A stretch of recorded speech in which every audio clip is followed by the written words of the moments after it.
Hey, good morning, everyone. We're just going to start here. I know that some folks, a lot of people have joined online. So we're going to start, and we are going to hope that it's going to work on the audio side. We're having some difficulties here in St. Croix, but we will start. But nonetheless, is Ernesto, are you online?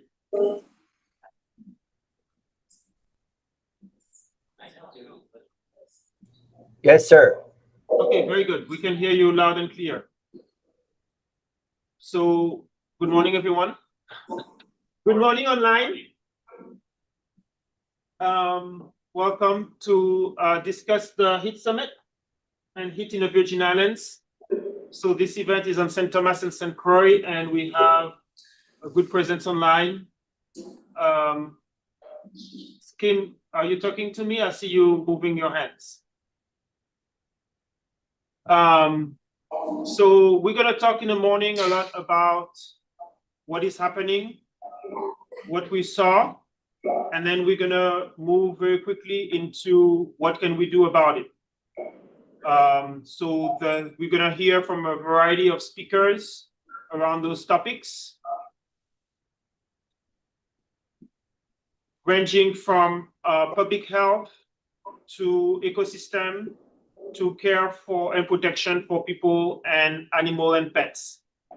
We're going to hear from Mr. Michael Charles about his experience in schools, and then we're going to close with a discussion from CERC around the toolkit, adaptation toolkit that they are creating. And then we're going to have a discussion animated by Ms. Forbes. So with that being said, just admitting some folks online. With that being said, we're going to start. The first presentation will be from Ernesto Morales. So Ernesto, take it away.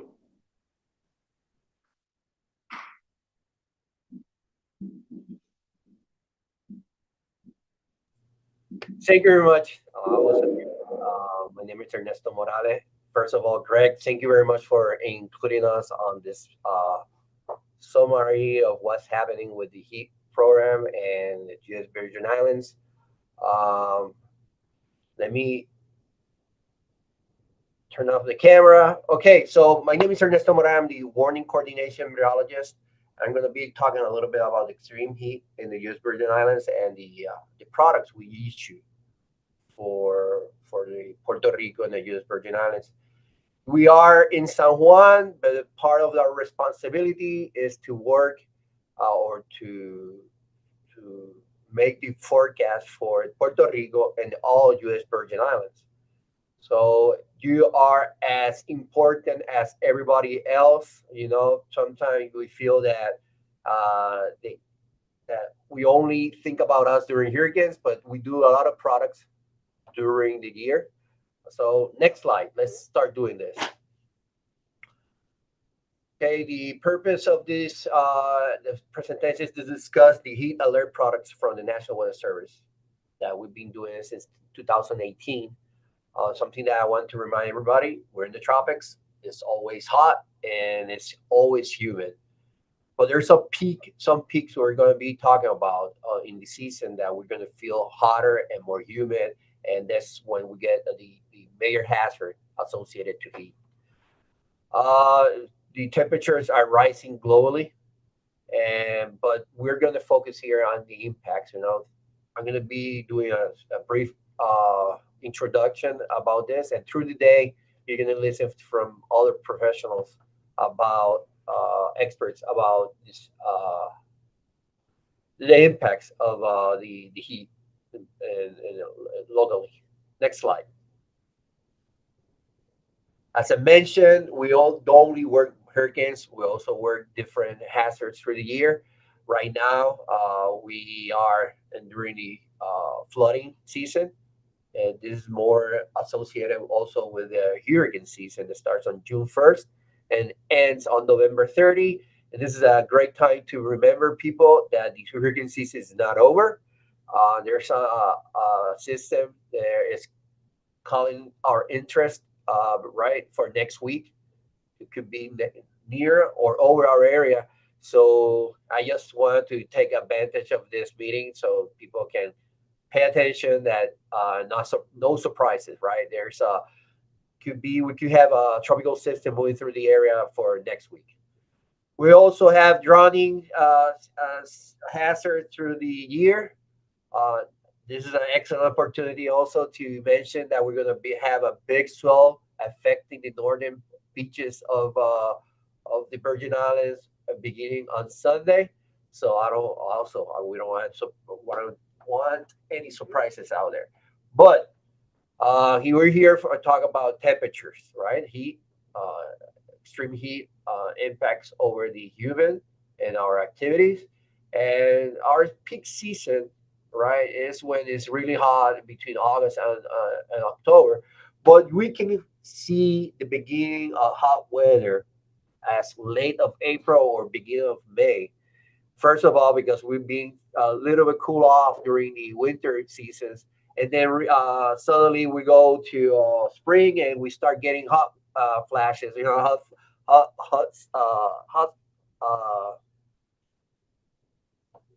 uh, hot days, right? So this is all the hazards we worked through the years. So let's talk about the heat. That's the reason that we're here. Next slide. Okay, something I want to do some climate overview. Like I mentioned, it's always hot here. The average temperature in the islands is between 77 and 88 degrees Fahrenheit. But we've seen that we have an increase on 90 degrees or more. On the days we have 90 degrees or more, and we're getting also warmer nights. Okay, so how it goes is if you start already hot in the day, the sun comes out, and you have more heat coming into the land, you're gonna get faster to the 90 degrees level, right? That's the critical temperature where the body start getting affected by the heat hazard. And so maybe back in the day we went to 90 degrees around 10 a.m., 9 a.m. But nowadays we waking up, it's already 90 degrees through the islands. And also it's getting harder for the land to cool off. So we're getting warmer nights. Also, some concrete construction will maintain the environment warmer, especially in buildings and homes. Also, something that modulates the temperature over land is the sea surface temperatures, right? And I don't know who has gone to the beach lately, but it's really warm out there. The water surrounding the area, the islands, is between 86 to 87 degrees. Therefore, if you got surrounding waters at that temperature, it's gonna be the land. It's gonna be harder for the land to cool off. So that's the reason we're getting warmer nights. We reaching 90 degrees quicker than before. So this steady, the NOAA data is showing that there's a steady warming trend across all the Caribbean. Next slide. The causes of extreme heat, well, we're building a lot, right? So urban heat from built environments, like I mentioned, warmer ocean surface increasing the humidity. So also that it's getting harder for land to cool off because the surrounding hot waters we have, right, or warmer waters. Also, when you got warmer air, the warmer air can hold on a little bit more humidity. So we're getting more humid days in combination with hot days, and this will have an impact on the heat indices across the islands. Also, something that we're seeing is the weakening of trade winds is making or trapping the heat more through the islands or through the region. So this could be causes of all this extreme heat. Next slide. Okay, so first of all, well, let's see the difference between what is temperature and what is heat index. Temperature is actually the measure of how hot or hot or cold the air is. The heat indices It represents how it feels for humans, right? So in short, temperature, actual heat is okay. Temperature is the actual heat, and the heat indices is how the human uh, feels the temperature, right? Plus the humidity. When you have a lot of humidity, uh, the how the body works to cool off is you start sweating, right? If you got there's a lot of humidity surrounding us, your body doesn't that process of cooling off doesn't work that well. Okay, so what it happens is when you sweat, the body cool off because of the evaporation of sweat in your body. But if you got humidity surrounding us, that process it doesn't work that well, so you feel even hotter. So what we have noticed is, or what we do is to alert the public. We don't use temperatures to issue our products, a special product for heat. We use heat indices. Next slide. Okay, so in the last 3 years, let's focus in the last 3 years. 2022, it was warm, similar to this year, but 2023, it was warmer. It was breaking a lot of records about how many days in a row above 90 degrees. But 2024 broke all records. You can see here that between May and October, we had the average daily maximum heat was above 100 degrees. So there were 90 days and 50 days in a row that we had above 90 degrees. That's for us here. We're looking at this number. This is incredible, you know. So we're worried about these high temperatures, and we're basing if this trend continues, this should be the base of worst case scenario through the islands. But what happened this year? We had seen a slight cool off on temperatures. The reason for this is maybe we had stronger trade winds cooling off the region. Next slide, please.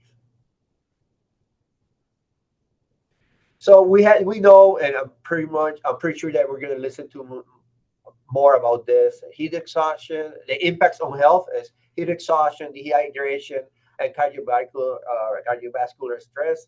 Also, we have to understand who are the groups with higher risk, and we're talking about the older people, the elderly, the outdoor workers, and children. So we have to consider this.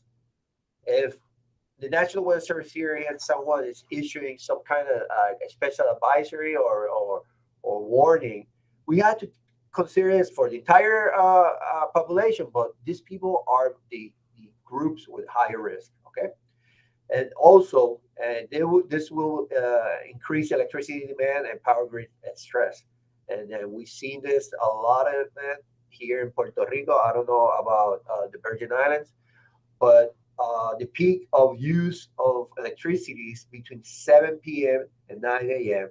And this is at the same time that we start getting power outages because of such demand of electricity here in Puerto Rico. Next slide. Also, we have an environmental and economic impact. Coral bleaching, everybody have heard about this.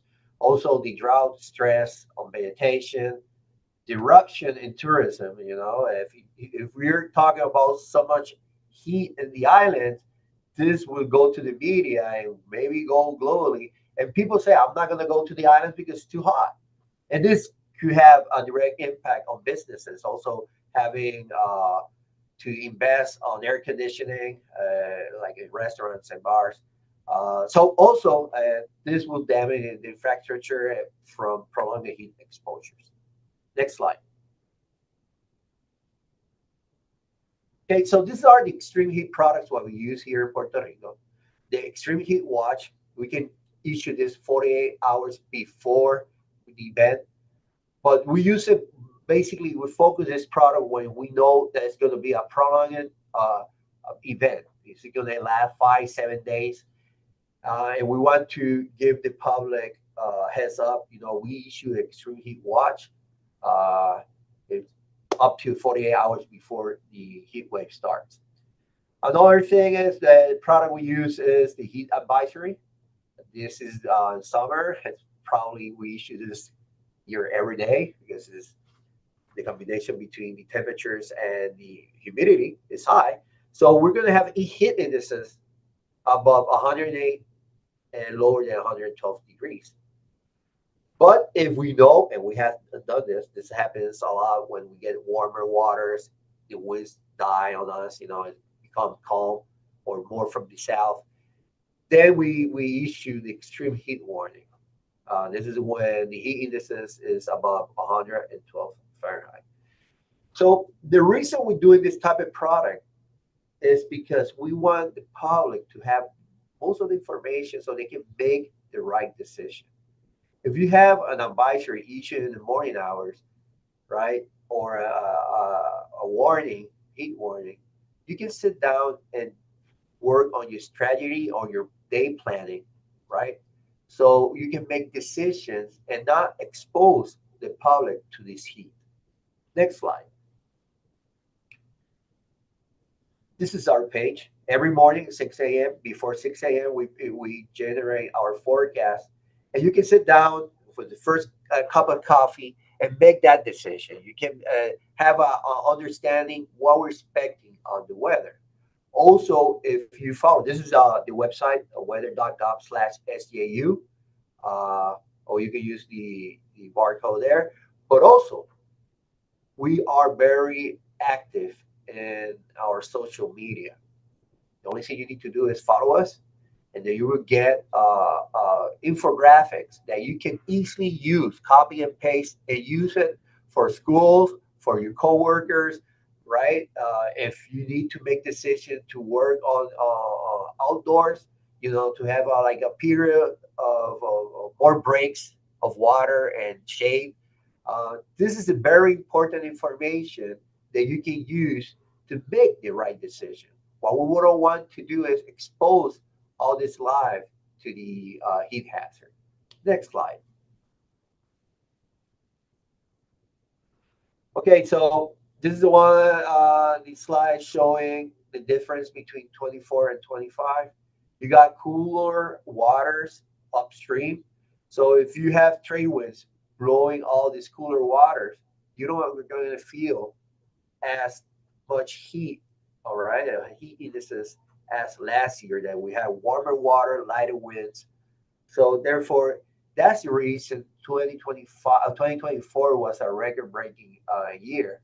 A lot of records were from 1980, early 1980 and 1981 to be specifically. And a lot of those records were broken because all the parameters were there to help have such a hot spell. Next slide. This is our conclusion. As part of our mission here at National Weather, we are dedicated to generating forecasts and products to empower the public with knowledge to make confident, informed, and life-saving decisions. We have the information for you guys. We have the information that can cover your needs of information to make decisions. We're also as far as comment on our social media as a phone call. We're having more interaction with the with the people in the Virgin Islands lately through phones, through Slack, through social media, and that's a good thing because that means that people are looking for the official information, right? We're not basing our information from non-official websites. This is the time I open for question, Greg. Okay, thank you. Are there any questions from any of the folks online or the few folks in the room?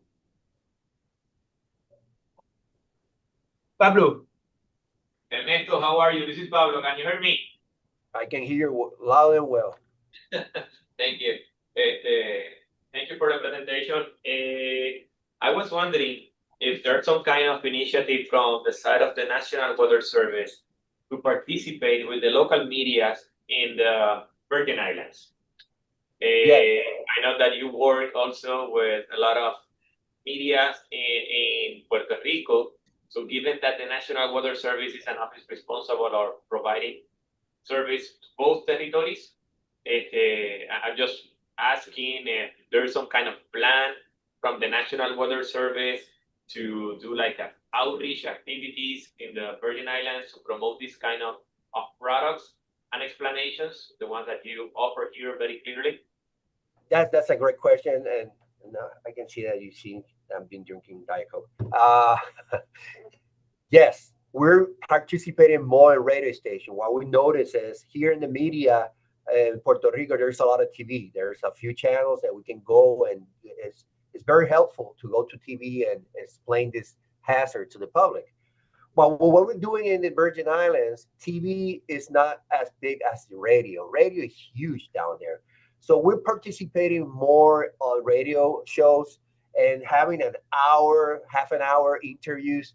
And if there's a danger or associated of having higher temperature, all the forecasters talk about this. Also, the print media is pretty big down there. So we take advantage of our relationship with, I'm not going to mention, I don't want people getting mad at us, but we do a lot of interviews for the written media. So we're trying to push forward the idea. That's the reason we're participating on this, to get you, let us know to the public that if you need some presentation to a group of civilians or a group of, I don't know, any kind of presentation about more information about weather or even about high temperatures and the impacts, we're here for them. Thank you for mentioning that, Pablo. No, thank you, because I know that that's an important job of showcasing the kind of products and explaining everything to the audience. So thank you, Ernesto. Yep. Pablo, every day is hot here in the island. So people, I understand you guys are going to be talking about this. It's always hot in the island. And when you start talking about it's going to be a extreme heat warning is out, people are going to say, hey, that was yesterday news. It's hot heat here. But what we see is that when you're more exposed to these temperatures for prolonged time and higher temperature, more humidity, we're seeing the impact. So we need to go out there to the public and explain this to them. I have two questions. My first question is, are there any government agencies along with any nonprofit organizations that would be interested in taking advantage of this opportunity where we actually prioritize solar farming as a means to, like, let's say, for example, people who need their job security, like you were saying, if it's too hot, normally people are not going to want to work outside or whatever the case is. So is there an incentive where they can actually equip households or even buildings with solar power so they can actually harness this amount of heat that we're getting? And also, as you mentioned about the heat, so I was thinking about the dump with all of the methane emissions, because I've been reading about certain individuals who actually were converting plastic waste into making gas as well. So I don't know if that can also be conducive to our environment, as well as using gasoline and even the promotion of electric vehicles as well. Charging stations. That last question, this is a global thing, right? This is what we do here. Thank God we had the trade winds. The trade winds move a lot of these gases, but we have to think about bigger box. We're not the islands. We are talking about the entire globe. And I think in a great scale, these emissions of burning gases, yes, have an impact directly to the atmosphere. So that's something that sometimes you feel like what I can do to change the climate change situation, but this is something that we have to do it globally. So I'm going to stay there because I don't want to get in trouble with the management here. And about the first question, we have been sitting down with a local here in Puerto Rico with local legislators, and they're trying to change the public ruling. If you know that it's going to be really warm after 10 a.m., you have to stop. Well, let's try to make them start working at 4 in the morning, right? So the impacts of the sun or the heat are not that high. So they're trying to move there's like rules here at the municipality level here in Puerto Rico. There's something they don't let people work before 6 a.m. So they're trying to push ideas of breaking or annulating that ruling and making it legally to work before 6 a.m. They're trying to find ways, right? You have to think about the economy, right? You're paying for that person to work in the roads, right? And, from 8 to 4, but they cannot work after 10, but you still have to pay for their showing up from 10 to 4 p.m., even if they cannot work. So if you sell this idea to the local government, like this is good for the economy, you're not going to lose that much money. You can see some benefits of changing the hours of working. I think that's the best way to sell the idea to the government or to. So there's a lot of ways to fix this, to accommodate this. I hope it's a better way to say it. But you have to sit down with the local government and think about what we can do that is in our control. Okay, so I think that's the way we can take benefits about this products showing up, and you can make decisions. You know that maybe the heat season start in May, like I mentioned. So probably major works can be done during the winter and early spring. I don't know. Just a meteorologist. I'm not a planning person, but we need to think outside the box and see how we can accommodate this increasing temperatures, this impacts over the over the people, and make it better. Yeah, because when I was going to amusement parks, they actually have these misting machines. So when the temperatures are very high, they actually can walk through the mist, so they can keep their skin hydrated, so to speak, and keep the body cooler. Is that something that can be That's something that I don't know if that works, because, well, like I mentioned, if you get more humidity on your body, it's going to be harder for you to sweat. You're going to feel muggy and maybe even warmer. So it feels good when you go in through those stations, right? The mist stations when you go to the amusement park. But I don't know in the long way if it works or not. So I don't know, man. Yeah, and we're gonna discuss more options, more solutions later today about that, especially the idea of how to keep the home cool. So LaVerne, you had a question, Dr. Ragster. You are muted. Not anymore. Buenos días, bienvenidos, Ernesto. Gracias. Thank you for your presentation. My question has to do with whether or not your heat index warnings address differences in terms of impact of heat on age groups, or you think it covers everybody? That's one. And the second thing would be whether or not you are ready to celebrate that we now have enough resolution in your system to be assured that when we're speaking about the U.S. Virgin Islands and Puerto Rico, it really does speak about the U.S. Virgin Islands, because sometimes the scale doesn't work. So I know those are not easy questions, but I thought you might have a chance to at least start. So technology is getting there. Thank you for the question. Technology is getting there.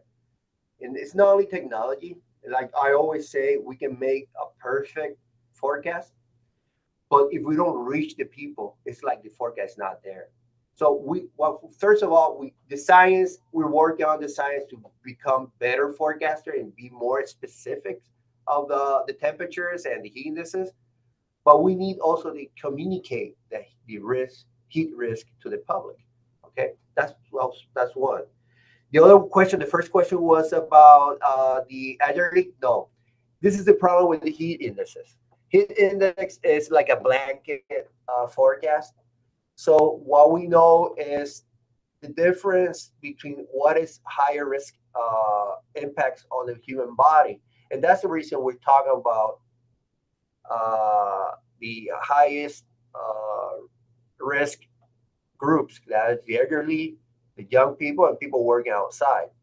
So this is just I give you an idea that you're gonna have extreme heat weather that's 112 and higher, and that's just to understand. Maybe you're gonna feel it because you're on top of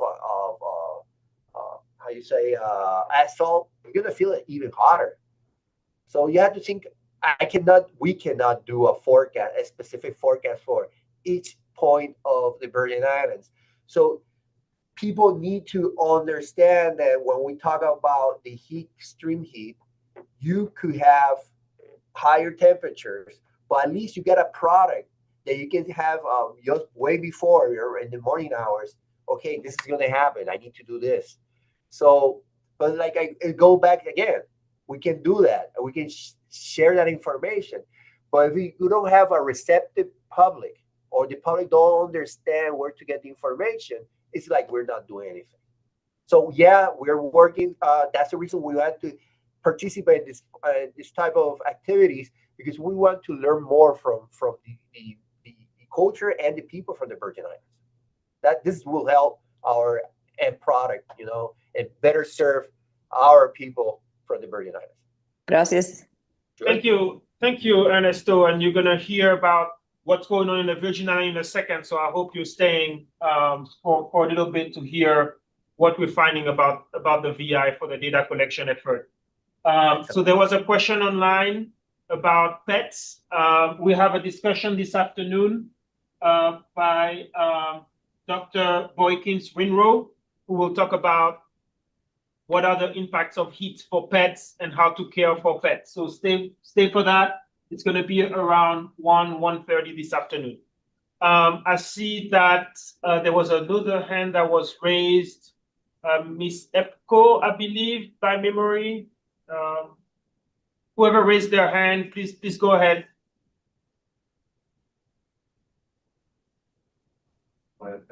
Yeah, Latoya, yeah, it was Miss Petty. Oh, that was the same question. Okay, very good. Yeah, sorry everybody. Hi everybody. My name is Latoya Petty. I'm the executive director of the St. Croix Animal Welfare Center. I am curious about any mass productions of information you do have around animals and animal care that we can share with our community. Interested in joining the session at 1 o'clock. Yes, so please. Yes. Thank you. Come back around 1. I mean, stay with us, and around 1:20, we will discuss this in more details. All right, thank you. Okay, one last question because we need to move on. Yes. Go ahead. I noticed you was talking about wildlife. So I know you're not necessarily with DPNR, but how is that going to be affecting certain fish species? Are they going to have to migrate otherwhere, and how is that going to affect the fishermen and the diet of the local people as well? I don't want to be that guy. I just work with the temperatures.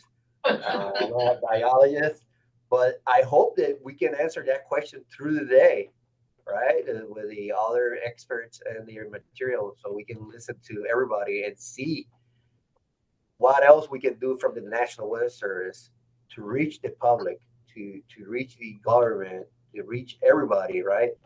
To make better decisions. Well, Pablo told me he has a degree in marine science, so maybe he will illuminate us today about some of Out of my head. All right. Well, thank you very much. So we're supposed to take a break, but since we have most of the audience online and we started a bit late, I'm just gonna ask Hilary, are you ready to present, or we rather take a break?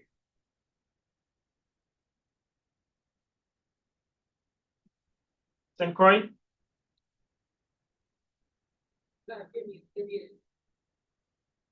St. Croix, you're muted if you are trying to speak. And morning. Can someone on Zoom please confirm if they can? Okay, we can hear you now. Great, look at that. Good morning, everyone. All right, are you ready to present, Hilary? I am. Okay, so give me 1 second. I'm gonna share the slide.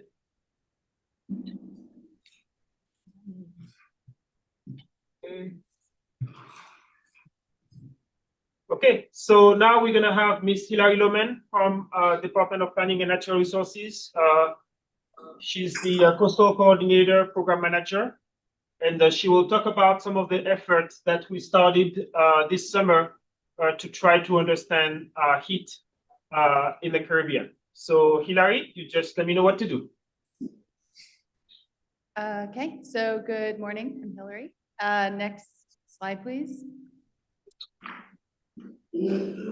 So I am excited to share the findings with you. They are preliminary, in partnership certainly with DPNR, but certainly this data campaign that happened this summer was really led by UVI, conducted by volunteer community members and other partners like Duke. I'm going to run through some preliminary findings about temperature data related to changes over 8 years, over seasons. And then we're going to talk, I do hope that the Animal Welfare Center and others interested with pets, I think some of the later findings about infrastructure, orientation towards shade and sunlight and things like that might have some relevant implications for people with yards and things that spend time in yards. So, and then I'll just close with, again, some of the interpretations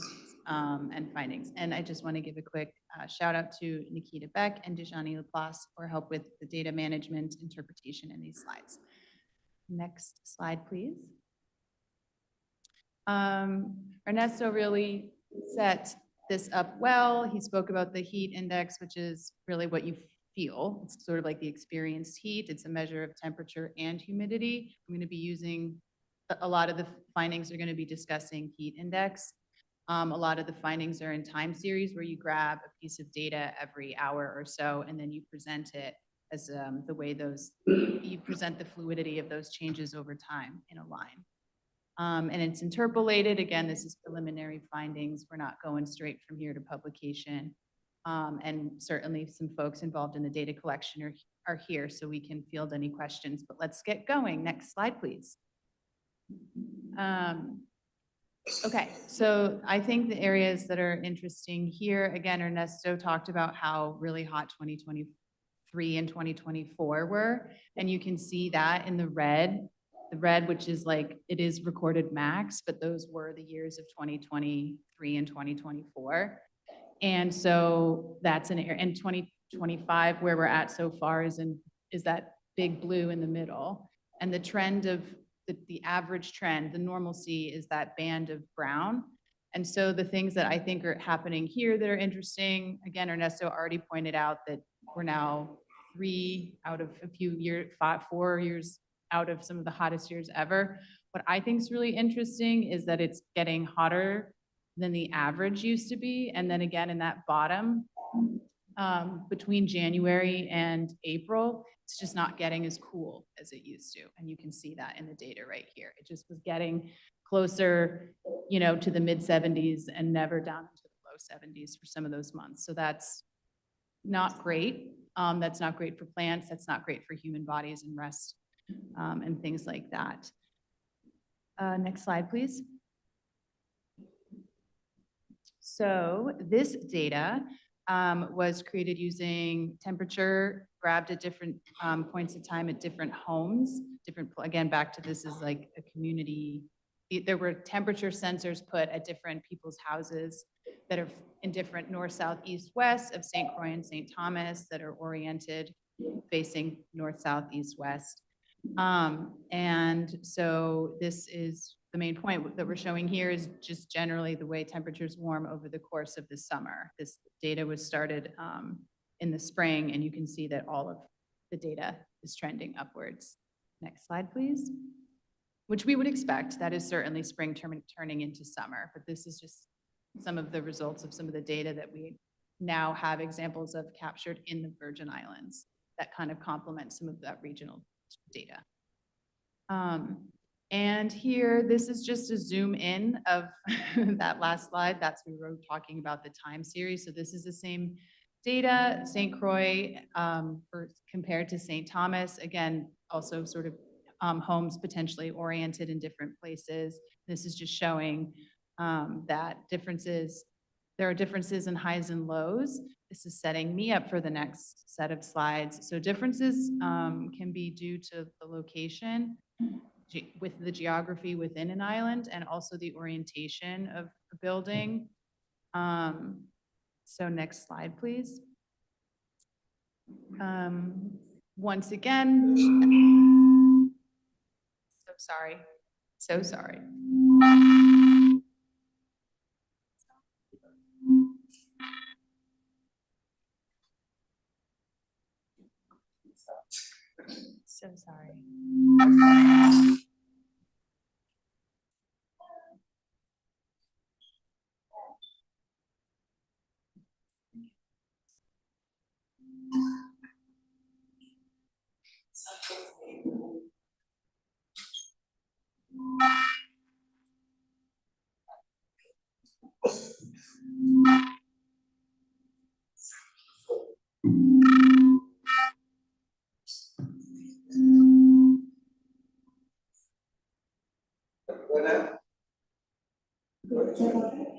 So sorry about that. Thanks very much.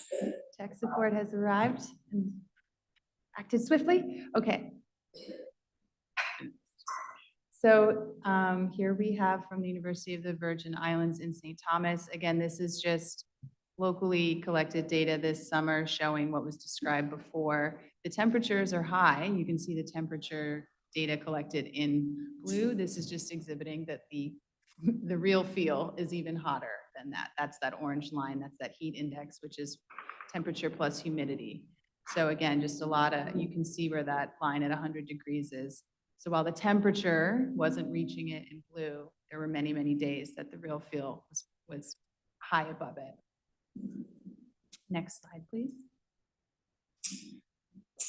Some of the other data that was collected, data and information that was collected this past summer was infrared photos taken of various homes and buildings. And this is where I think we have some interesting findings about geography and orientations.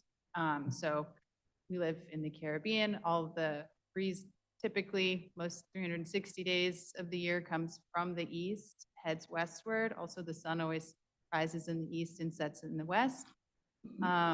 And so heat, we have some, I'm going to share a few pieces of data and some infrared photos that show the way heat is transferred across different building materials.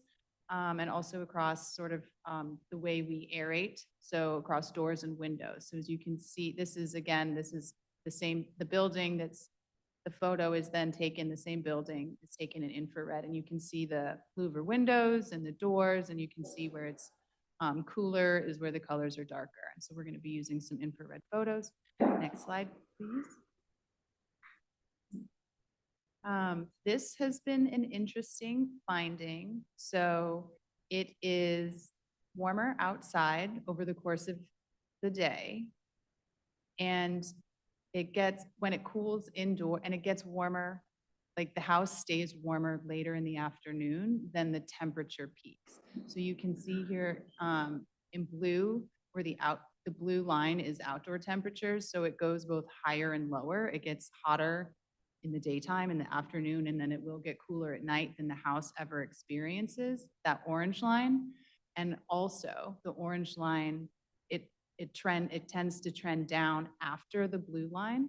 And that is basically like the house, when the temperature peaks outside between 12 and 2, that's the blue line, and then it comes down. And that orange line, that latency, is sort of that the house has just heated up all day. And so that house is really hot and warm, closer to that into the afternoon and back into the night.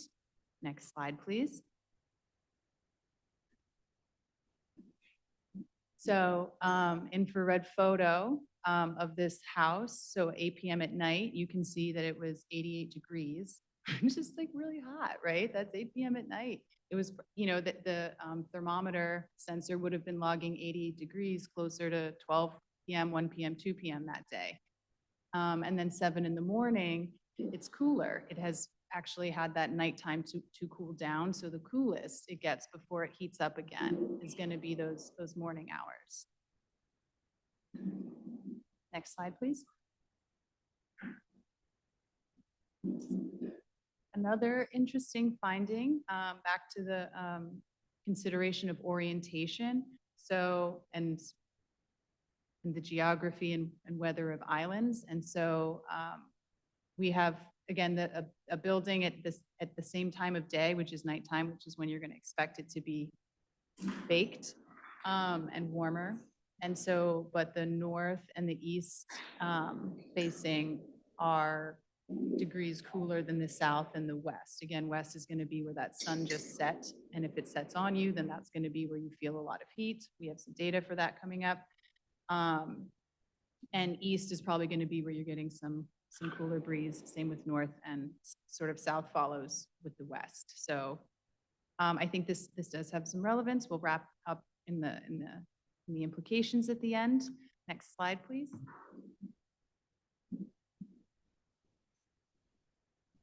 So I will show this figure again in the next slide. But this is just to show again that we were capturing indoor heat data at different locations within the Virgin Islands. So we had the data shows 3 different locations, 2 on St. Croix and 1 on St. Thomas. Next slide, please. Also of note, that blip, that low point, folks might have guessed it, that was Tropical Storm Erin. And so that is just when temperatures went low. And then we're kind of looking at the trends around it, because we all know that the temperatures will dip with weather systems like that. And so, yes, so these locations, this is the heat indices indoor for 3 locations. One is Eliza Retreat is in a shaded location with open windows and a breeze. Smith Bay and St. Thomas, it's west facing. So that's Smith Bay, those temperatures getting really hot. Again, that's what happens when you get that sun setting after the house has been heating since the middle of the day. So that gets some real high peaks there. Interestingly, everybody kind of comes together for that low. And unfortunately, it's not that low. If you look at it, nobody really had, and I always go back to a night's sleep, because we all kind of know the nights tend to be the lowest temperature of a 24-hour cycle. So when I look at this, just like everybody spent this period of time sleeping where it didn't go below 80 degrees, or it certainly didn't feel like it. And when it did, it was Tropical Storm Erin. So next slide, please. This is just setting up, again, we took some infrared photos inside. So in a home, along with the influence of geography and orientation outside, the time of day, different rooms with different uses can vary in temperature. Next slide, please. We got a bit of data about this in this recent summer campaign. And so this was 3 rooms in the same building. In this instance, the kitchen is the warmest room, while the bedroom is the coolest. The kitchen, if you use stoves, ovens, anything like that, that'll heat up. It definitely, it could depend on the orientation. If the bedroom, if you want to catch a nice sunset, that'll also, that'll heat things up. And so, these are all just different various factors that can affect the temperature as is logged by, in a data collection way, and then also the temperature as experienced by people moving about in the home. And so next slide, please. This is the same data. This is just kind of cutting out that living room as the middle piece and just showing kind of that there is quite a serious variation, just the difference between those lines, which are again, the same period of time in the same home, just in different rooms. So whatever you think you're feeling, one room hotter than the other. Yeah, it's true. We're looking at it. Next slide, please. So I'm just going to close this presentation with a few preliminary findings from, we're still piloting and recently developed an urban infrastructure survey. And so far we've collected data on about 321 buildings, mostly in St. Thomas, a few in Cruz Bay. You can see here the major types of data and information collected per structure had to do with the building type and construction material. roofs and windows, and air conditioning as well as the surroundings of the house. Sort of, was it paved, or did you have a yard with trees and or grass? All of these things affect the experience and the real temperature around you. Next slide, please. So here's just some of the takeaways from, again, some of that preliminary data. We haven't finished this study, but most houses are concrete. Most have galvanized roofs, louver windows, and many of their surfaces and their surroundings are paved. It was an interesting sort of bimodal set. So there were two major groups of yard types. There was either folks who had yards and a lot of it, or pavement and a lot of it. So that was interesting. And air conditioners is where this gets interesting. It's not many folk, not every, you know, it's certainly not typical to see air conditioning units. But next slide, please. The final kind of takeaway about the role of building material. So we know that it gets hot, and those concrete buildings really help with that baking effect. So folks are going to be keen for heat relief.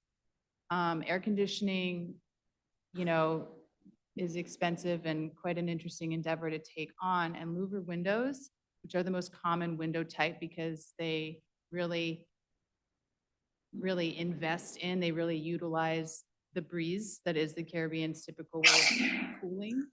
Louver windows will really release all of that cool air that you are, like, you know, spending whoppa dollars to be pulling out of the AC unit. So there's kind of a mismatch between louver windows and AC units, because louver windows let what's in the house out. That's the element of breeze passage. And AC, you really want to have like double pane windows or something that's going to seal it in, because you've just invested in cooling that air. And so that is coming up. That's going to come up, that has relevance in terms of if and when and as folks are considering AC, take a look at your window type to make sure that it's going to affect your energy costs. It's going to affect the effectiveness of that unit. And so those are some things to consider as we continue to experience heat. And last slide, please. And because we are going to continue to experience heat, we all get to have conversations and discussions and learn more about how we manage it, because we've got to. So some things everybody already knows, kind of closing out into that thing that might open the conversation about energy and windows and stuff. So again, in this part of the world, a lot of buildings, at least historically, were built to capture that easterly breeze, to have windows that allow for the passage of breeze from the east towards the west.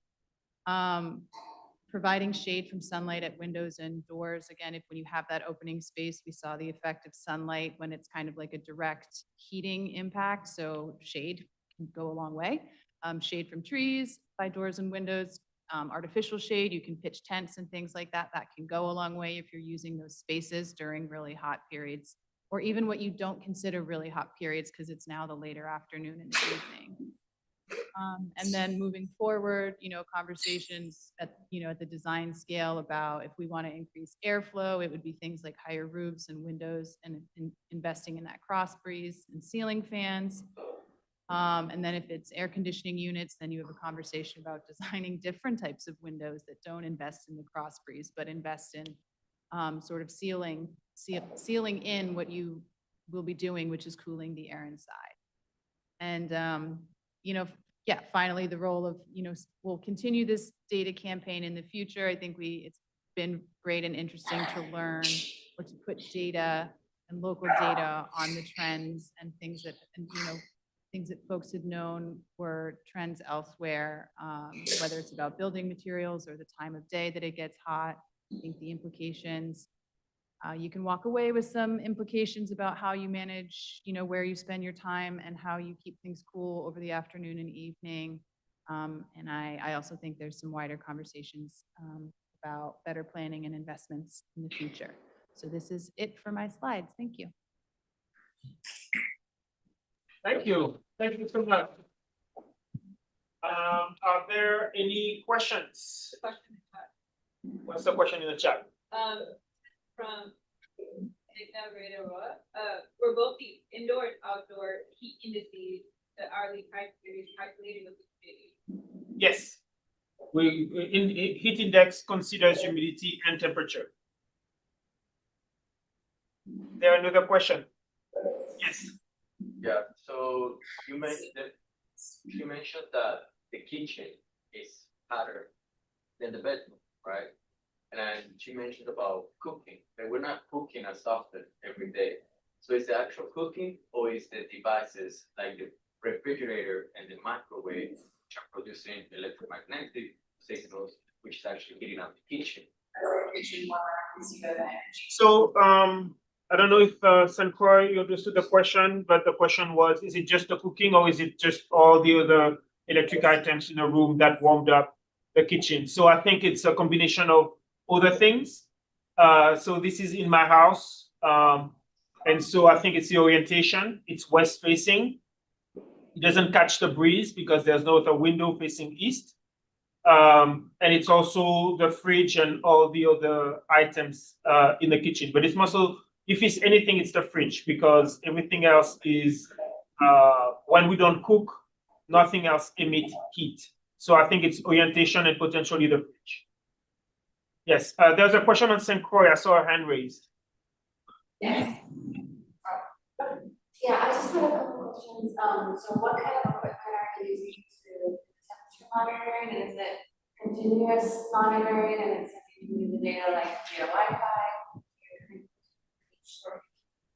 These are great questions for Dr. Greg Winnell. I'm not sure if you heard him, so I'm going to make sure. No.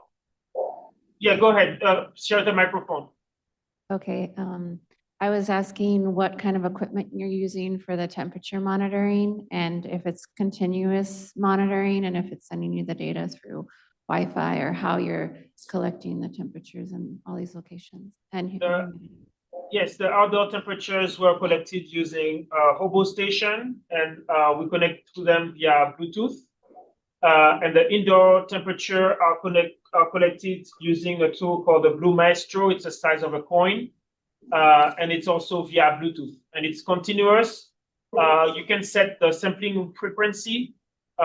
Yesterday we deployed some of them in houses at a 30-minute frequency, but you can go as low as a minute or a second, but you can go as high as an hour or more.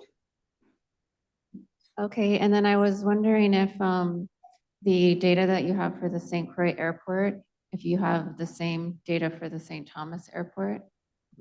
So the St. Thomas Airport does collect the data, does collect temperature and humidity. However, the station is placed very, very close to the water.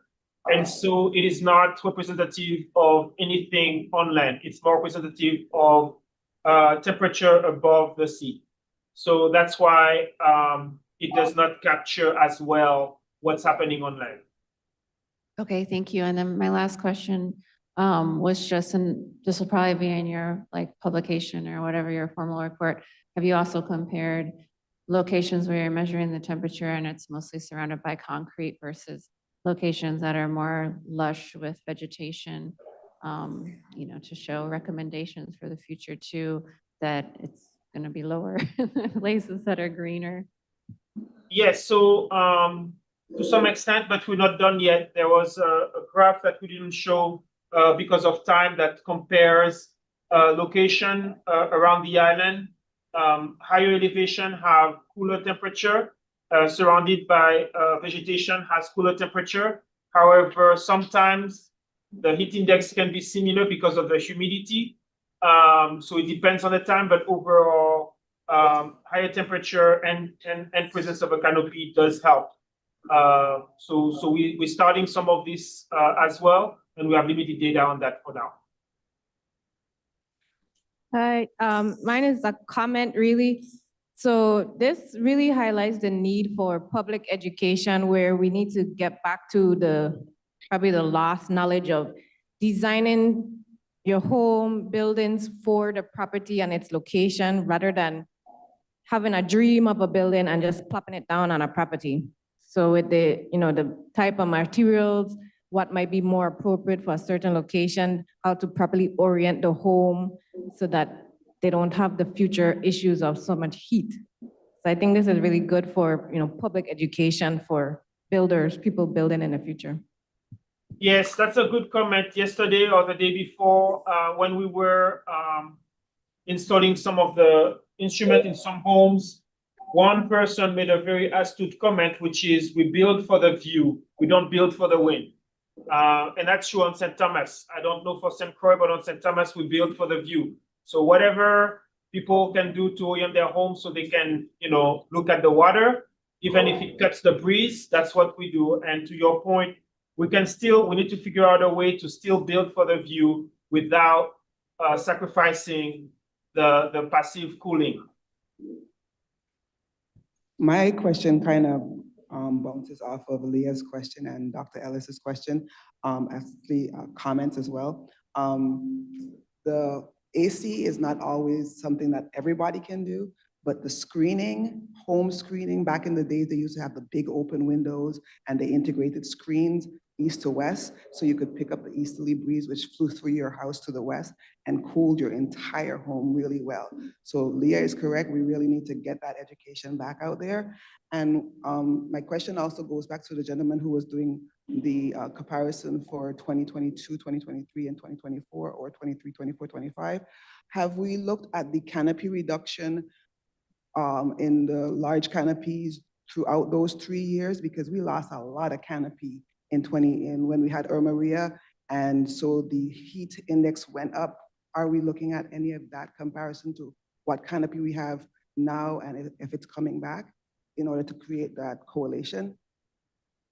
So the question is for Ernesto, but I would, Digna, if you're there, if you can talk about the importance of the canopy. I know that you've done some work in Puerto Rico about the importance of a canopy.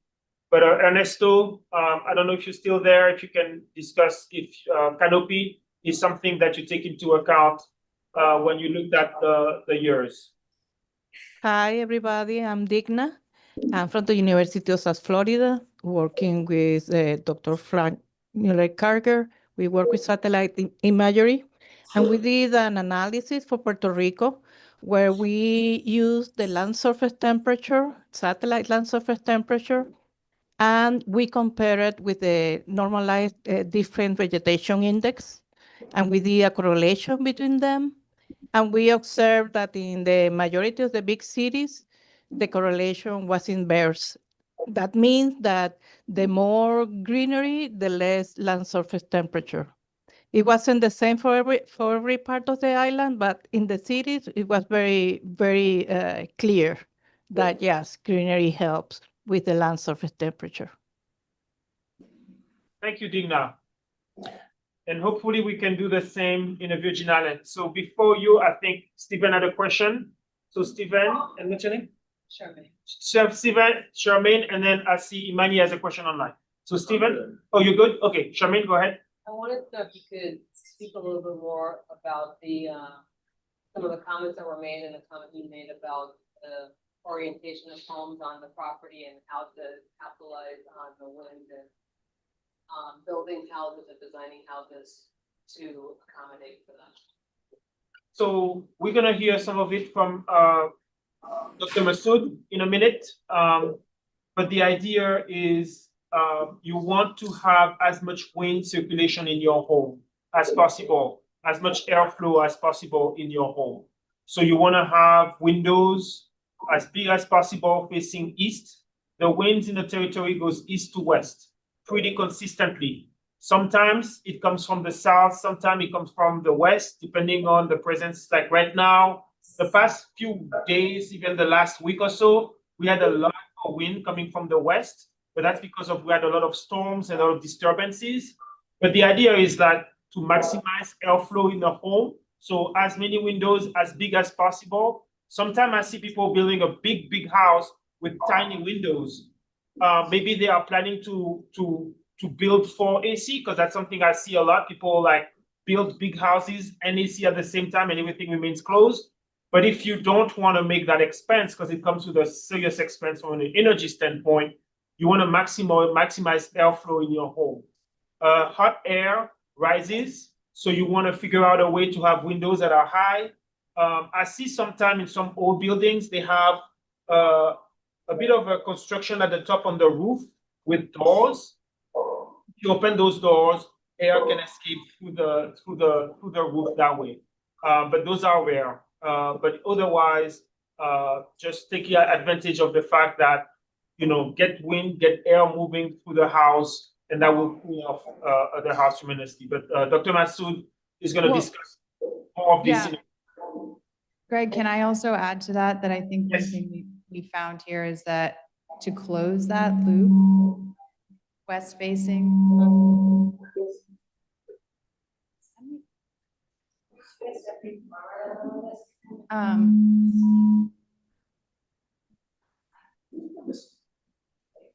I guess my point was just shade, right? So you would shade that, to close the loop, you would shade that western side where the breeze comes out. Because I think if you're catching it from the east, we also have data showing how hot the west side can get. So when you're opening it up, just like designing roof styles or something or trees, but doing the landscape design so that there's shade where that outflow is. The landscape design is important, and there's also a lot of treatment you can do on doors to try to reflect the heat out instead of letting it in. So dark curtains are not a good idea. You want to have light color to reflect the heat out instead of absorbing the heat. So again, we're going to talk a little bit about some of those solutions Can we later. finish questions in this room? Because we didn't finish questions. Yes. Okay, go ahead. And one more. Hold on one second. And go then ahead. how does that impact in hurricane? So if you're having. If you have shutters, you shouldn't have a problem. But in terms of, shutters where everything is pulled down, or You have shutters for every window regardless, because you don't know where the wind is coming from during a hurricane. So you should have shutters for all your windows. Yeah. Yeah, and having, windows, if you have shutters, you should be fine. The problem we have is we're building everything in concrete because of a hurricane. But as the infrared images show, concrete absorbs the heat during the day and then releases the heat during the night. Even in the morning, your walls are still warm.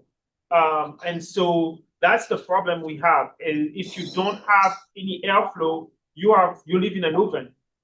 So we're gonna discuss this a bit more later. I see Dr. Malloy on St. Croix.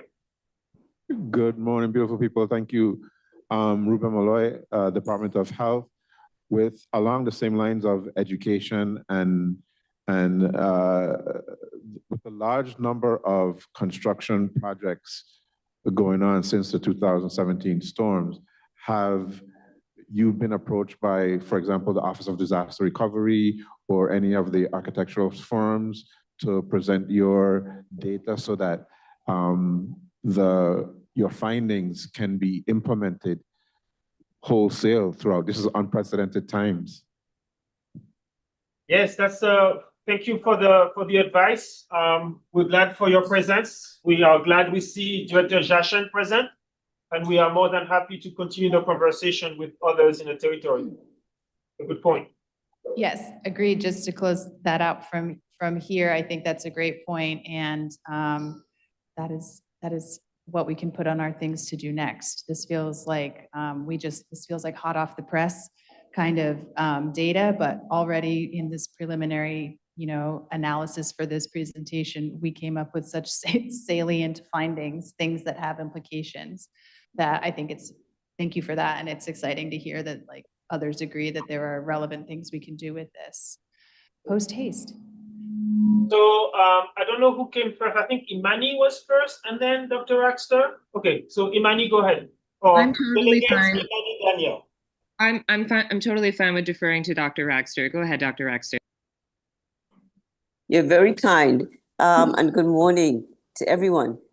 Just a request for Hilary and her great presentation, that great work. Most of the data that you're collecting, I collect every day walking from one side of my house to the other at different hours of the day. It's quite interesting to see it in a chart. My recommendation is to consider, if you can find it in your data, some difference between homes that are, like you've talked about elevation, whether, you know, with vegetation around and so forth, but the business of the number of people living inside and how the houses are used. Okay, that's one of the issues. I also think that all the studies that we've been talking about speak to a certain socioeconomic level in the territory, and there are lots of people at different levels than we're speaking about here.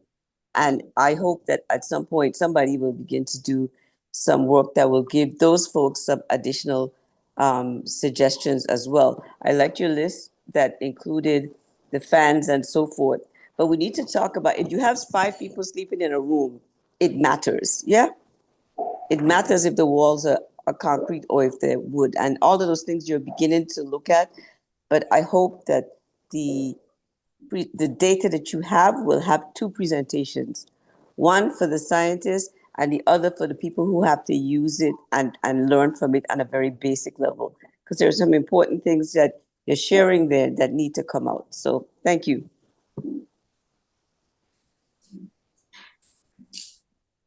Delegate Imani Daniel. Thank you, Dr. Ragster. Very, very good points. Thank you so much. We will take that into account. We didn't think about the number of rooms, but yeah, people do emit heat, and people in a closed environment, it's getting harder if the more people you have.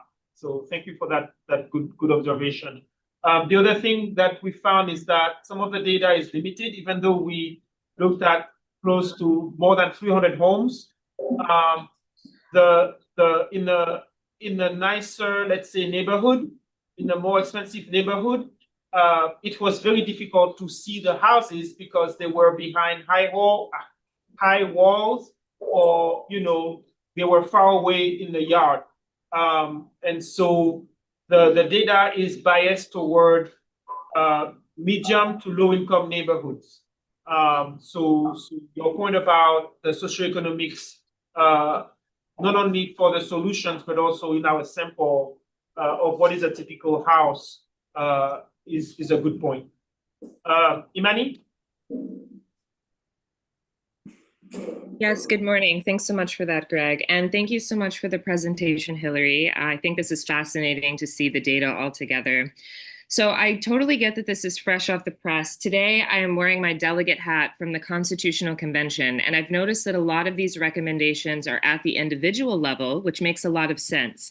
And the question that I have, and this might come up later in the agenda, but is if you all have considered what the structural and systemic recommendations are of how we implement this into the planning of the future of the Virgin Islands, and so that it is a top-down approach as well as the bottom-up approach. And so I'm hoping today to learn a lot of what we can put into the work that we're doing, so that we don't have to have kind of these side conversations with the government, and that it is the first course of action as we move forward. So has there been any consideration to structural or systemic recommendations here?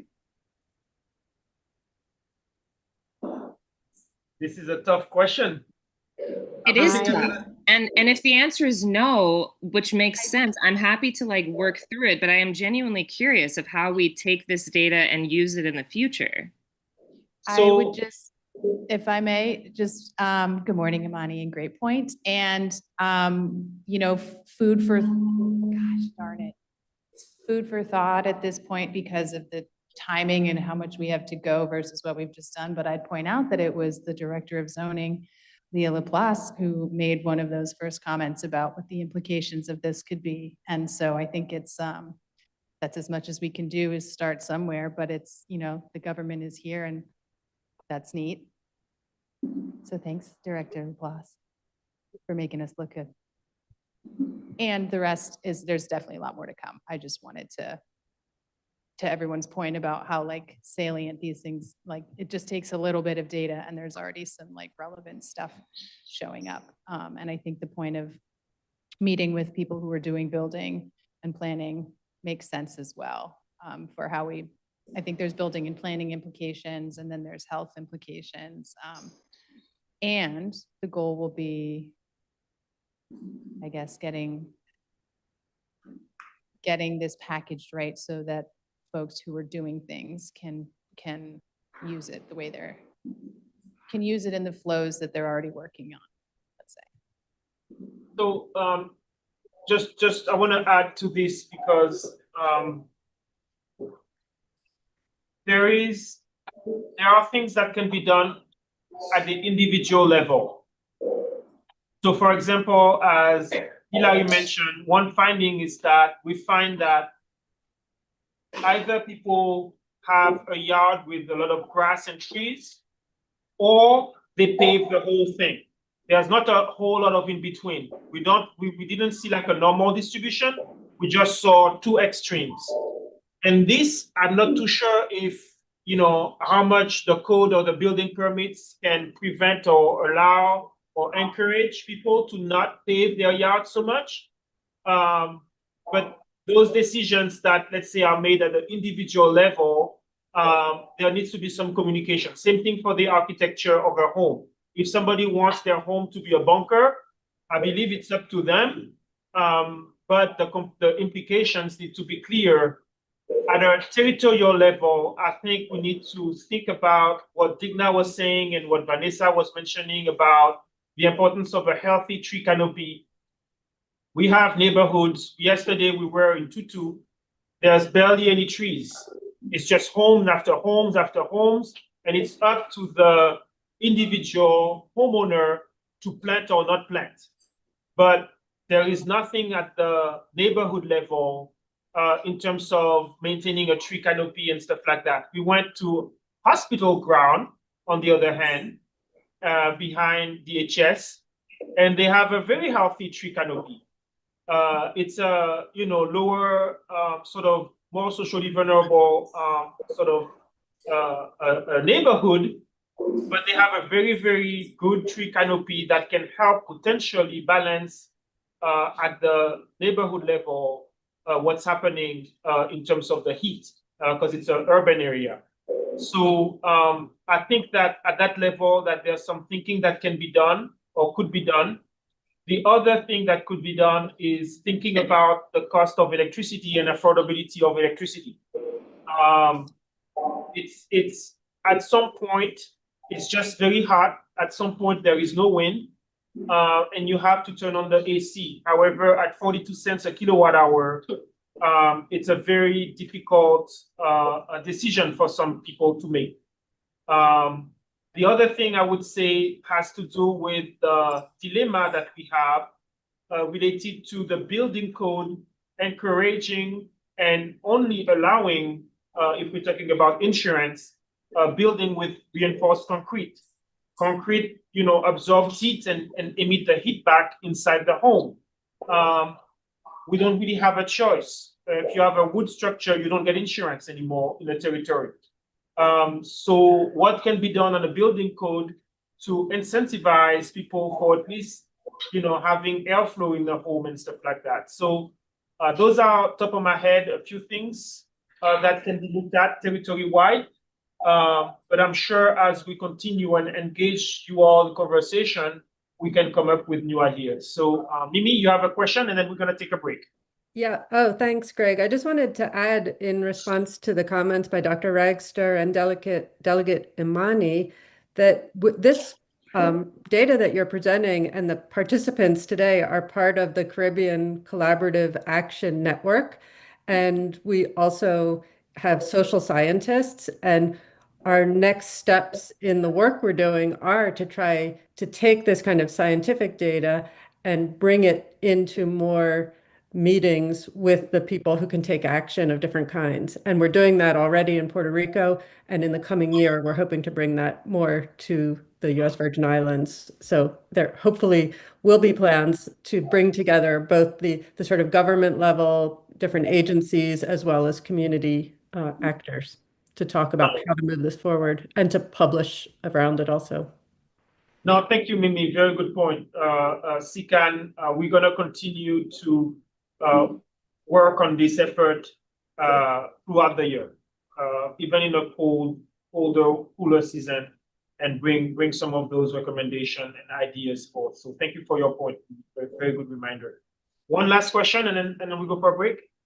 Yes, I know we were talking about insulation, so I just typed in, what are the best, uses or what can be used as an alternative. So I've seen, cellulose. Are you familiar with cellulose or ceramic fiber? Or what about, spray foam or aerogel? Or just something that you can have either inside of the concrete. So like you said, it, captures the heat, but it also releases it. But what if we have like a insulator that catches the heat, so inside of the home, it doesn't get as hot in the nighttime? So we had those discussions with Dr. Masoud, who was very shocked to hear that we don't have much insulation on the homes here in the territory. And I think it goes back to educating the public, but also having discussion, dialogue with, and I think Dr. Molloy made the point earlier about having discussion about future construction. This has to be done to be efficient from a cost point of view. This has to be done during construction.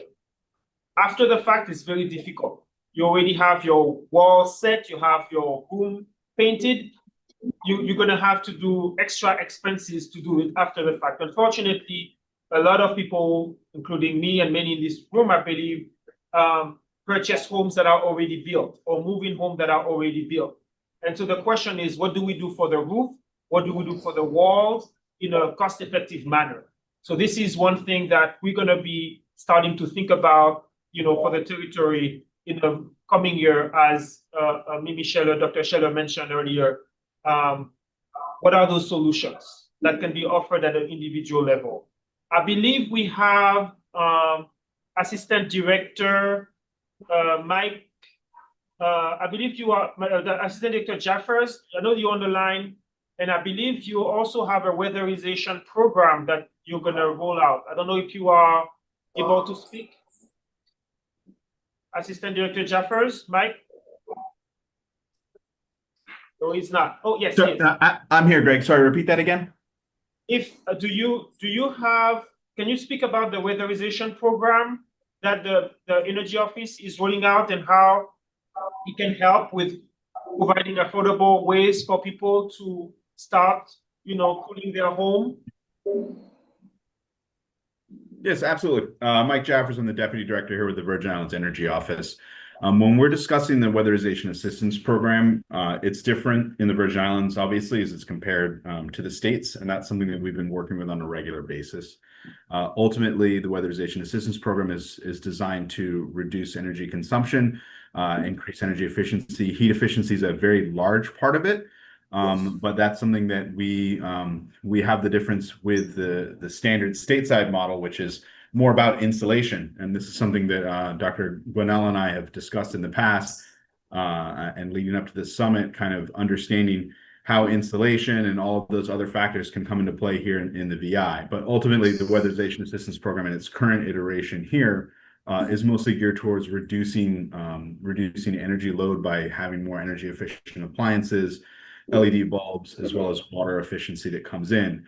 But something that we've been looking at for future modifications to the program is how we can consider insulation from windows, as air conditioning is becoming a component that is added into the program more and more as more homes are starting to have air conditioning units to offset this extreme heat. But what comes into play is we're installing these high efficiency or better efficiency air conditioning units into some of these homes, replacing the ones that they currently have. But we have to look at, can we replace the windows as well? So we're increasing the amount of measures that we have in our weatherization assistance program to see what we can add in to help offset those heat increases. But ultimately, the program itself, we have an auditor that comes into the home. We measure the temperature of the home. We look at the energy efficiency of the current appliances, LED bulbs we replace, and things of that nature.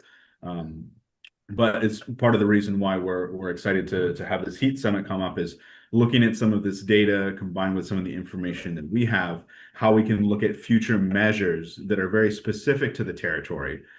Because again, the Weatherization Assistance Program is very much so geared towards stateside models with heating and cooling and all of those different factors. But we have a different set of needs of items. And so that's part of what we hope to come out of this and out of today and in the growing conversations of what other measures we can put in a request to the Department of Energy for the Weatherization Assistance Program to help offset those increased temperatures and the different needs that we have here in the Caribbean, specifically in the U.S. Virgin Islands. Thank you, Mike. Thank you, Assistant Director Jaffers. So if there's no question, I suggest we take a 5-minute break and we come back. Yes? We have another question, please. Oh, another question. Go ahead. I just wanted to know what's the plans for making the public more aware of the law that is already on the books, a very old law that says that you're only supposed to clear where your building is supposed to be. And so if you're going to concrete, I would think it would only be around that spot. Because if you're clearing, if you have a 1/4 acre, your house is less than 1/8 of an acre, and you're paving or cutting down every single blade of everything, then that spot is going to be hot. So I think we need to go back to putting education out there, bringing more awareness to the laws that are there to help give people the awareness that we need to leave those green spaces alive. Thank you. All right, so we're going to take a 5-minute break. We'll come back at 11. We're going to hear from Dr. Pablo Mendez. We're going to switch to human health. So we're going to start to discuss what does it mean for us, and that will take us for all the next stops. So thank you. Come back in 5 minutes.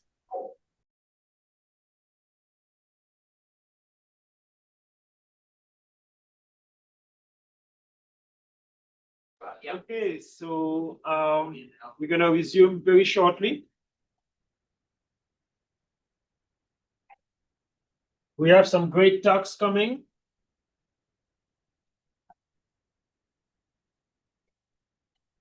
So the next talk is from Dr. Mendez.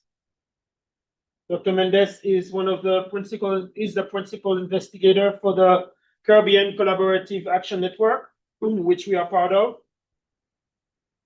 And we've been working together for the past few years on various issues, including heat. So Pablo is a public health expert, and he will provide his perspective of what it means when we are talking about heat. So give me 1 second. Okay. Of the perspective of heat and public health. So Pablo, go ahead. Gracias, Greg. Thank you. Thank you. First of all, happy for being here. Thank you for inviting me. Oh, Sharon. Yeah, sorry. I forgot to hit the share button, so give me 1 second.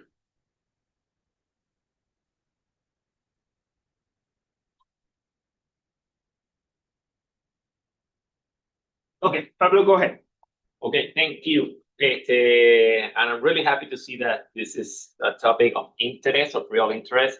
Many people connected and in person, over 50 to 60, the Department of Energy, Health, Natural Resources, academia, residents in general. So, Greg, this is an amazing activity. Thank you.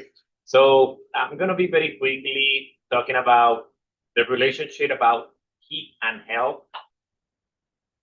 Okay, so this is something that you already saw based on what Ernesto was showing. So obviously temperatures are increasing more rapidly in the northern hemisphere than in the southern hemisphere. So the Caribbean region is in the northern hemisphere of the planet Earth. So we're in the places of the Earth that are getting warmer the faster, right? 2024 was a year of record in terms of elevated temperature. And we experienced multiple impacts in different sectors, at least in Puerto Rico, right? So I'm going to be talking about on the perspective in Puerto Rico, could be very similar to what is happening here in the Virgin Islands. But beyond just looking at the temperatures, as you heard from Ernesto, we are looking as scientists to use some other kind of thermophysiological indices that are more appropriate or accurate when we're talking about heat and health. And this is curious because we're talking about heat, and this guy is just putting a sweater on him because we're freezing here in this room. So, but yes, it is like that. We're in an indoor environment. But beyond looking at the temperatures, we need to take a look at the humidity and multiple other factors. When we're talking about heat is a combination of multiple factors, including relative humidity, water vapor, radiation, mobility, comorbidities, age, pre-existing health conditions, and multiple other things that are influencing on how can you perceive heat or feel heat in your body, right? So back in 2018, already NASA was telling us that in the tropical areas, we might be experiencing super greenhouse effect. And the reason why is because the tropical areas are getting so warm, and there is a lot of water available over the ocean. This water is getting warmer and warmer, so it's getting evaporated into the atmosphere. So there is a lot of water vapor that are being accumulated in the atmosphere in the tropical areas. On top of that, we have tropical forests. And the tropical forest has the capacity also to evapotranspirate a lot of water into the atmosphere.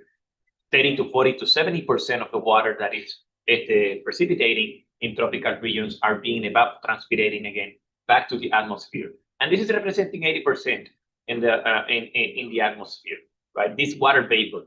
So the combination of heat and humidity is what are causing two severe conditions for human tolerance, right? So that is the importance.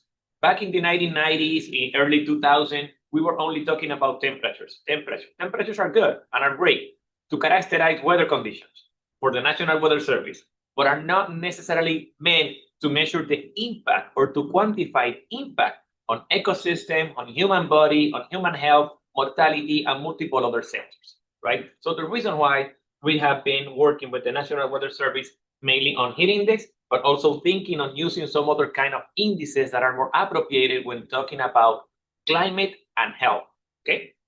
So heat is, as I mentioned, is a combination of multiple factors. We have the drivers that could be related with regional climate, as Ernesto from the National Weather Service mentioned. It can be related also with, it can have a lot of interaction, for example, with the landscape. The infrastructure, Chris and Hilary were mentioning about the houses, the orientations, the building materials, the ventilations, but it's also related to social determinants of health. And those are the existing conditions that are characterizing the profile of the population, right?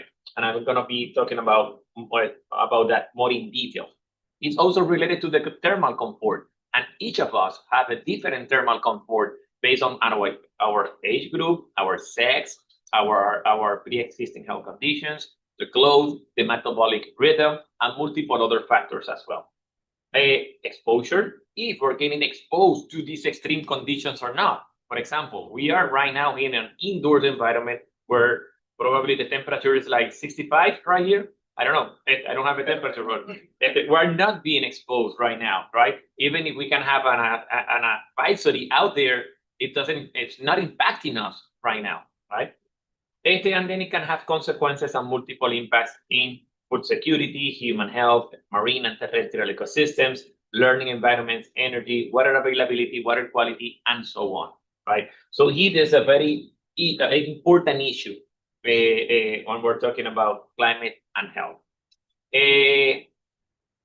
Interacting with the landscape, as I mentioned, by transforming the landscape, deforestation, and building urban areas and urban settings, we might be able also to exacerbate the conditions and retaining more heat than the one that we can liberate into the atmosphere. So the reason why it is important about the research that Digna was mentioning about how green infrastructure, forests, and ecosystem can help to provide essential services by mitigating, providing shade, regulating temperatures, and reducing extreme heat conditions in some areas.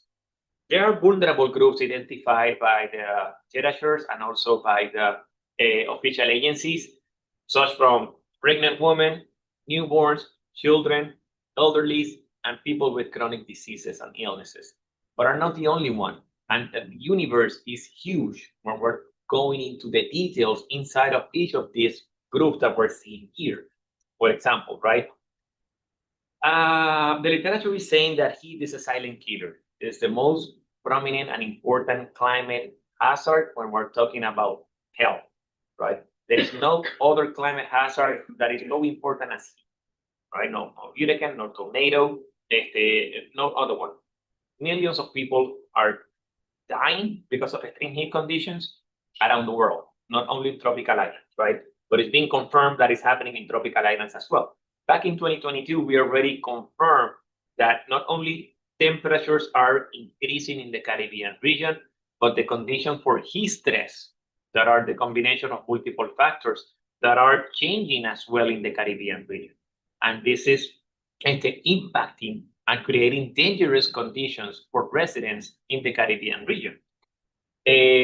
On top of that, as I mentioned, the thermal comfort. So what is the thermal comfort? The thermal comfort is a combination of air temperature, radiant temperature, air velocity, relative humidity, but multiple other sectors as the factors, social determinants as age, gender, thermal history, context, metabolic rate, clothing, isolation.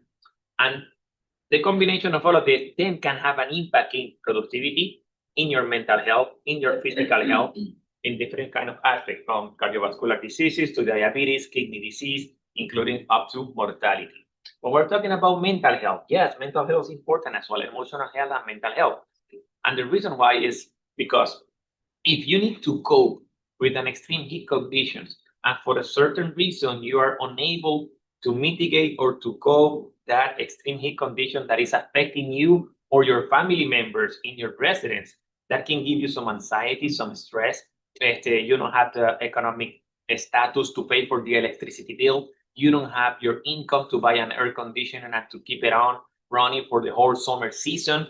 So those are the kind of things that are being affecting you and are affecting people more often than we used to be back in the 1990s, because now all of a sudden summer season is getting longer than we had back in the 1990s, right? So we used to have like 3 months literally of extreme heat. Now all of a sudden we're having 4 to 5 months of extreme heat, right? And if you have someone with pre-existing health conditions in your house, in your residence, a vulnerable group, that the people with autism, kids, children, people with cancer patients that are in bed going under treatment, chemotherapy, thermotherapy, and you are unable to mitigate the extreme heat in your residence, that is also providing you some additional level of stress and anxiety on trying to protect your family member, and so on, so on, so on, right? So I don't know why this is so small here. Sorry for that. But how do your body handles with heat? But obviously we have not a perfect temperature, but we have an average temperature for your body to function well, and that is 37 degrees Celsius, right? 98.6. On top of that, then your body might still experiencing some kind of issues with the vessel, the blood, your main pump, which is the heart, and so on. So all of the organs inside of your body are being affected, all of them, by increasing temperatures. So that's the reason why controlling fever is so important, right? All of them could be impacted negatively in the long term, but also in the short term. So again, there is no other climate hazard that have this capacity to affect all of your organs in your body, only increasing temperatures and heat. Heat-related illness, well, we have from heat rashes to heat cramp, from heat exhaustion, from heat stroke, the kind of symptoms. You can start sweating, you can have your skin getting red, dizziness, headaches, vomiting, unconsciousness, and multiple others. These are heat-related illness, not necessarily associated with some other pre-existing conditions that I will provide more example. If you are in the elderly, or you are an older group, beyond 55 to 60 years old, and I will give you more example from Puerto Rico. So you are losing your capacity to sweat as you're getting old, right? So that's an important issue, and the reason why elderly communities are a vulnerable group. In the case of Puerto Rico, our demographic pyramid is changing. And now, all of a sudden, we have more elderly groups than children or young people. So it's not only that we're getting warmer and the heat stress is increasing, but it's also that the profile of the population is being more vulnerable all of a sudden. We're more old than we were in the 1990s, right? So we need to pay attention to this specific group.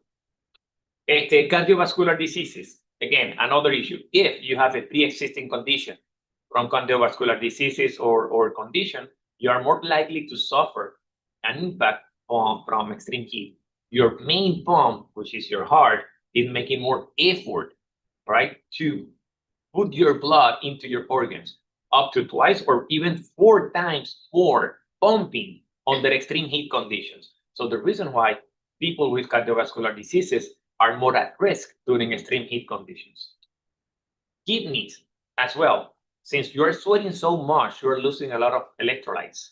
And if you are suffering and you are a patient on kidneys, and you're going under treatment and things like that, you need to be patient. And you need to pay attention under these conditions because you're most likely to be affected and impacted. So again, the universe of the people that could be affected by extreme heat is huge. However, this is not a coastal area or a urban area that is getting flooded. So it's not being covered by the media, right, in the front lines, because you're not taking a picture. You're not taking a video of how people with diabetes are being affected by extreme heat.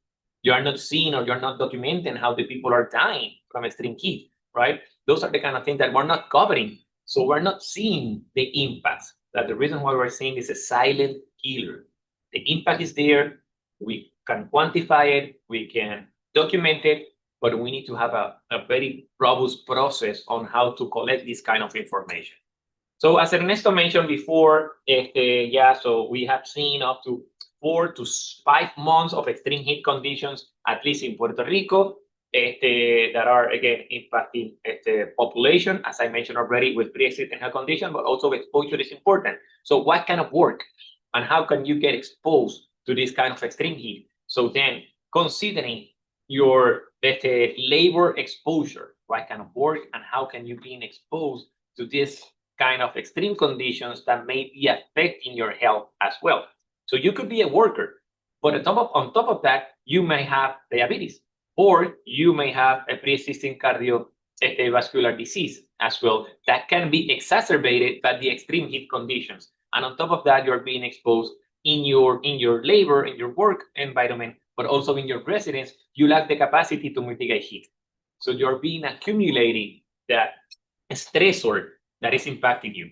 Cancer patients, for example, people that are going under treatment, chemotherapy, radiotherapy, people that are females, women that are under menopause, people that are going under some kind of hormone treatment for natural reasons or for other reasons, they are suffering also hot flashes. These are patients and groups that are more thermosensitive to extreme heat than what we can say a healthy people, right?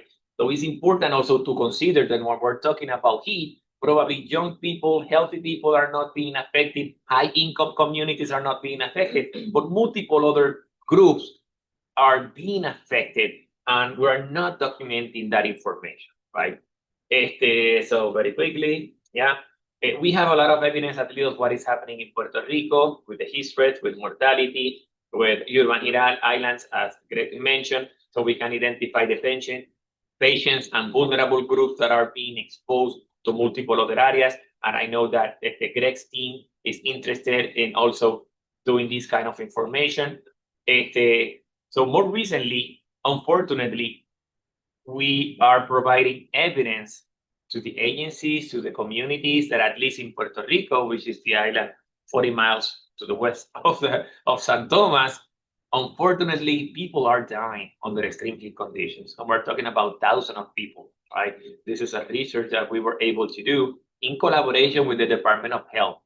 And unfortunately, we documented that thousands of people died under extreme heat conditions because of elevated temperatures and humidity. So we said, okay, when we're seeing death, and we're talking about an epidemiological pyramid, it means that you're only seeing the tip of the iceberg. So if you're already able to document that people are dying because of these extreme heat conditions, it means that under that tip of the iceberg, multiple other people, vulnerable groups are being impacted for whatever reason we are unable to document it, right? So then you may have people that are being hospitalized. So an increase or a peak or a surge in hospital admissions, a surge in emergency room visits, right, are underneath the death or mortality, excess mortality. It's what happened with Hurricane Maria as well in Puerto Rico back in 2017. And then you can go to people that are being affected, but for whatever reason, they're not even asking or requiring medical services. So they're not going to the medical doctor, they're not going to the hospital, they're just being affected by heat, but staying at home, right? I'm not going to school, I'm not going to my work, I'm not feeling good, I'm not feeling well, I'm unhealthy today, right? And you're not collecting that information, but it doesn't mean that they're not getting impacted, right? So with the Department of Health of Puerto Rico, we have been working with them. We worked with the National Weather Service and we developed the first early warning system for heat at the meteorological level. It's a federal agency. But then we have the information to work together or to convince governments that this is an important issue. So the government of Puerto Rico for the last 3 years started to collect information on emergency room visits and hospitalizations of people in some clinics and hospitals around the island. And as you can see here, these are people that are visiting hospital in Puerto Rico in a very small amount of clinics and hospitals. Only 26, and Puerto Rico have more than 86 hospitals and clinics. So only 26 hospitals and clinics are providing information. And we can see that thousands of people are diagnosed with heat-related illness visiting hospitals and clinics in Puerto Rico. Some of them are only emergency room visit, and some other thousands are hospitalizations. So very quickly, I'm gonna go, I don't wanna, so sorry, this is something that you already talked about the season. I heard Ernesto, these are just numbers providing more mortality data. In terms of percent, how much people or how much the relative risk of mortality is increasing when you are experiencing an extreme heat condition, an extreme heat event, and you have some of these existing conditions, health conditions, right? So for example, in the case of Puerto Rico, patients that used to have myocardial or cardiovascular diseases were more likely to die, and there was an increase of 16% under extreme heat conditions. For heart failure, there was an increase of mortality of 55% of the population with this kind of disease. Cerebrovascular disease, up to 82%. That's huge. That's huge, right? And cardiovascular disease is 78% increase. Again, it's becoming an important issue, a real a consideration that we need to address for the Caribbean, not only in continental areas. Unfortunately, we don't have superpowers. We're not superhumans. And we need to be prepared on how to deal with extreme heat in our environments. That's it. Thank you so much for inviting me, and I'm happy to. Can you take questions or no? I think so. That depends on Greg. Yes, so we just have a time for questions. Any questions for Pablo? Yes. So a couple of things actually. So I noticed that you was talking about like issues with people who have pre-existing conditions, whether it be cardiovascular diseases or cancer or asthma or things of that nature, right? So how I'm viewing it as well as, especially if you're working, that can be a problem for people who need their insurance as well. And I don't want to sound like a guy who's like business minded, but you would want to take out certain insurance policies to benefit your family. Let's say, for example, God forbid you succumb to these circumstances. So yes, a great solution would be diet, yes. But as what we was talking about previously is that because of the heat, especially for farmers who are out there working, it's going to have a lot of strain on them as well. So me personally, who actually worked for the rental company when I was over there in the parking lot from last year, when you said last year was when it was the highest heat. I, for one, who didn't have any of those issues, just like you say, people who don't really have those diseases, they have a strain as well. Because when I was out there working in the hot sun, like you was talking about, I'm getting angry for no reason, you know? And that's something that should be also considered as well, because when the heat rises up as well, so is the crime is going to raise up as well, especially people who already have road rage as well, you know? So, and then I also had some questions in referring to, with the job companies as well, because if they're not, let's say, for example, you're a person who works construction, right?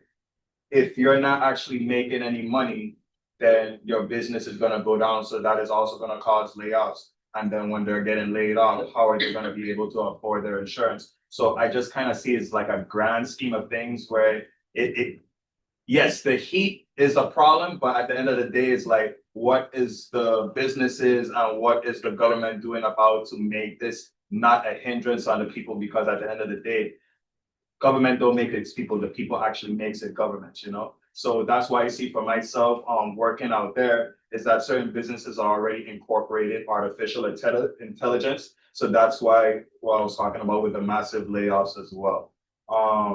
I don't know if it was a question I actually get, but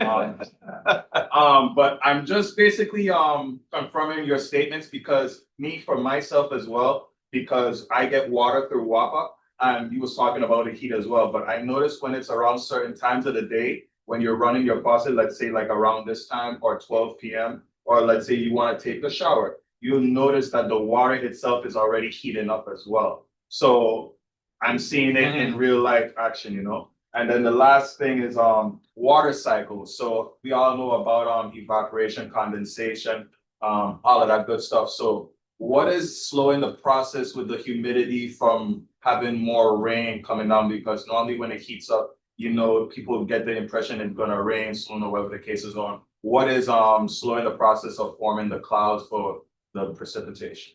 Let me see how can I start answering all of these questions. The first one related to crime. Because we can circle back on this later. The first one related to crime. Yes, there is evidence that is associated extreme heat conditions with some kind of crimes, right? In the case of, we are holding meetings with 9/11 calls and the Department of Security in Puerto Rico to see if we can understand what is happening under extreme heat conditions with certain kind or types of crimes, right? You're not assaulting a bank or you're not robbing a bank because there is an extreme heat event, right? But there is evidence that, unfortunately, domestic violence increased significantly under extreme heat conditions in other places, in Chicago, in London, in UK, and the United States. So yes, certain kinds we have, there is evidence, at least in the literature. In terms of what is happening with the atmosphere, I will leave that to the meteorologists. I don't know if Arcelmi is here. I saw him, or Ernesto Morales. But when you have a warmer atmosphere, you're also increasing the capacity of retaining water vapor and water in the atmosphere. So the reason why we are also experiencing more heavy rainfall events, right? So it's related, yes, it's related. More water vapor going into the atmosphere, but more water is retained in the atmosphere, so more heavy rainfall events are occurring as well in tropical areas. Okay. And thank you for sharing your experience, your personal experience. Thanks. We can take one more question, two more questions, and then we have to move on. Go ahead. Quick question. So you mentioned about the vulnerable groups, right? And you were talking about the elderly, the kids, and the people that are sick. But I think it's already to mention about the people with psychological problems. Like I'm thinking of like people like homeless in Houston, where it's so hot that you see these homeless wearing a jacket. They actually feel cold in a hot weather, right? Because they have some problem. So they actually is hot and they're getting more hot with heat up, which causes more problems and potentially death. With that population itself, I think you mentioned, are you using that population as well? We're not using it, but we collaborate with groups that are working with that population. Yes, with homeless in Puerto Rico, around 2,000 people are being documented island-wide that are homeless. And yes, they are considered as one of the vulnerable groups.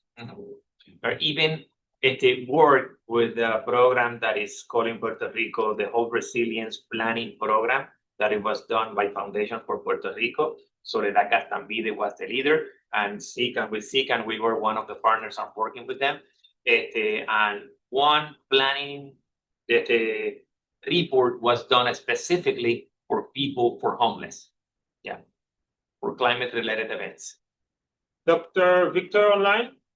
Yes, hello. Good presentation. Excellent. The question I wanted to ask was, have you done any work on the implication of heat on medications, specifically psychotropic medications or diuretics or cardiovascular meds? Because you mentioned those are, chronic conditions, but have you done any work to look at that on its implication on heat? It's always a challenge for the chronic disease people. That's the question. Thank you. Thank you. No, not yet. We haven't done anything related to medicines or treatment specifically yet, but that is something to explore in the future. Okay. Thank you again. Any last question? Okay. Thank you, Greg. Well, thank you, and we will circle back to those issues very shortly. Now we are moving on to Dr. Ghandehari, Masoud, who is going to talk about the built environment. So I'm going to bring the presentation. Start with kind of 15 minutes, right? Yeah.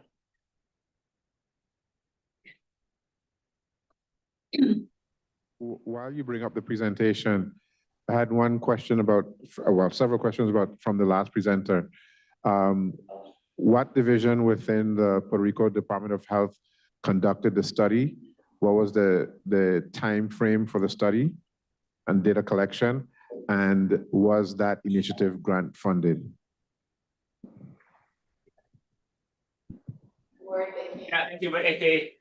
Thank you for the question. The one that we did for emergency room visit is syndromic surveillance system, and it's not a grant from the federal government. It's been in place as a pilot project. It's a surveillance system in Puerto Rico. The other one was a grant project that is, we were studying mortality. And yes, we received funds, and we did it with Lohmann funds to understand the mortality in Puerto Rico. And it was done for a period of 5 years, non-accidental mortality, daily mortality. Yeah. Okay. So are there any other questions? Croix online? No more over here. Thank you. Okay. I believe there's one question about mortality in the chat.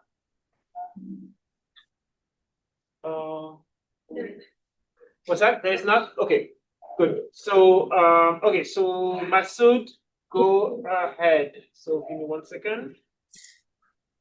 For my sharing.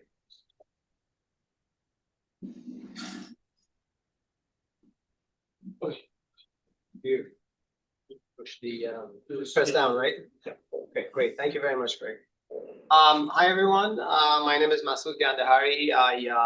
I work at New York University, and I'm also a co-PI on the Caribbean Collaborative Action Network, led by Pablo, and in collaboration with a number of other people, including Greg, who leading this workshop.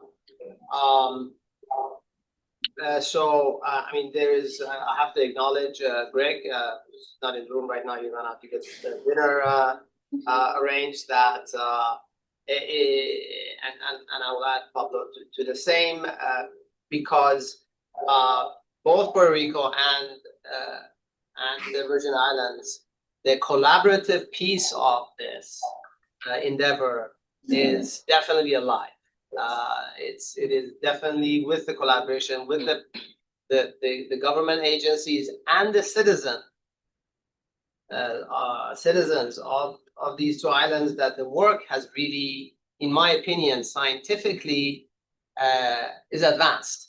Okay, and so that's, I just wanted to make that acknowledgement.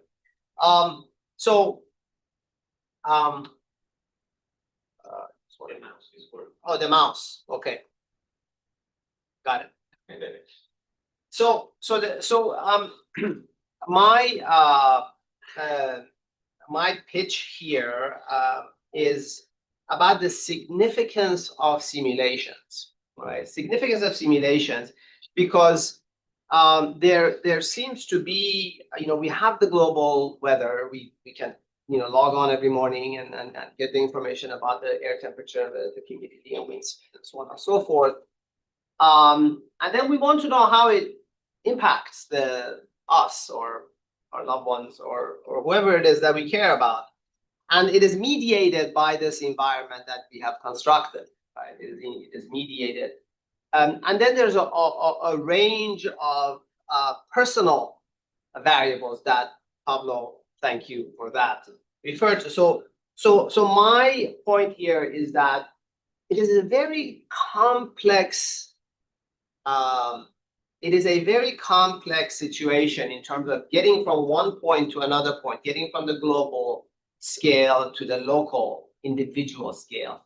And the simulations have the power for us to be able to do that. And I can think about 3 values for that simulation. Number one, it can help us with short-term predictions, both indoor and the outdoor. Number two, it can help us with long-term predictions, and we're talking decades. And I believe that there was a question earlier about what's the plan? Well, we know things are warming, and that simulation should be able to help us plan for that decadal change. And number 3 is design, okay? Because we do a lot of building and testing by trial and error. There are, however, simulations will allow us to make such experiments virtually, such that we can make the decisions accordingly. And so Pablo nicely laid this out. And so the simulations I'm referring to is basically shifting from the valuable heat index that is currently being under practiced to one which includes all the other variables. At the moment, as you see, the heat index includes the air temperature and the relative humidity, while the wind speed and the radiation is not included. And we all very well know that sun makes a huge difference on our experience of the temperature. There's also a range of physiological personal information, as Pablo nicely pointed out, that makes a huge difference.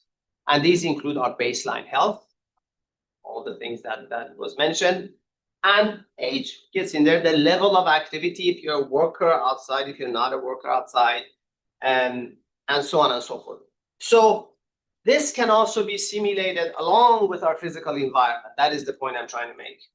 And so the power of the community action that CCAN, the collaborative, the Caribbean Collaborative Action Network, is our testbed, in my opinion. And so the testbed you see here is actually quite far away from here. This is one of the 2 testbeds, actually one of the 3 testbeds. This is more mature, and I have to say, Greg and I yesterday initiated or continued initiated the second phase of data collection of the work that Greg and others, including Hilary and so on and so forth, have begun. So this particular testbed gives you a sense of what I mean by simulation. Okay, what I mean by simulation. Here's the campus of the Polytechnic of Catalonia in Barcelona. The work is funded by National Science Foundation and the Catalonia government. You see the campus environment. The campus environment was virtually modeled so that all the features, the grass, the greens, the trees, the walls, all the properties of the material, every surface properties, bulk properties, the whole 9 yards. It was an outdoor environment simulation, so we kept all windows closed with the indoor temperature at 25 degrees C. And you get then a whole bunch of output, not only, of course, just the surface temperature, but the physiological equivalent temperature. This simulation was done by a student, and he used himself as the subject matter. He is a white of European descent, 30 years old, and in okay condition. He has some blood pressure, but he's in okay condition. And so the physiological equivalent temperature calculations that you will see include everything that you see here, including his condition, all right? And so that is what I mean by simulation.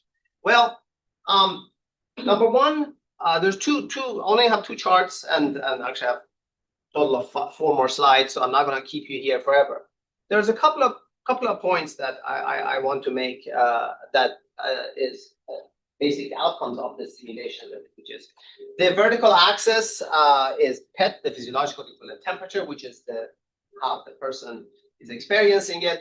And the point here is what we see here is the average experience, sort of like the simulation had 400,000 points of data collection at the 1.5 meter, so basically human height.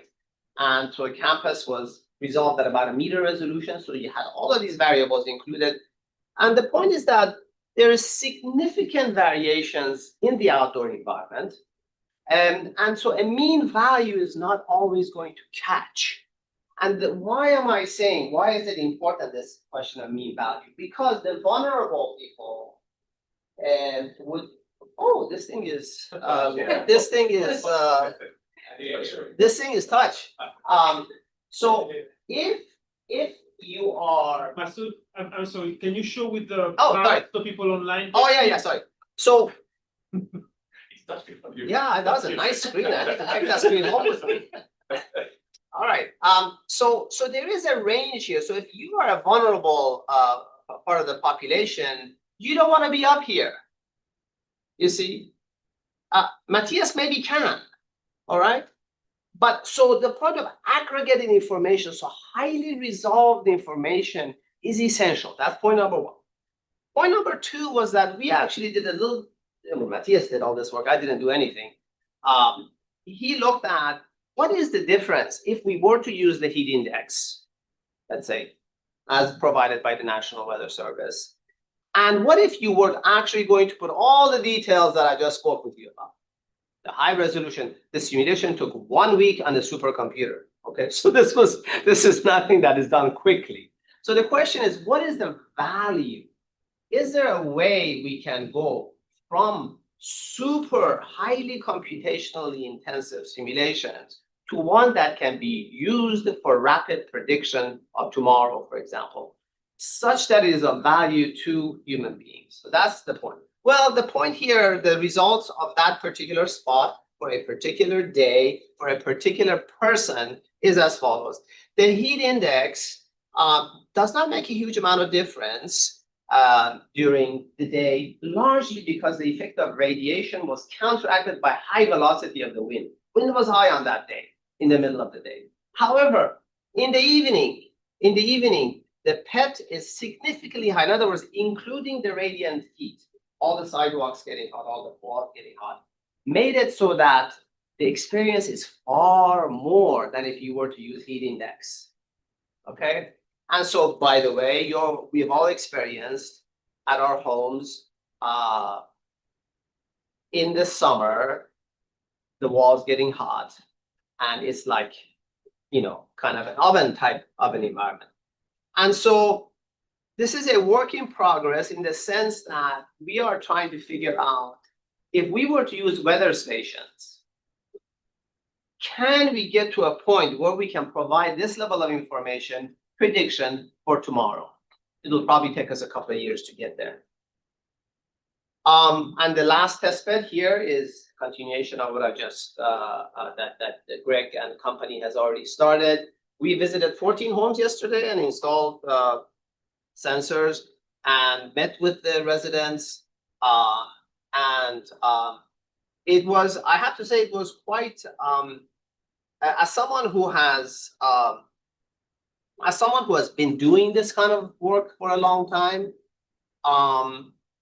the level of engagement of citizens, and I have to acknowledge Greg, of the network he has created that addresses and answers or is enabled to lead to answers scientific questions that many of us are not able because of lack of access to this level of collaboration and cooperation, okay? So in a way, here is an example where we can say what the island can do for the mainland as opposed to what the mainland can do for the island. So with that, Greg, I want to wrap it up and I take any questions that you have. I've kept myself well below the time. Thank you. Thank you, Masoud. Any questions for Masoud? Both on St. Croix and online and here on St. Thomas? Is the Sahara dust a factor in your research as well or no? The pollution was not included in the simulations. As a matter of fact, in the physiological equivalent temperature, your respiratory environment will affect your experience. If you have pre-existing conditions such as asthma, for cardiovascular, no, because cardiovascular is more of a long-term effect. Respiratory illness is more of a short-term. So if you are an asthmatic patient and you have Saharan dust, your experience will be elevated. Sorry, was I supposed to speak here? Yeah. Thank you. Any other? Yes?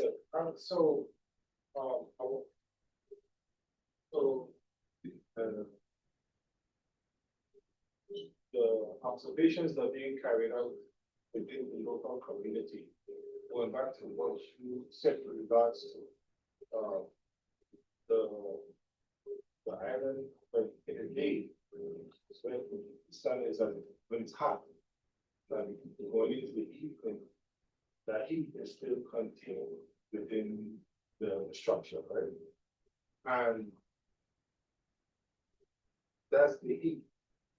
And that's where we find significant. And also, so we can tell. So you're saying that you use that portion of that data, the portion of the day, to measure for the heat how hot it was during the day relative to thermometers, the heat in the daytime at 12 o'clock, like when the sun is hot for the day. So what you propose to do is find a way to predict temperature for the next day or for the week using prior information from the from the simulations, yes. Simulation. Yes. Okay. Precisely. As a matter of fact, I just quickly because I'll just back up to this one here. Hold on. 1 second.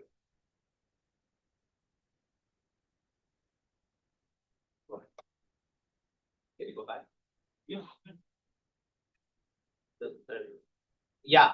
So basically, what you see here is that this higher level, this included the stored heat in the building, while the other lines did not include the stored heat in the building.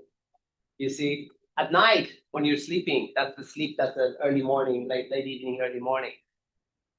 All the other indices, because there is the heat index and all the thing, all the other indices are not able to capture that.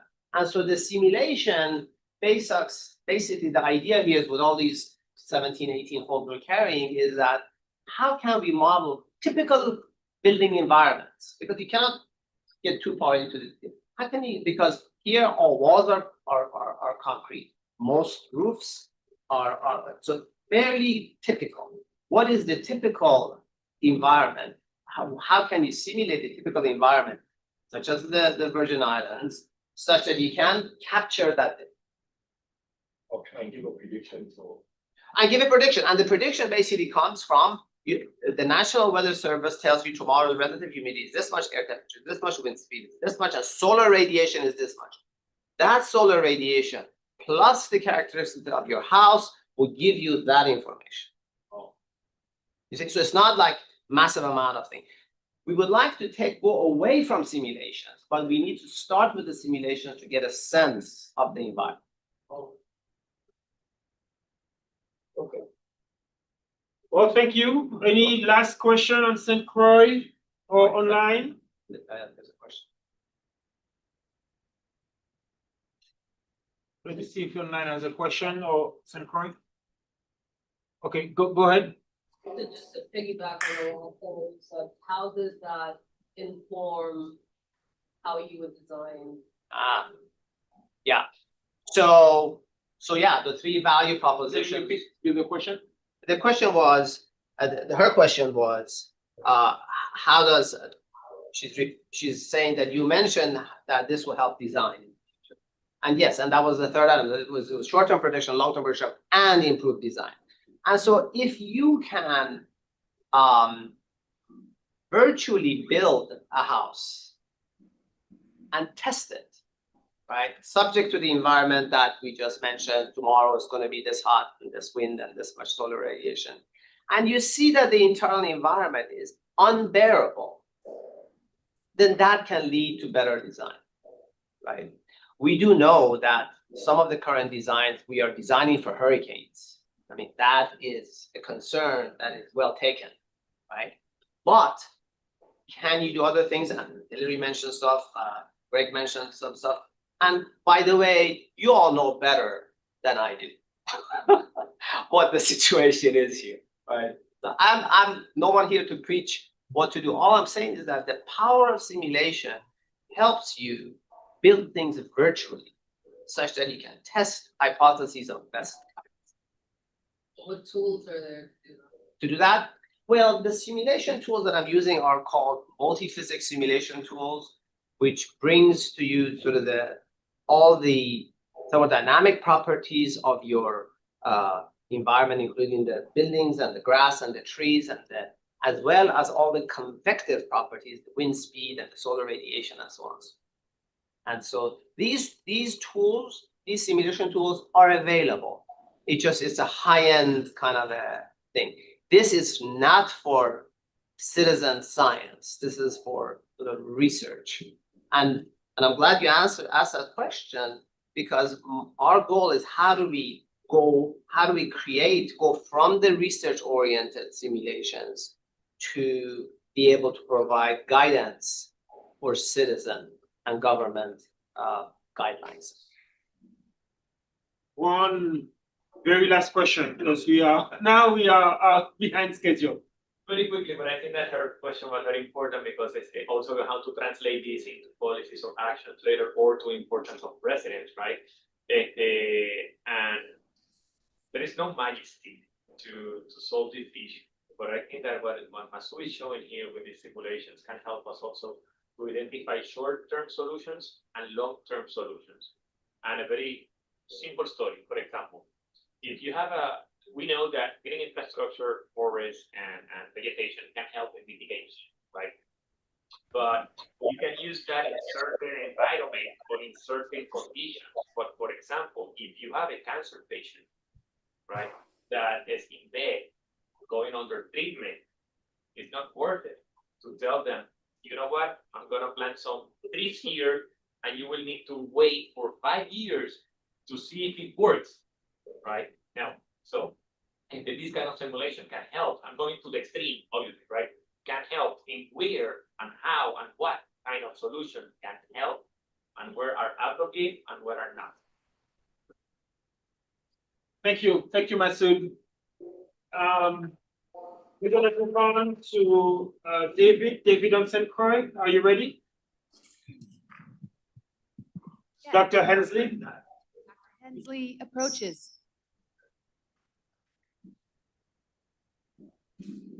So Dr. Hensley is a faculty at UVI, and he's going to continue a little bit the discussion we've been having about the importance of the environment in controlling heat.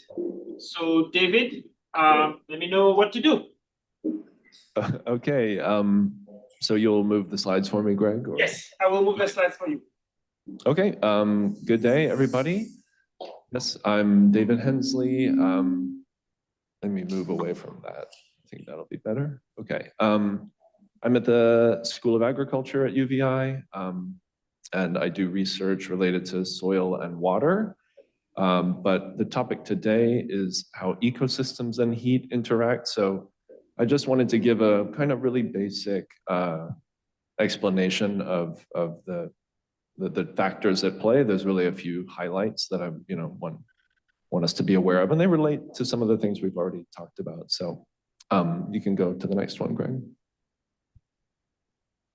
So the first point is, and this has been brought up by the previous speakers a lot, and because it's very relevant, why is it so hot? It's not just because of the weather and the climate, right? It is because also of the built environment and the objects around us. That's a very important point. I'm glad everyone is making that point because it's relevant, because we can do something about that one. So just to review, like, what does make it so hot?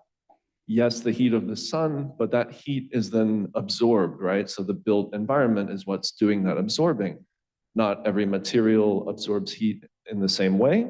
Some are more reflective of the heat, and when it's reflecting, it's just going back into the air. It's much less, doesn't drive the air temperature as much.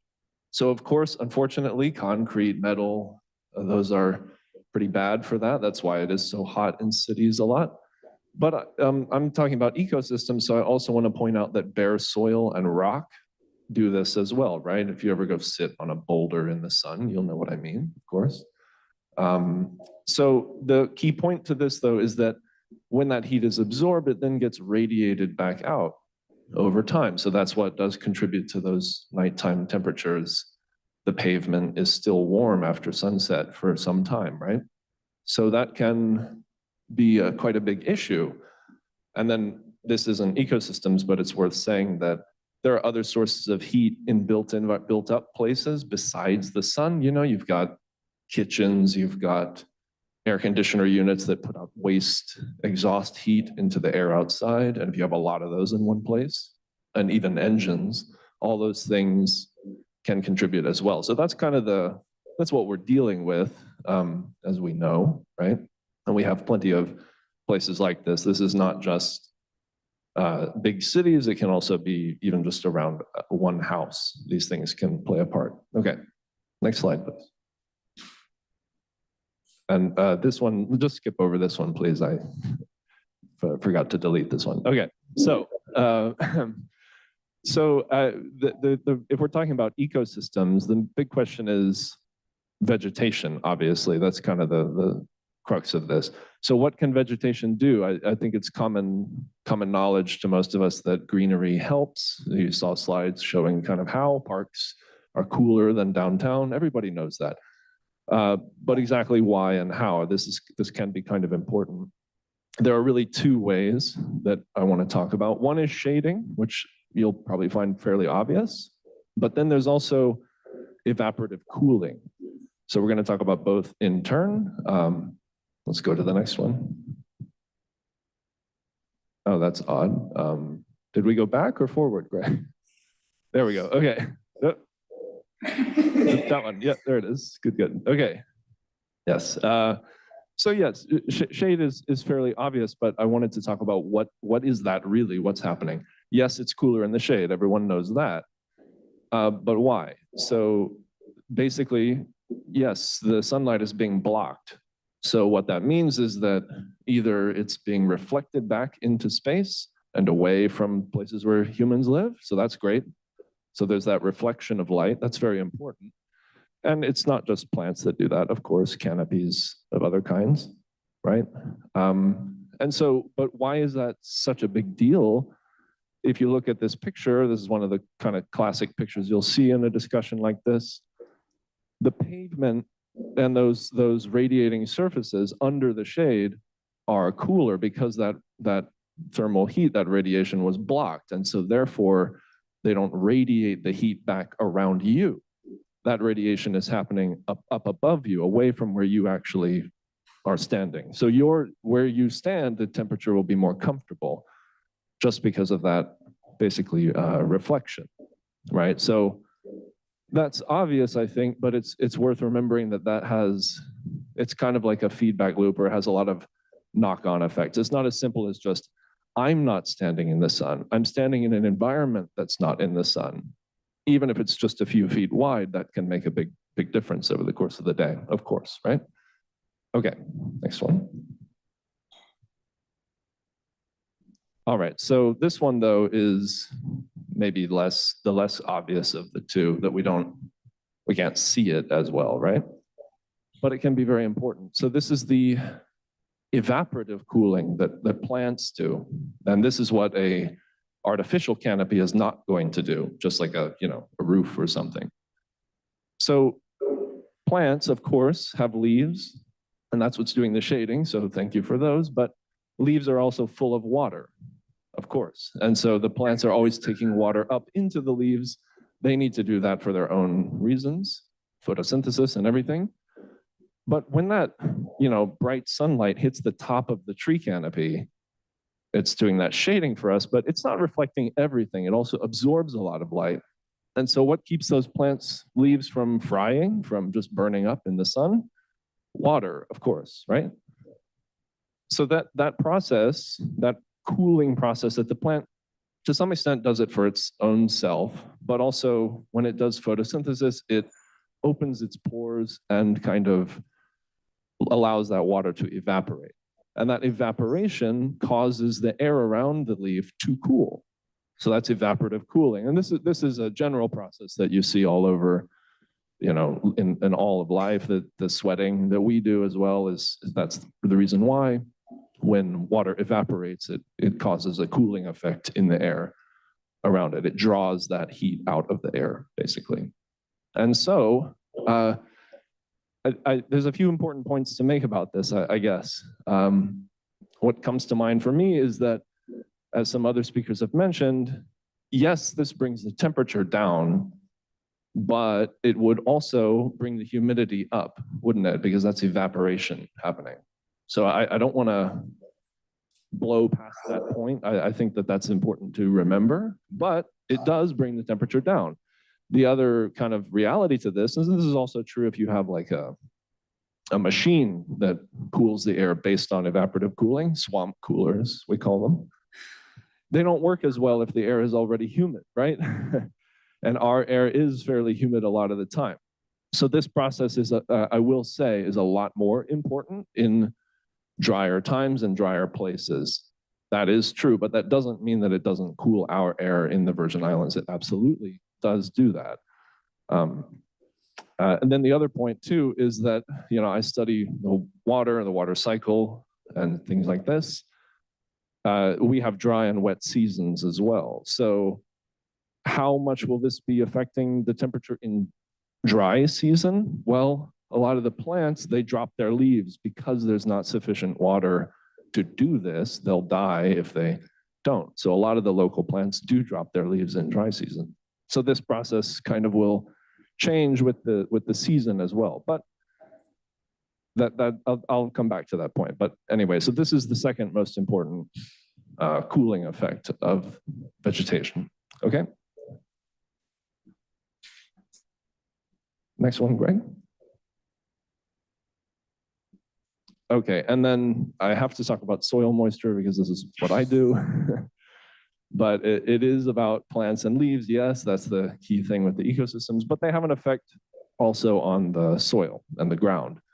And we do live on the ground, so this is going to affect the temperature for us as well. So all that shading that I was talking about and some of that cooling as well. Yes, the plant is drawing water out of the ground, but typically from a somewhat lower level in the soil. The surface soil, right at the top, is shaded now because it's under a plant, right? If there were no shade there, it would be very easy for that top crust layer to dry out. And you can see that in the real soil any day where the sun is out. Maybe not today, not after it just rained. But it does easily dry out on the surface. And there's a thermal kind of consequence to that, which is the ground bakes and it turns into one of those surfaces, especially if there's no grass or anything, it's just bare soil. It can absorb and radiate heat just like a pavement, concrete would or something. So that can contribute to the hot air temperatures in an environment surrounded by that. I work in agriculture. This happens a lot in an open field if it has been plowed and then the moisture dries away, right? So if you're under a canopy, the moisture is retained on that surface level better, more easily. Think of a moist forest soil. And that that moist soil doesn't heat up as quickly because of the water. So you can touch it and it's cool to the touch, right? So this is very important for our, I guess, water resources, but it has a pretty important thermal effect too. This is contributing to that cool, but yes, also moist air that you would feel like in the forest versus in an open field or in the city, right? Okay, one more. Other way. Okay. Yes, and so the final point to this is, well, you know, ecosystem. I've been talking about plants, but how can we relate this to ecosystems? So it is obvious that a single tree would have these effects right around it, of course. So if you have a tree shading your house, that will make a difference, and might be the difference between your air conditioner breaking or not, right? I've seen that happen here on this campus anyway. So that's important, but then what about the ecosystem, quote unquote, nature, like the forest at the edge of town, like that kind of thing? It's important to have greenery in the urban space, and others can speak better to that than I can, I think. But what about those larger landscapes? It's true that the further away you get in space and distance from those places, the less that cooling effect will make any difference to you. So, you know, you don't have to go that far into the heart of the city to really feel that heat island. That's where those, you know, street trees and things really matter. But I don't want to neglect the fact that to the extent that you are next to or close to one of these forested environments, there is a cooling effect that takes place. And I imagine that kind of thing would be modeled in some of these simulations that we've heard about, especially if it's upwind of you. That cooler air can blow to you. It can also have effects on the movement of the air, the roughness, surface roughness can change the way the wind moves and things like this. And then the final point, I didn't really write this one down, but I think it's worth saying, not every plant, not every species will do these things in the same way. So a tree is a tree, and it's great for cooling and everything. But some trees do drop their leaves, others don't, right? So that's fairly important. It's something to remember for dry season or what have you. Others will be more effective at evaporative cooling than others. And whole ecosystems will have different groupings of species than others. And so that can matter. Like think tantan scrub on the hillside versus a big shady old forest. I think we all know which one would be cooler inside, right? And that has to do with all these cooling effects of different species. They have broader leaves or they're taller, many different characteristics. But so that's the ecosystem connection. The type of ecosystem will affect how cooling it is. But it is that and the patchwork of plants around us. Every plant will have some cooling effect, even grass, for that soil, for example. So I think that's all I wanted to say. Thank you. I'll take questions. Yes. Hi. So one. Oh.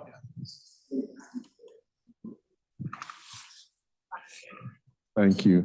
Ruben Malloy, Department of Health. So while you didn't use the term trade winds, you use wind, and you talked about the cooling effect that vegetation would have on and when it interacts with the wind. Based on your presentation, the opposite effect happens when you don't have vegetation and the soil can get as hot as a rock, and it blows it, so that could generate increased heat. Yes. Yes. So yeah.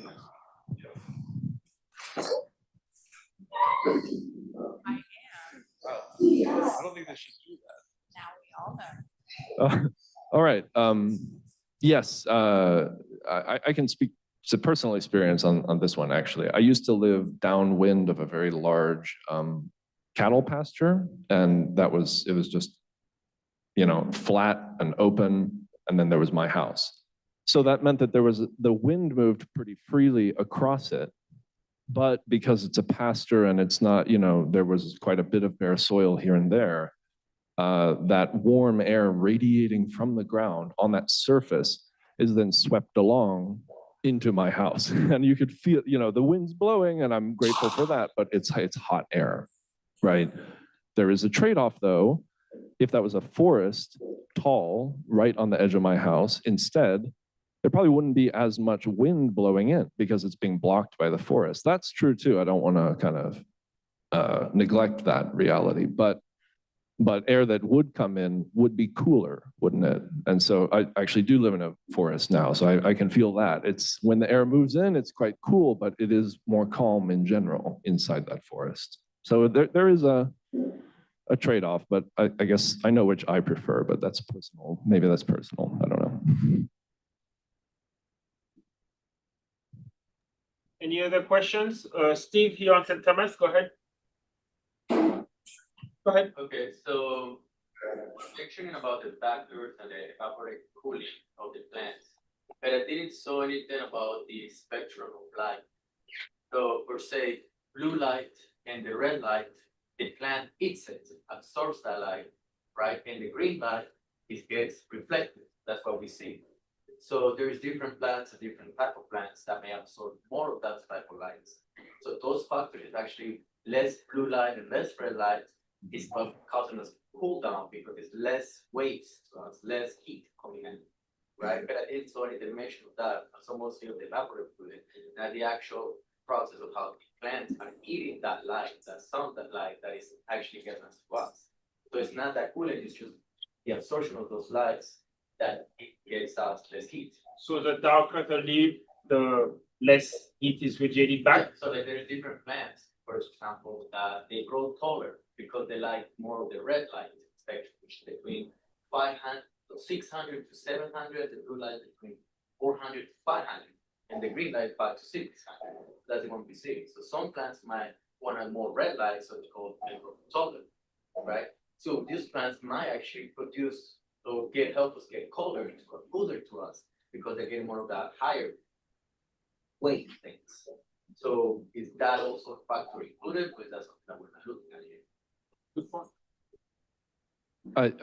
I heard about 50% of what you were saying, but relating to the light spectra absorbed and reflected from different plants, different species. Is that the? Yes. So the idea is that different plants can absorb different amount of red light and blue light. And the question, but also statement, was that the more of the spectrum they can absorb, the less heat we're going to feel. Right, exactly. And what I would emphasize is that that's another reason not to just think of, oh, plants are plants, they're all the same.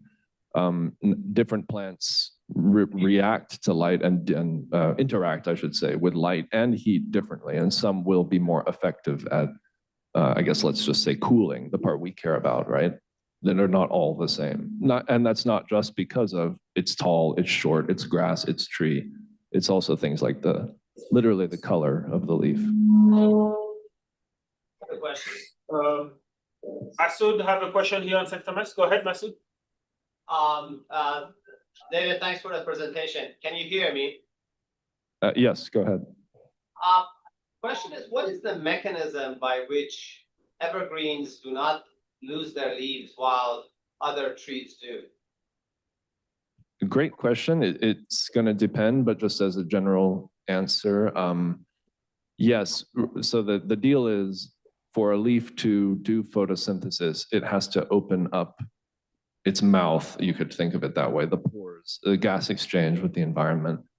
And when it does that, it's going to lose water. And that losing water creates the cooling that we're talking about. So some plants can't really regulate that as well. And so they just deal with it by dropping the leaf when times are tough, when there's no water, or when it's, winter, so other places. But evergreen leaves, some of them will be able to carry on a limited form of photosynthesis and kind of like ration, you can think of it that way, which you could see how that would be. If it's doing that, that's great, because that means it's like a moderating effect through the year. You get some benefit in the dry season. Others are basically closing shop. they're effective at keeping the leaf there, and they can deal with the thermal stress other ways, but they're not actually necessarily doing that as much evaporative cooling. So again, the species matters. And some will do more than others, right? But generally speaking, there is some that happens. I mean, if you have no leaves at all, you can't do this. But if the leaves are on, and say it rains, those leaves are ready to go. But the trees with no leaves, they have to grow them back, right? So. Right, thank you. Any other questions?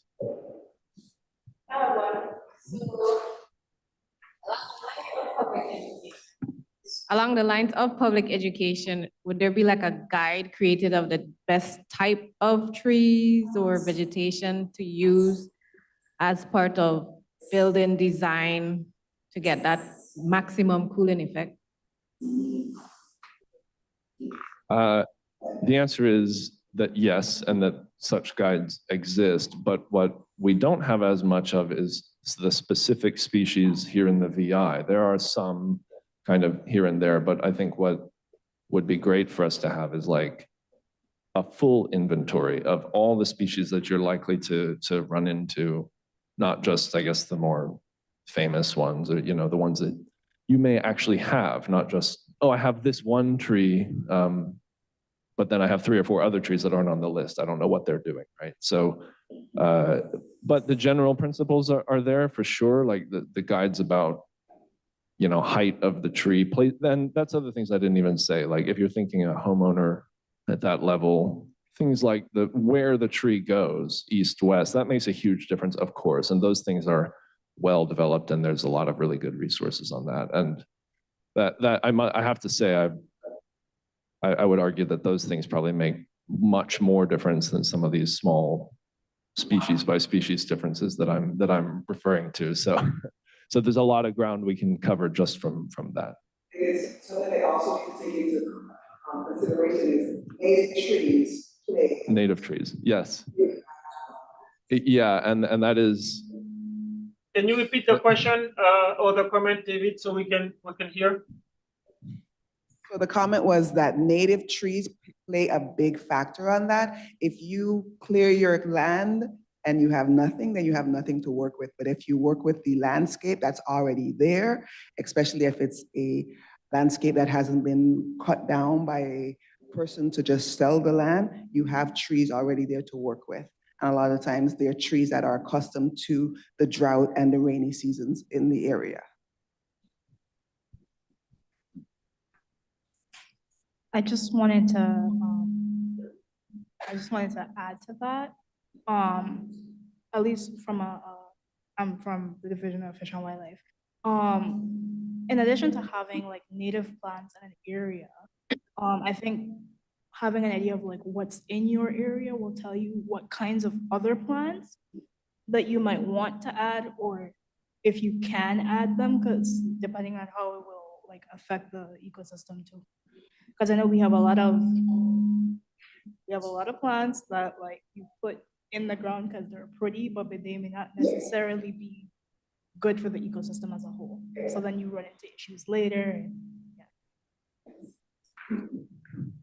Yes, and thank you for mentioning native plants, because those are ones, in the absence of more detailed information, species by species, that takes a lot of, you know, workup that, you know, maybe hopefully one day. But in the meantime, every native species is different too, but generally speaking, they're, of course, better adapted to the local environment. And so they're probably going to have more of a moderating effect than maybe one of these like flashy species, let's call them, that might just look nice, but then like I don't want to pick on anything, but flamboyant trees don't have leaves a lot of the time. And so that's kind of a shame when you're standing underneath it.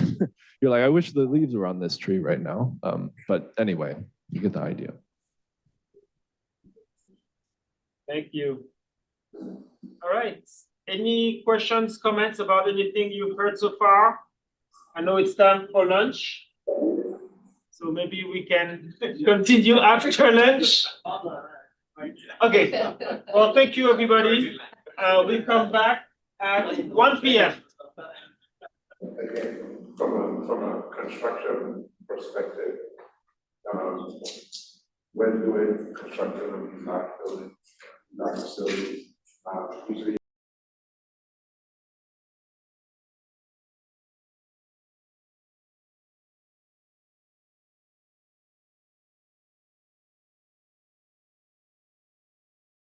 Okay, good afternoon, everyone. We're gonna start shortly. I hope everybody who came in person enjoyed the lunch. St. Thomas lunch was very good. I hope the St. Croix lunch was good as well. What did they have for lunch? St. Croix, the question that we have is, what did St. Croix have for lunch? We see you eating, but you don't see what it's on a plate.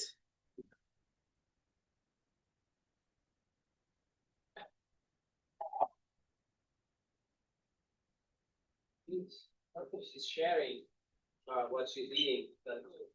No, she's. Are you speaking? We cannot hear you. You are muted.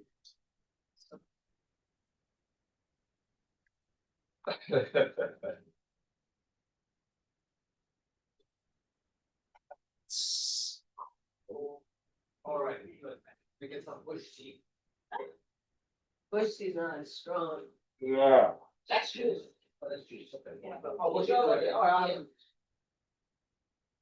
So hopefully somebody will help come and mute. For St. Croix. So we're gonna have a slight change of schedule. Mr. Michael Charles is gonna talk about the experience working with children. Then we're gonna have Dr. Ekpo talking about health impacts on the population in the clinics. And then Dr. Carollyn Boykins Winrow talking about how to care for animals. Later in the afternoon, we're gonna finish with Dr. Michael and Dr. LaVerne Ragster, who will present their adaptation toolkit. So without further ado, Mr. Michael, do you want to come and talk a little bit about some of your experience working with children and dealing with heat? You can stay right here. That's where the camera is. Just, I think. I'm gonna see if I can. Oops, that's moving to other direction.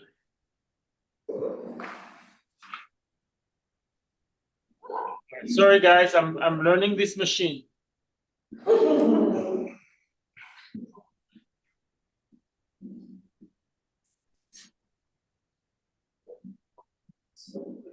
In, under. I think so. Okay, good. Very good. So Mr. Charles is a teacher at St. Peter and Paul on St. Thomas, and he's going to talk about his experience working with children, both at St. Peter and Paul and at the movement school before. Yes, yes. Go ahead. Okay, so good afternoon, everyone. Good afternoon. Yes, so my name is Michael Charles. I teach science at St. Peter and Paul Catholic School. And my presentation today, it's very relative and pertinent to what we have been discussing here. So earlier, I heard Dr. Ghandehari speak about physiological equivalent temperature, and I guess that's how you experience temperature, right? Based on different factors. So I have a little narrative here that I wrote, and I would like you to listen in and tell me if this is familiar to any of you that teach in school environment or any local organization where it's not well vented, you don't have AC or fans. So let me begin reading. So last year, the school temperature was so high, it became unbearable for students to learn. In an article by Weather Atlas, temperatures during August of 2023 span from a consistent warmth of 80 degrees Fahrenheit at night to an intense 91 degrees Fahrenheit during the day, often reaching the year's maximus. And these were forecasts for the United States Virgin Islands. So sure enough, the trend started from May 2023 and began to subside closer to the months of November and December. So at the school that I teach in is a historic school. The school was built in the year 1743. So the school, Dr. David Hensley, I have the name correct, earlier he spoke about materials and how materials affect the heat, the heat that you feel. But this school was built 1743 and is made out of wood, pine pitch wood. So this school is a school that gives parents the opportunity to give their child a private school education, affordable education. And so the student body of the school is 150 students. This includes pre-K to middle school. The middle school is located, everything is located in the same building. So upstairs of the school is wood, downstairs is concrete, right? So this school was built approximately 280 years ago. So with regards to what we speak about simulation and future preparation for buildings that would be more habitable for the environment that we live in. This school, not just this school, but majority of our schools in the Virgin Islands are made of solid concrete. And if they have not been upgraded, wood. But the upgrade is solid concrete and steel, okay? This heat affects students' performance. So the days became hotter, and as a result, the students' behavior changed because the students were restless, they were sweating, they were complaining. So between the hours of 11 a.m. and 3 p.m., the sun came out in full force. Those are the hottest times of the day. Students were tired and exhausted, especially when it came to physical education classes. So when students do physical education in the Virgin Islands, their classes is outside between the hours of 11 and 3 p.m. And I found it interesting when the professor spoke about vegetation and cooling and soil. As we know, St. Thomas is volcanic rock. So when the sun is at its zenith, you could imagine how that heats up. And students play outside, and some of the courtyard, the school playgrounds are tar, paved with tar. So it was so ridiculous. The heat was so ridiculous that tests and quizzes were given during the morning on purpose. Students were given tests and quizzes between the hours of 7, 8, and 11 o'clock because the sun was so hot. The temperature was so hot.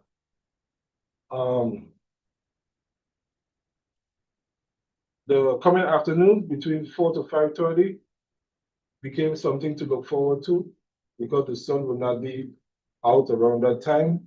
Things became so extreme that the temperature even affected the way the schools spend their money. So the principal had to begin to invest money into buying fans, air-conditioned units. So we see what we have in our hand. We have an issue, but we can't turn the sun down. That'd be ideal, right? That might be weaponized, so we have to be careful with that. So, so the upstairs room was the hottest room. And in that upstairs room, there was one window facing south. Wow. So you could stay in the classroom and see the cruise ships coming in Crown Bay. And that window served as the only ventilation for classroom. So we're speaking about student performance being affected. We're speaking about monies that were allocated for something else have monies that were meant to be spent for something have to be allocated for something else, right? Thus, you have a deficit in spending, which causes the school to not, which when it comes to upgrade, that's something that you will have to look forward to in the future, right? So I was looking online for proof of this, look proof, like what's happening around in the community. So I came across Virgin Islands Daily News, and I'll just read the headlines. So we have St. Thomas source, mold and heat forced CAHS faculty students out of class. Mold and heat. You know what heat does with mold? Heat is steroids for mold. And then we are relocated in the ocean, we have that salty air, which doesn't help much with regards to mold and stuff. Here's the next article. Mold and air conditioning issues at school.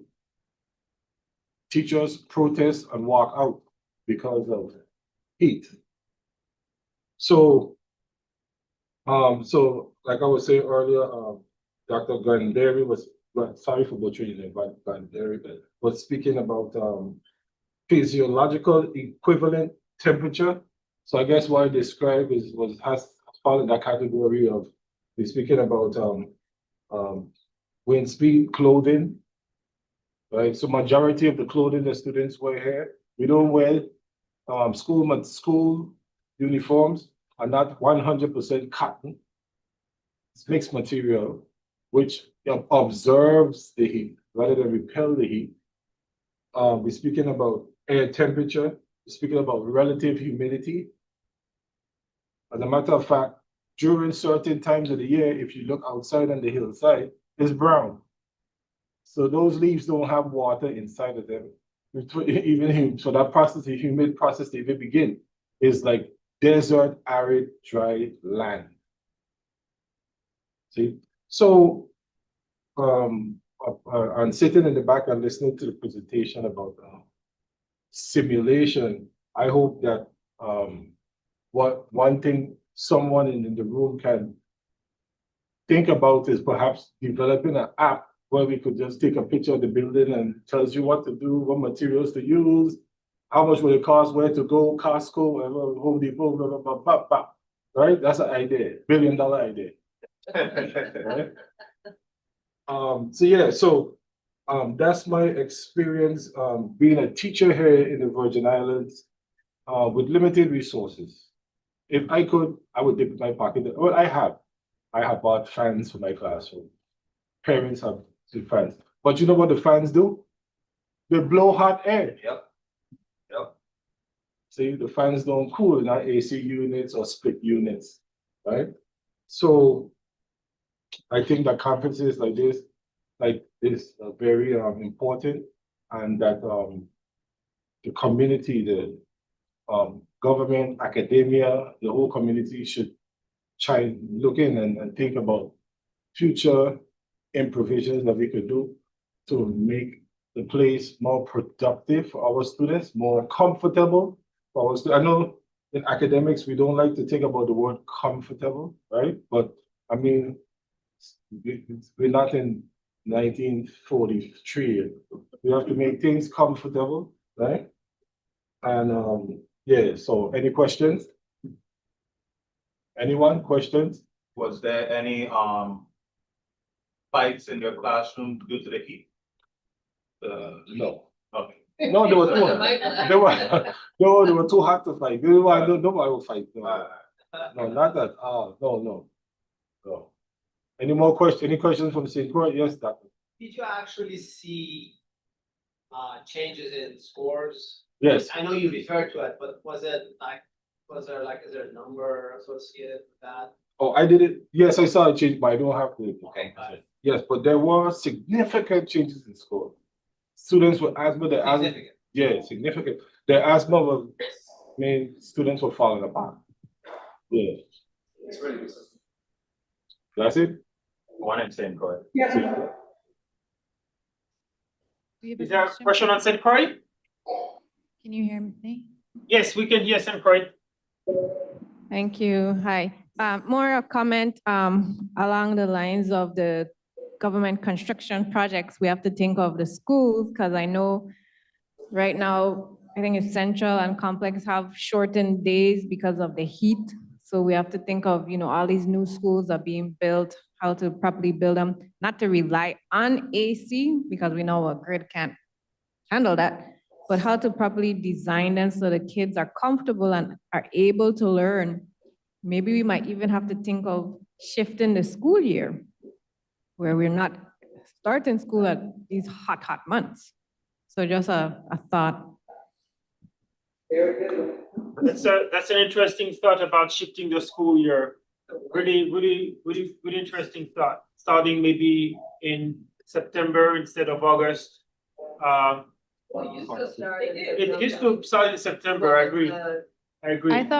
I thought another, speaking of shift, if we seasons changing, some of the takeaways I heard that were like relevant to scheduling was, during these hot times, it sounded like I heard that folks weren't testing students past 11 a.m. So then you think about, and then there's physical education, which is physically demanding, and what time of day do you nix phys ed during the summer? Do you change student schedules around exam time so that nobody's testing after lunch?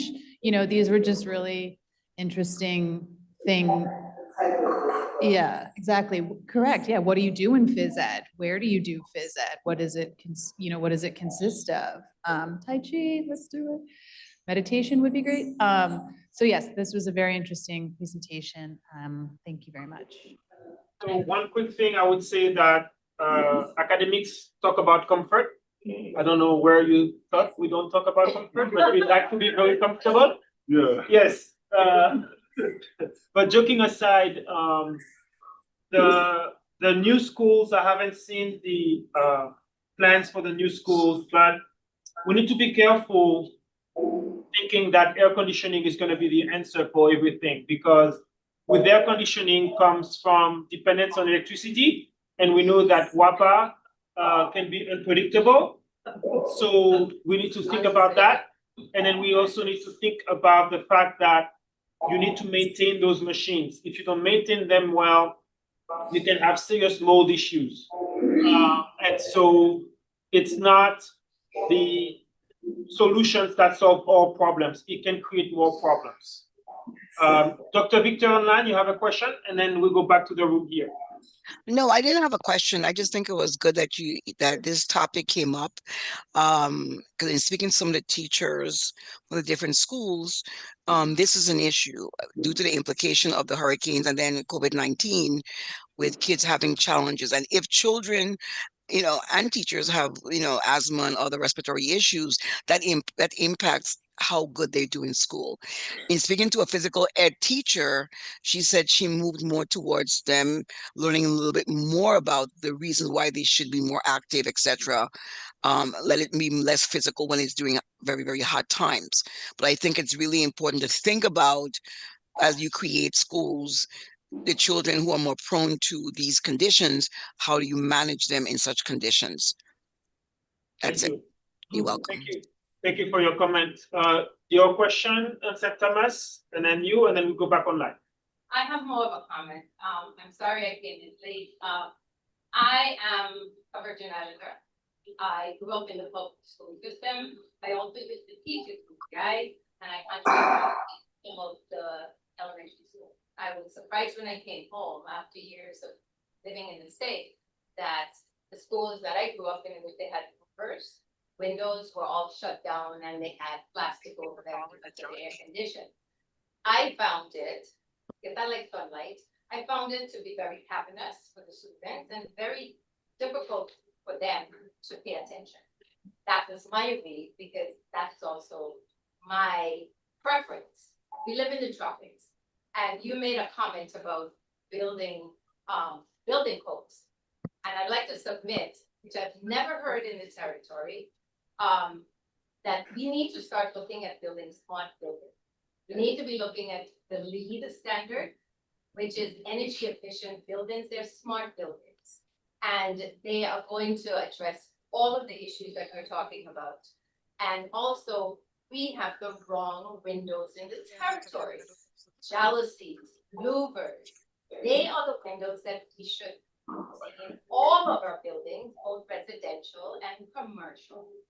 I just spent about 3 months traveling throughout the Caribbean, personal travel. I have families all over, and I am amazed at how now I'm seeing more jalousies in commercial and in residential buildings. I personally did that quest 10 years ago when I was looking at the placing my windows in my home here in St. Thomas. And I said, it's got to be storm windows, storm louvers. And at the time, it was very difficult to find that. And it took me a long search. I ended up finding the single source at the time in Hawaii. And for the very same reason, it's the tropics. And all of the research now is easier to find that the tropics, the ideal windows are louvers. And these louvers are storm louvers. So you can close them if you need air conditioning. They're storm protection. I am concerned. I'm an alumna, alumni of Charlotte Amalia High School. For a campus that's going to be rebuilt, southern facing, and it doesn't incorporate, first of all, solar on the roofs. There are no living roofs on the building, and the windows are all stateside large panes. We are missing the boat in the territory.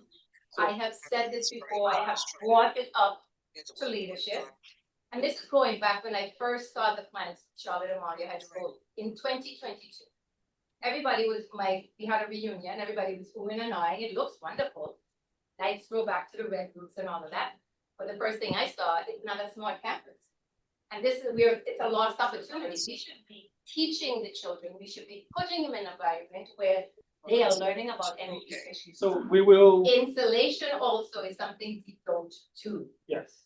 Roof, walls, and floors. No, so good points about the built environment and building envelope and type of windows. Very, very good point. We're running a little bit out of time, so very quick, you wanted to say something, and if you say something, try to come closer so we can hear you. Do you want to maybe move below the microphone there? So my question was for you. Yes. Is there one of the points that was raised earlier, is there a lot of collaboration, this feedback? Is there a lot of collaboration between your office and the various departments of the government? No, we don't have those dialogue yet, but we are hoping to have those dialogue in the future. So we're I'm a little surprised, but this is, I guess, moot. There's this huge reconstruction of all the schools in the territory.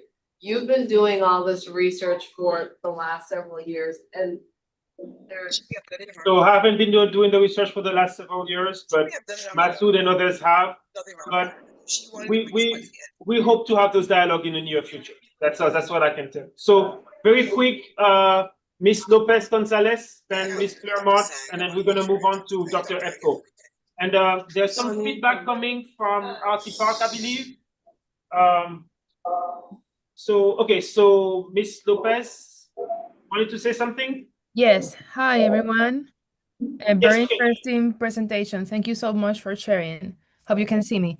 I was just wondering, from the experience of changing in terms of time of the exams and your experience as a teacher, is this a practice that teacher is taking on their own, or is a discussion that is taking place on the school in terms of how they can kind of address the challenge of the heat? I just want to confirm if I understood it right, if it's a practice from each teacher deciding how they support students on the heat, or if it's a school discussion that is taking place.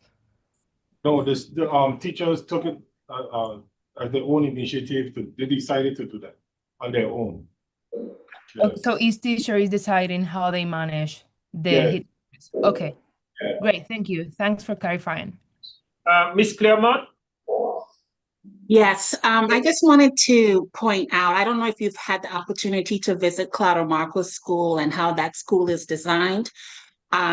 That's where I went to school as an elementary student, and they actually have these columns that act as wind tunnels or funnels so that the air passes through these funnels, and then it should flow into the classroom and then out through the louvers, right? Because back in the day, we had the louvers. But what has since happened is that they have, sealed up the louvers and are now using AC. But I just thought it was kind of brilliant that, whoever designed the school was, thinking of, how to cool the school in the 1960s, I believe, in a natural way, and it worked. No, that's a very good point, and we touched upon that topic this morning about the importance of airflow in homes and the importance of really building the house for the view, but also for cooling. So thank you for that. Thank you so much. Thank you so much. We're going to move on to the next presenter, Dr. Ekpo, who's going to talk about her experience working with patients in clinics. So Dr. Ekpo, do you have a presentation? Okay, so I'm going to tee up your presentation. One quick second. Okay. Great, so I'm going to share the screen now.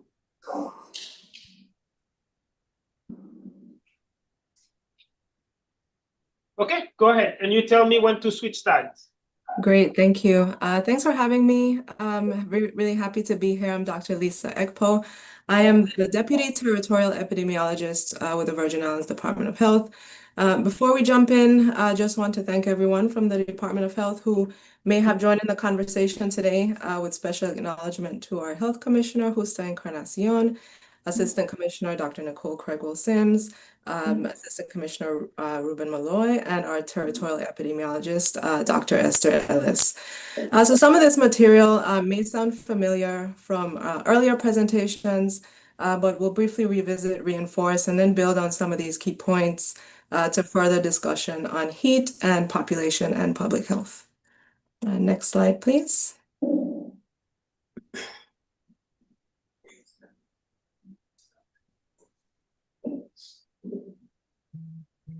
Great. So we'll start with the big picture. So heat is one of the deadliest climate-related hazards, both globally and in the Caribbean. And when we say deadliest, what we mean is that more people die from extreme heat each year than from many other climate events, and that includes storms, floods, hurricanes. And as temperatures rise, health risks increase. So more heat means more stress on our bodies, more dehydration, and a greater chance of serious illness. You'll notice the slide lists 2023 as the hottest year on record for Latin America and the Caribbean. And more recent analysis confirmed that 2024 was even hotter, breaking the 2023 record, which itself was already the warmest year by a significant margin. So what we're seeing isn't a one-off event, but clear and dangerous trend toward a higher baseline heat across the region. And we're also seeing more frequent extreme heat days. So these are days when the combination of heat and humidity make it unsafe for prolonged outdoor activity. And next slide, please.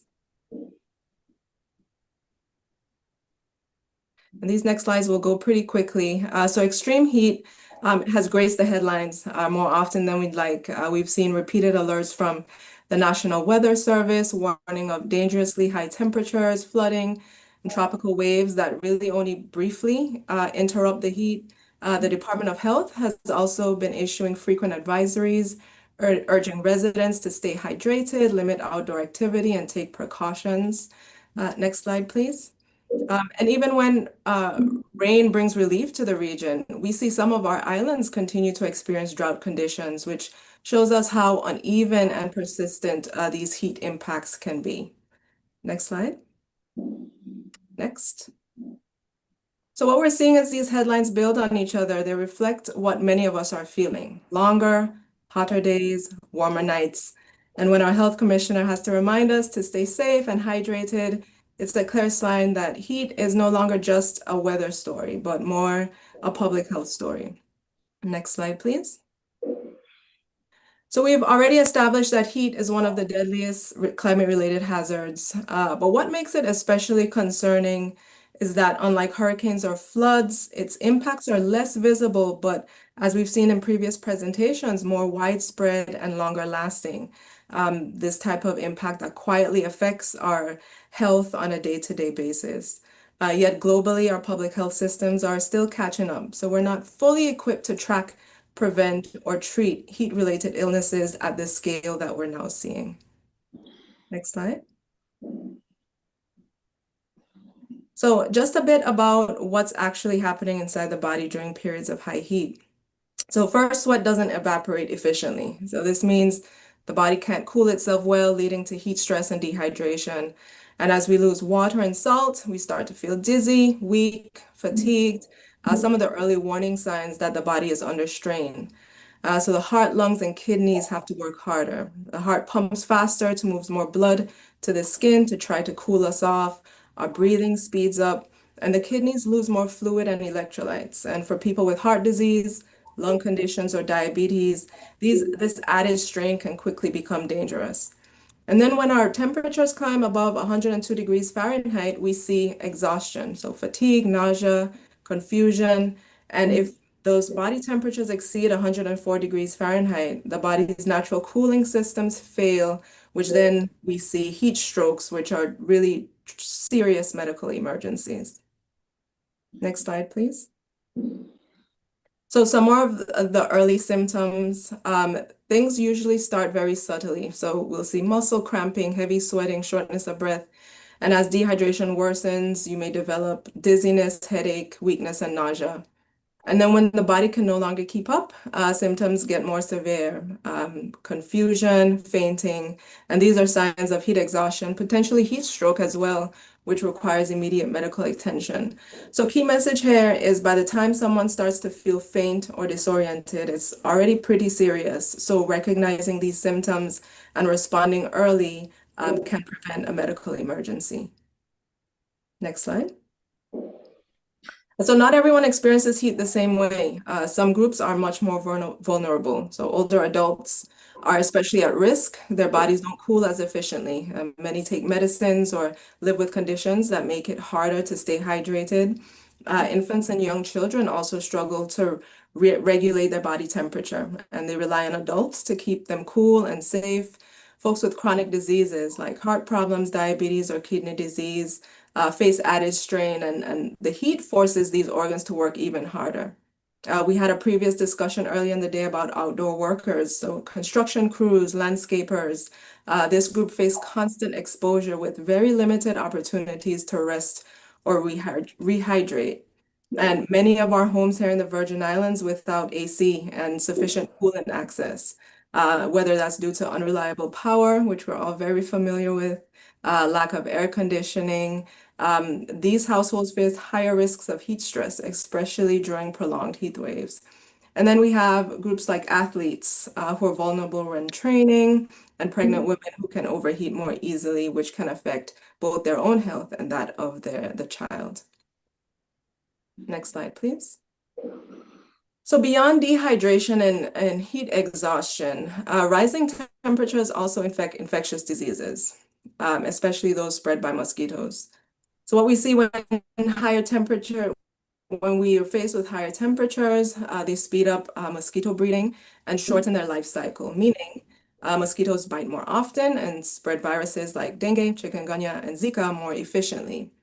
And during droughts, when some of us store waters in barrels, buckets, or tanks, what we do is unintentionally create new breeding sites for mosquitoes if these containers aren't properly covered or regularly cleaned. And when heat is followed by prolonged wet conditions, which we've also seen locally, mosquito populations surge, which increases the likelihood of outbreaks across the region. So the connection between heat and disease isn't always direct, but it's also very real, and it shows how climate change can amplify some of our existing public health challenges here in our islands. Next slide, please.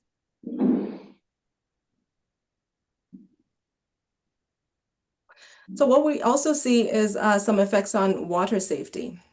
So drought, when we're in seasons of drought, it reduces access to safe drinking water, forcing some communities to ration or turn to less reliable sources. And I mentioned, when we store or reuse water, that standing water can become the perfect breeding ground for mosquitoes. And at the same time, water scarcity increases the risk of diarrheal diseases and dehydration, especially among children and older adults. In some areas, and in some cases, people may turn to unsafe surface water or contaminated wells, which raises the chance of bacterial or chemical exposure. And as these temperatures rise, heat accelerates bacterial growth in stored water, meaning that even containers that were once clean can quickly become unsafe for consumption and use.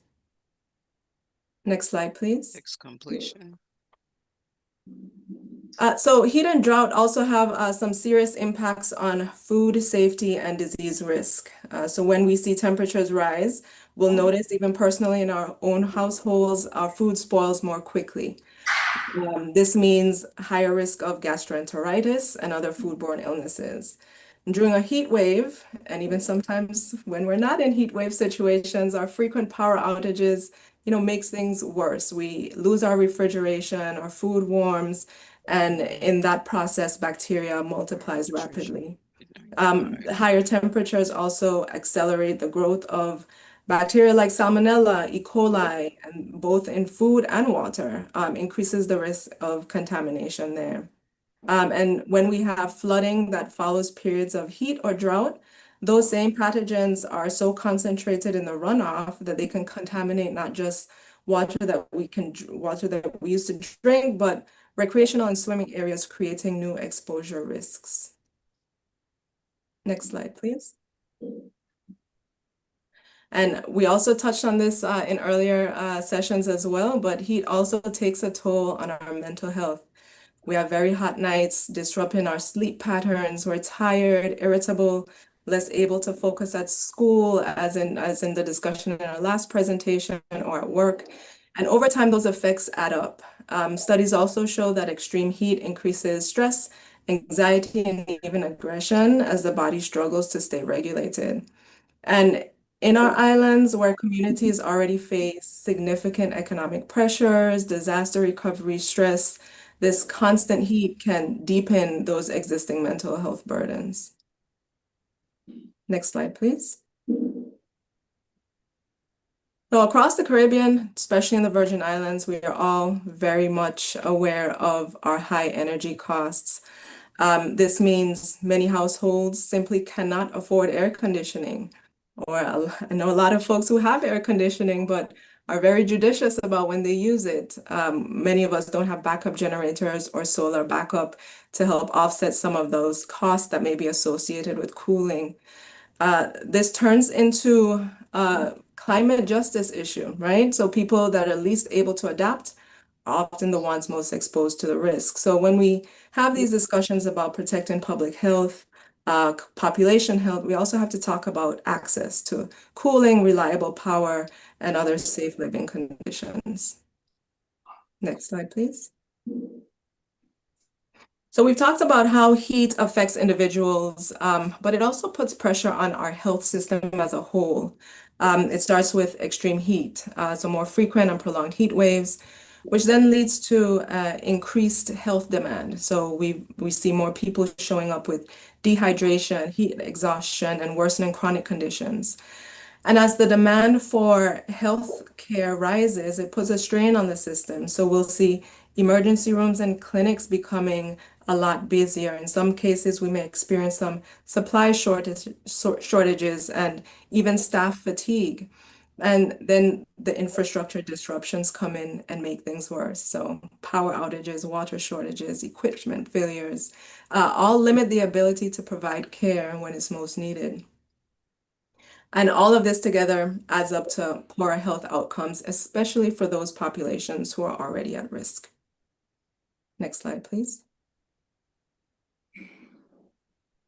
And here in the VI, so much of our culture happens outdoors. We're at the beach, carnival, music events, sports events, fairs, other community gatherings are just a part of who we are. But As these temperatures continue to rise, the events are becoming riskier, especially during heat wave. Hours in the sun without enough shade or dehydration, as we can see, can quickly lead to heat exhaustion.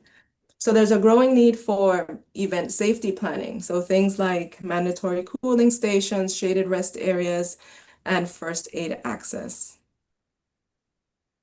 Next slide, please. And this is what we can do as communities, individual households to protect ourselves. Stay hydrated, wearing light clothing and avoiding outdoor activity during peak heat. Following public health alerts and heat advisories for timely guidance, using shade, fans, or air conditioning whenever that is available to stay cool, and check in on our vulnerable people in our community. So the older children, or older adults, children, and anyone who may be around you who may be living alone. Next slide, please. And coming down to the end of the presentation, we know extreme heat is here to stay, and it's important that we adapt. Next.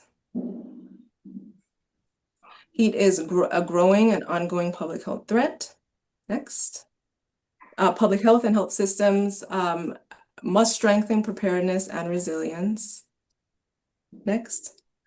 And one way that we're doing this is through making our epidemiology data publicly available through a data dashboard that can be found on the Department of Health's main site, which is doh.vi.gov.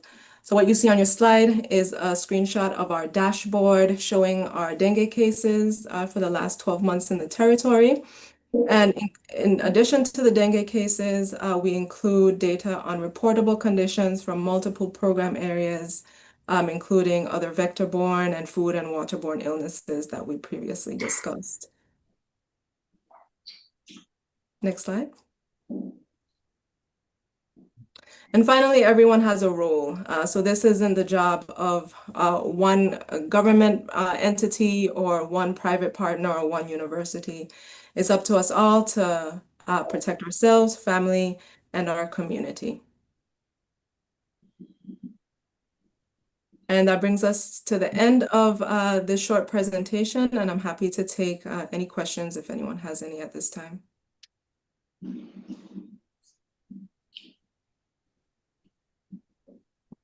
Yes, thank you, Dr. Ekpo. We have one question for St. Thomas. Go ahead. Two questions, okay? Yeah, so I noticed you was talking about Zika, dengue, and other diseases caused by mosquitoes, but I also want to mention about malaria as well as cholera. So I actually did some research on the past as well. It also talks about with Hassel Island, when it once used to be connected to St. Thomas, and now it had to be basically bombed off, so to allow the sewage and all of that, so everything could be flowing properly. So what I was saying in reference to counteract the heat as well as to ward off mosquitoes as well, is that we could actually have our own desalination plant where we practice reverse osmosis as well. So also when we were drinking bottled water as well, there's also various ways like you can boil it to make it distilled. And then also to prevent the spread of Zika, malaria as well, there are certain plants that actually grow over here, for example, lemongrass, lavender as well, along with vanilla wards off mosquitoes. So when you was talking about when we're catching rainwater as well, a simple thing, what we can do is just insert these things into the water so it can actually prevent them from breeding and actually spreading the eggs as well. So you also talked about people who are athletes as well. Now, this is just a long shot, right? Maybe licensing and consumer affairs and partnerships with businesses as well can make Gatorade affordable, as well as just making sure that everybody has the opportunity to keep themselves hydrated instead of just looking at it from like a capitalistic standpoint as well, because especially like coconut water, I know buying a gallon of coconut water is like very expensive, you know, so I was just raising that concern. So we can also drink infused waters, as I mentioned before, to stay hydrated as well. So thank you for that. On a hydration point of view, very good point. Maybe the public water station, so we don't have to buy Ghandehari, all we need is water. To your point about reducing consumption, those public water stations can go a long way. In some cities, they have public fountains. I don't know if it's a good idea. I think it might be a good idea to look into it in the near future. We have time for one more question. Is there a question online? Well, I had a comment too. This is Dr. Ellis with the Department of Health, and thank you so much, Dr. Ekpo, for this wonderful presentation. I would just comment about the malaria. You know, we're always keeping our eye out for that, but so far there have been no cases of malaria in the territory. Malaria is actually spread by the Anopheles mosquito, not the Aedes aegypti mosquito. So Aedes aegypti is a mosquito that transmits Zika, dengue, chikungunya. The Anopheles mosquito we also don't have here in the territory yet. And unfortunately, things like climate change does allow sometimes opportunity for additional species to become present here. They can travel on planes. Sometimes they can get into a plane and then arrive here. And if the environment is suitable and there's enough of them, potentially they can become present in the environment. So I just wanted to comment on that. Thanks. Thank you. Ms. Claremont, and then we're going to move on to the next speaker. Ms. Claremont, you have a question? Yes, thank you. I just wanted to know if the Department of Health currently conducting any studies on the number of individuals who have heat-related illnesses in the Virgin Islands and or deaths. Yeah, thank you for that question. So that is part of plans that we're working on to implement some syndromic surveillance with our territory's hospitals, federally qualified health centers, and other clinics. So something on our radar, definitely. And we are in close contact with both hospitals in the territory. So if they are seeing unusual expression of any illness or any conditions related to heat, they will formally let us know. But we're working on a surveillance system that will help us with tracking those metrics on an ongoing basis. Thank you. And I want to acknowledge Lieutenant Governor Roach, who just arrived. Good afternoon, Lieutenant Governor. Thank you for your presence. So just recap, we are just concluded a discussion from the Department of Health about the impact of heat. And now we are going to be talking about how to care for animals. So Dr. Winrow, if you don't mind, I will share my screen. So give me 1 second.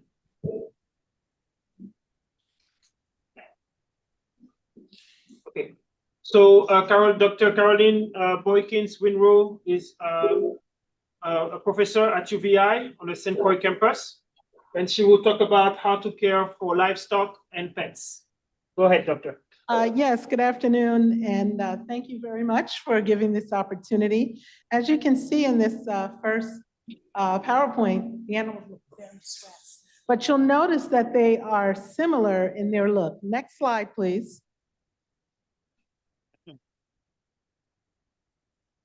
Okay, so one of the things that you may not consider is climate change. We missed a slide, I believe, the back one. Oh, okay, sorry. Okay, so we know about climate change, and hopefully everyone's in agreement that it occurs. Some people say it's because of human intervention. Others say it's cyclic. It doesn't matter. It's here. It's a problem. So one of the things that's really important when we consider animals is their habitat loss. So rising temperatures, changing the habitat. And so what happens is some animals move to cooler climates, like the goats there on the left side.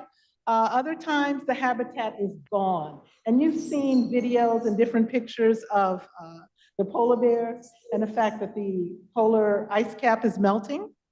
Expanding vector-borne diseases, obviously our mosquitoes that were discussed earlier. The other thing about rising temperatures affects growth of food. And so the habitat, if you notice the koala bear in this third picture, everyone knows hopefully the koala bears only eat one thing, eucalyptus, and they each have their own tree. So you can see the habitat devastation there. Also, we've got the food chains being disrupted and migration patterns. Animals go where the water is, they go where the food is. Next slide, please. So the other impact we talk about climate change is diversity loss. Hopefully everyone understands that diversity is so important so that one disease, one virus does not kill the entire population. So that's really why diversity is so important. Ecosystems are also altered as different animals leave ecosystems. That's going to alter them greatly. Next slide, please. So specifically here, marine ecosystems, we have something that's occurring, ocean acidification, and that involves our corals, our mollusks, and plankton. And you may not consider plankton that important because it's microscopic, but the animals that eat plankton, all the way from our blue whales, all the way down to shrimp and sardines. So this is going to affect not just the animals that eat the plankton, but also the animals that eat the plankton. So warmer water animals increase and the colder water animals decrease. So we're showing these again, animal populations are really becoming decimated depending on how they can or can't adjust to our new temperatures. Next slide, please. So specifically my area of expertise is ruminant nutrition. So I deal with small ruminants, goats and sheep, and also large ruminants. So we understand that the most important impact when we talk about heat stress is going to be the direct stress from the sun, that solar heat. But the other things that you may not consider are how crowded the animals are in an area. That's going to produce a certain type of heat. Metabolic heat is the heat that animals produce just from eating food. And so heat stress comes about when animals cannot dissipate or give off as much heat as they take in or that's coming. So that's where the stress occurs. Next slide, please. So this slide specifically talks about all the visible signs of heat stress, and then we have the consequences of those signs. So if you take a look, you'll see things like sweating and drooling, decreased respiration or how much breathing goes on, decreased feed intake, decreased rumination. And so these are the things that you will see.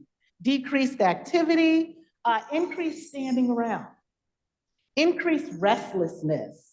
And so these are things that you can notice, but the things that you don't notice are decrease in milk production, impaired rumen function. They have to eat more than they would normally eat because they have to maintain their personal environment under stress.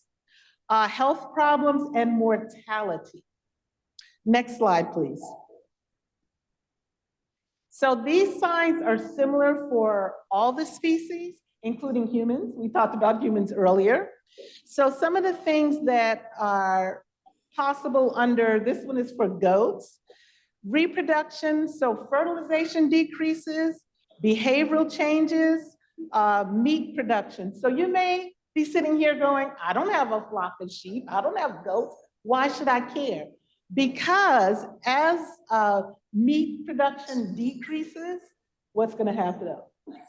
Prices go up. So even if you don't personally own a flock, yes, absolutely, this impacts you. And things like pre-slaughter weight. So now the animals are smaller, which means, again, your price is going to go up. So these are similar health concerns. Antibody immune response goes down, which means what to the animals? Since that immune response is going down, the animals are more susceptible to what? To illnesses. And if it's a zoonotic illness, which is one that can pass to a human, we're in trouble. So again, these are really important things to consider. And with climate change, these are the things that are happening. Next slide, please. So sources of heat we talked about before, and someone was mentioning wind speed earlier, right? We had Dr. Hensley talking about wind speed and air temperature, relative humidity. So how much water is actually in the environment? Solar radiation, that's the #1 problem we talk about with the heat. So as the heat load increases, air temperature going up, relative humidity goes up, solar radiation goes up, metabolic heat goes up, and wind speed goes down. So wind speed is decreased, everything else is increased, and that's going to increase our heat load on our animals. Next slide, please. So signs of heat stress in sheep, we did goats, we did sheep, and you get the same idea basically. So they're very, very similar, but you would look at your species to really be sure what's going on. So increased water intake would definitely be a hint that there's a problem. So we have visible signs and we have the consequences of those signs or the consequences of that heat stress. So when we talk about visible signs, the same things we talked about before, impaired rumen function, which means they have to eat more in order to get the nutrients that they need, increased maintenance energy, it's hot, they're sweating. They've got to eat more just to maintain their normal temperature, their normal body functions. Reduced immunity, again, we've mentioned these before. The things that you would notice, decreased meat quality. Now, nobody wants that. You know, we all look through the meat and we're like, oh, we're looking for things like marbling, which is the fat that's in between the muscle. That's going to decrease as heat stress increases. And marbling is important because it increases tenderness, it increases flavor.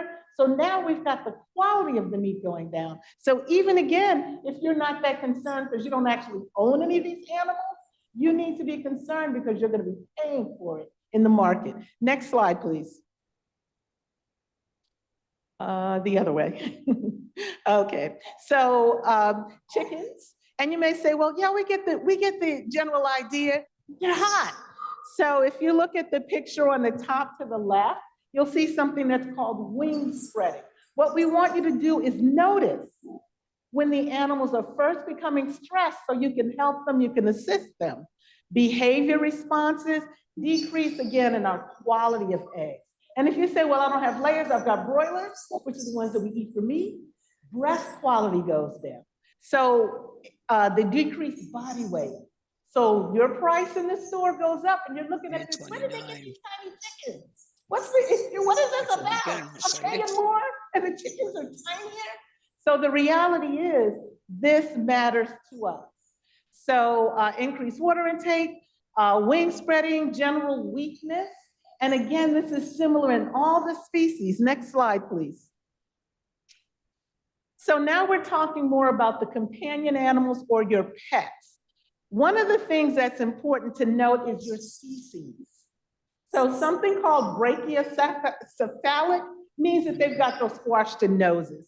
So you see the dogs that we have there, it's gonna matter their heat tolerance, the breed, their age, and any underlying conditions. Y'all got a fat dog? That's a problem. That's a problem. He's not fat, he's just healthy. Okay, you got an extra healthy dog?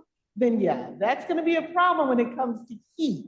So you have to be careful about that. This chart I like because it gives you an idea if you're obese, right, plus extra one, young or old. So you need to consider your animal very much when you consider whether they can tolerate heat or not. So we start at the temperature, we'll say 85 degrees Fahrenheit, and that's gonna give us dangerous weather developing. So we've got some things that we have to consider for our animals, young, old, depending on the breed, size.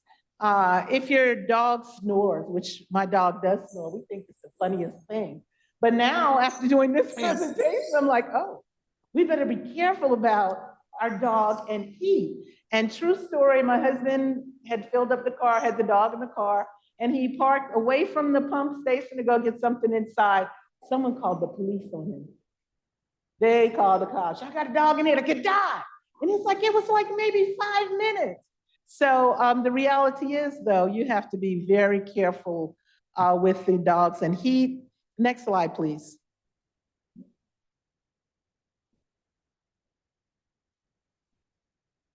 Okay, so this is a really short video. Let's see if it'll play. If not, we'll move on. You click in the center. In the center of the picture. Won't play? I didn't know there was a video. I need to do the sound. So give me 1 second so I can include the sound when I share. I will be right back. Okay, you don't need the sound. Let's just play the video. I'll narrate. You don't have to get this serious.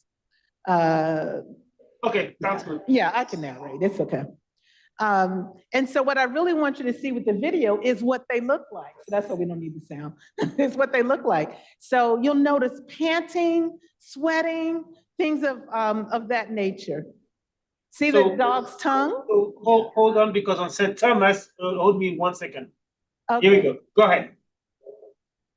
Okay, and minutes. It does not take long. And if you pull up the lip, you'll see very red gums, or you'll see a pink gums, weakness. A lot of times you can feel their nose. Vets don't like you to feel their nose to go, if it's hot, if it's cold, if they're suffering for something. But to me, that's just the easiest way to tell. Look, this one is drooling some. So you can actually look at their eyes and tell they're kind of lethargic, right? Kind of, just a little bit. So those are the kinds of things that we're looking for. I love short videos. We're just about at the end, and they're telling you what to do. Move to a cooler area, put on some fans, air conditioning, call your vet quickly. Heat stroke is, thank you, we're done.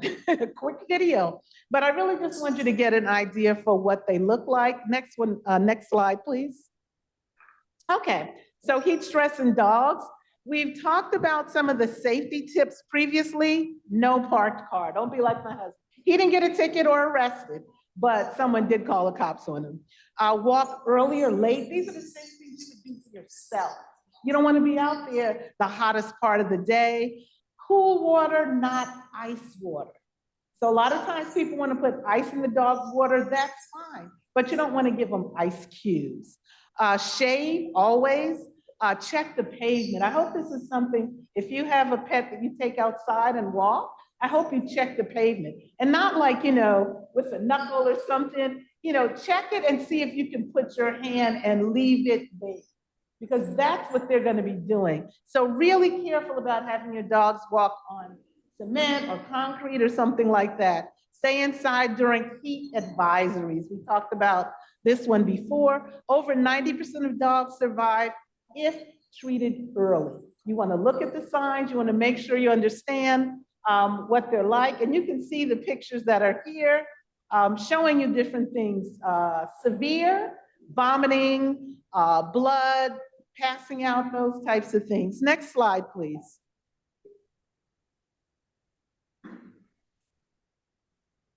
Okay, we don't want to leave the cats out, even though I'm not a cat person, I don't want them to die. Yeah, I don't want them to die. Okay, so preventing heat stroke, though, again, is similar for humans and for your pets.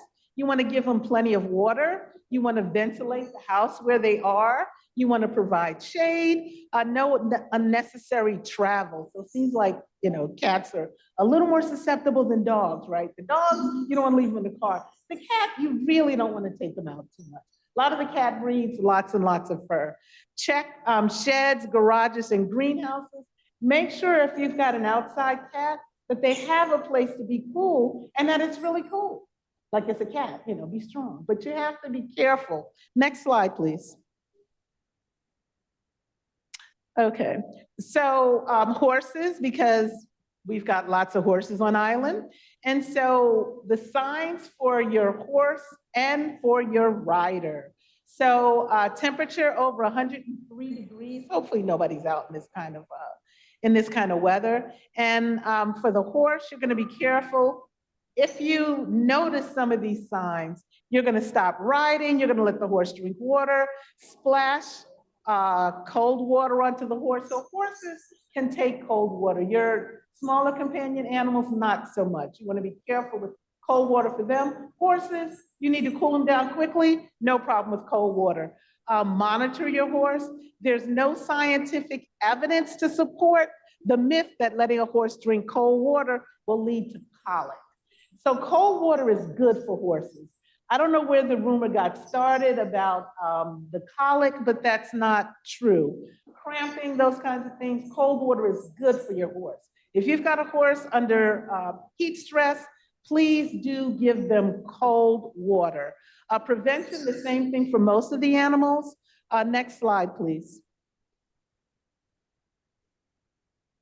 Okay, so preventing heat stress in any animal, ensure sufficient ventilation, plan for rest. You want to make sure that if an animal's starting to get hot, if you're riding them, if you're walking them, you want to give them a break. Provide shade from direct sun. Install cooling systems. That might be a bit much, to install cooling systems. But fans, even if you're physically fanning the animal, if they've gotten too hot outside, that's acceptable. Sufficient hydration. Provide water for them if they're outside, give them water inside, feed the right nutrients. It does matter. Next slide, please. Okay, so stay cool. So this is the dog I talked about that snores, right? And he doesn't have any of those physical traits, not that old, not obese, but you still need to know your animal. Any questions? I know I went through a lot of stuff quickly. And if anybody wants the PowerPoint, just let our organizers know and I'll be sure and let you have it. I know there were a lot of graphs and different things like that, but we had a short period of time. So any questions? Thank you. Thank you so much. I have to say yesterday when we were visiting the house to set up the instrumentation, there was one house where the owner had their dog in front of a fan. Yes. And she was very worried about the dog overheating. So very, very important. We also, when I was looking for the houses, I volunteer for houses to monitor. A few of them refused because the houses were AC'd because of their pets, and they were very worried about their pets overheating. So really, really important information. Any questions or comments? Yes. Yes. So in reference to like the goats, cows, when you were stating that when it's high heat, they tend to affect their meat production as well. We as a community, what is so wrong about us when this occurs depending on high heats of the year? Why can't we just become vegetarians? Like just specifically just consume beans, nuts, flax seeds for protein in the meantime, especially quinoa as well. So when the time comes when the area is cooler, then we can start slaughtering them. That's a very interesting take on it.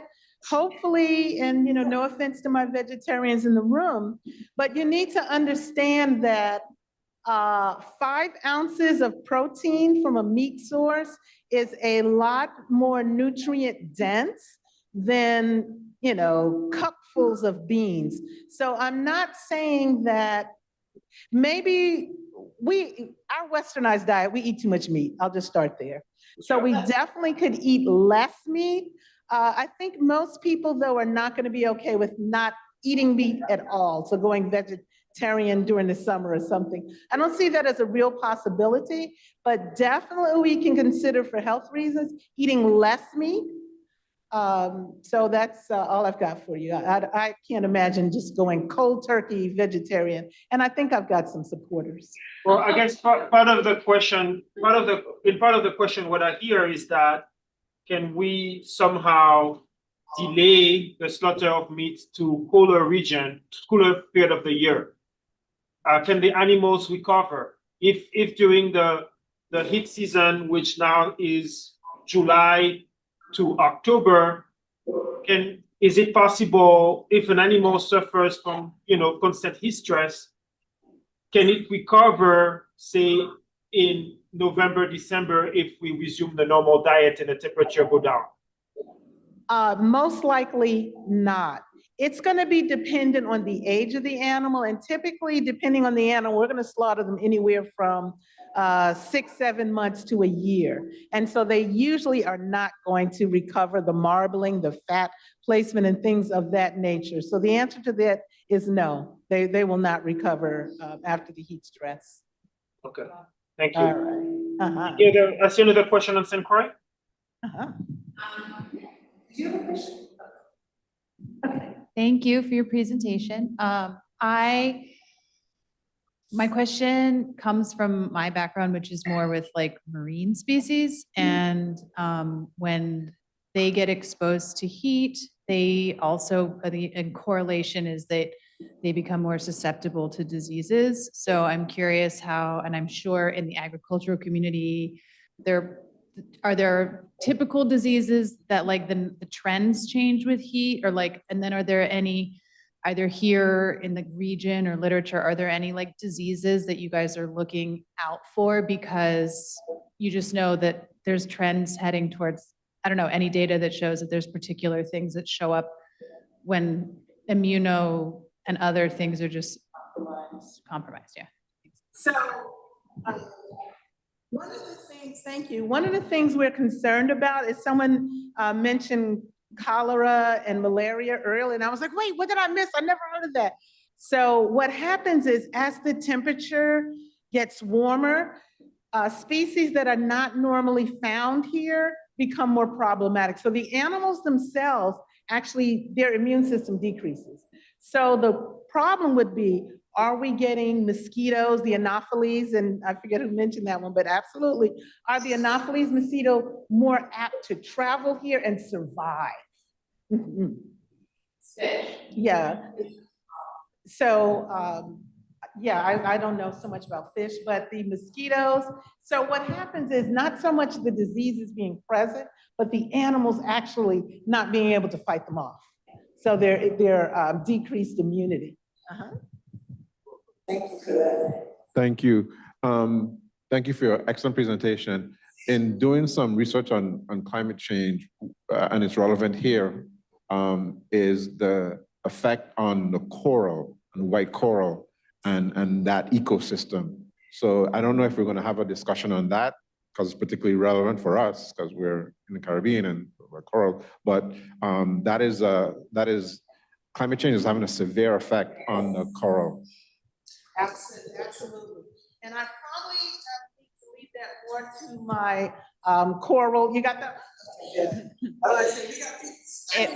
It was, I work in coastal zone management. We have fish and wildlife here as well. So corals are managed by the Department of Planning and Natural Resources. I'm not sure who's on the line. There's also a lot of experts in corals from the University of the Virgin Islands, just in general. But my take, like, I appreciate the question. It's corals as animals and coral reef fish that I was thinking of when I said that like there's a lot of more data showing that they're more susceptible to diseases spread faster. Again, it's perhaps that they were always exposed to it, but their ability to suppress it is gone or compromised due to heat. So it's and when it comes to corals, the white part, that is its skeleton. And so when it's a white coral, it's dead, or a miracle would have to be a miracle for it to come back. Like it can bleach,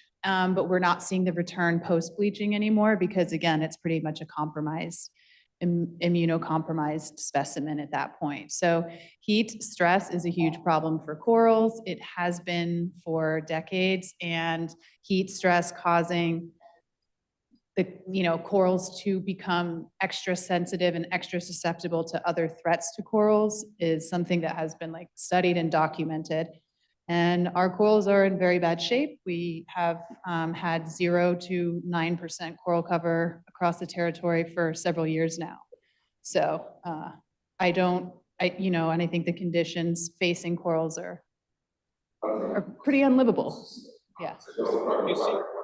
it's an unlivable system. The water is reaching conditions where it's getting stuck. We have one question from the Lieutenant Governor. If you don't mind coming, the microphone is right there. The microphone is on the stage right here. So if you don't mind. Yes. Yeah. Good afternoon, everyone. Thank you for the presentation. It was very informative. But Mr. Harrigan's question made me wonder about the effects of climate change and heat on the pollinators. I was curious about bees and whether there are things that we should do to cultivate bees or to make sure that the environment is less hostile to them, because we need them for so many reasons in terms of producing crops. I was just curious. Did you hear the question on St. Croix? So I can actually answer some of that. So for the homeowners, what we've been asking, yes, the increasing temperatures have been affecting our pollinators to a degree because there are less flower producing plants, especially when people are cutting down areas to plant grass. So we're asking homeowners to plant flowering trees and put out watering stations for the bees.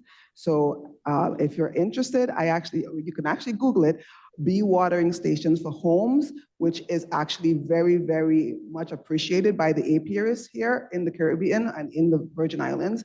And you can actually incorporate them into schools as well. And we're asking more and more people to plant flowering trees so that the pollinators, not just bees, but we have many other pollinators who can be assisted by you planting flowering plants. Yes, hummingbirds, bats, yes. I want to mention that the bee population is decreasing all over the world, but especially in the mainland, horribly. You know, it's just been decimated. Not exactly sure why. So we suspect some disease as part of it, but it's really, the bee population is really been decimated terribly.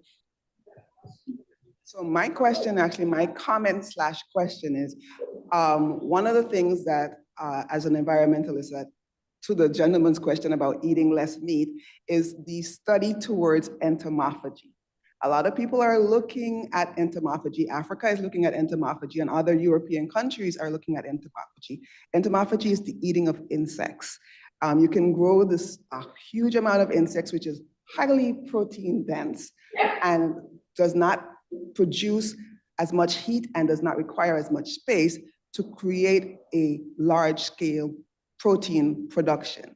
A lot of people are afraid of it because they don't, cultural challenges is what we're facing. However, it is a more and more viable source because of the climate change issue. That's a good point. Excellent point. Any other questions? All right, thank you very much.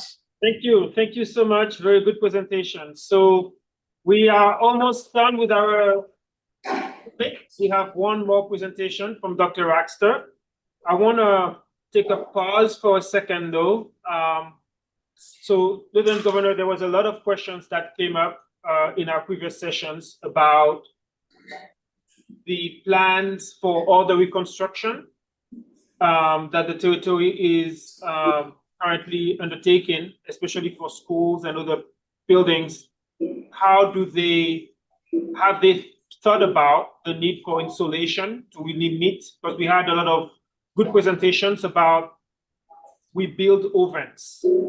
We build ovens because of the hurricane code, we have to build concrete, but concrete stores heat and releases heat inside. And so we had a few presentations about how it's getting harder and harder and how inside temperatures are much warmer than outside temperature, especially at night, never gets cooler than 82, 83. We also had some discussion about the importance of breeze and the importance of cooling, passive cooling. We had a great presentation about the effect on heat on health and also on children, especially learning school. And so the questions that was repeated a few times today is, are those considerations being taken into account as the territory moves into a great reconstruction, a great rebuilding. We talked about the fact that a lot of those buildings that were built in the 1700s or 1800s seem to be cooler than those that have been built recently. But I also know that houses made out of wood are no longer insurable in a territory. You have to be concrete.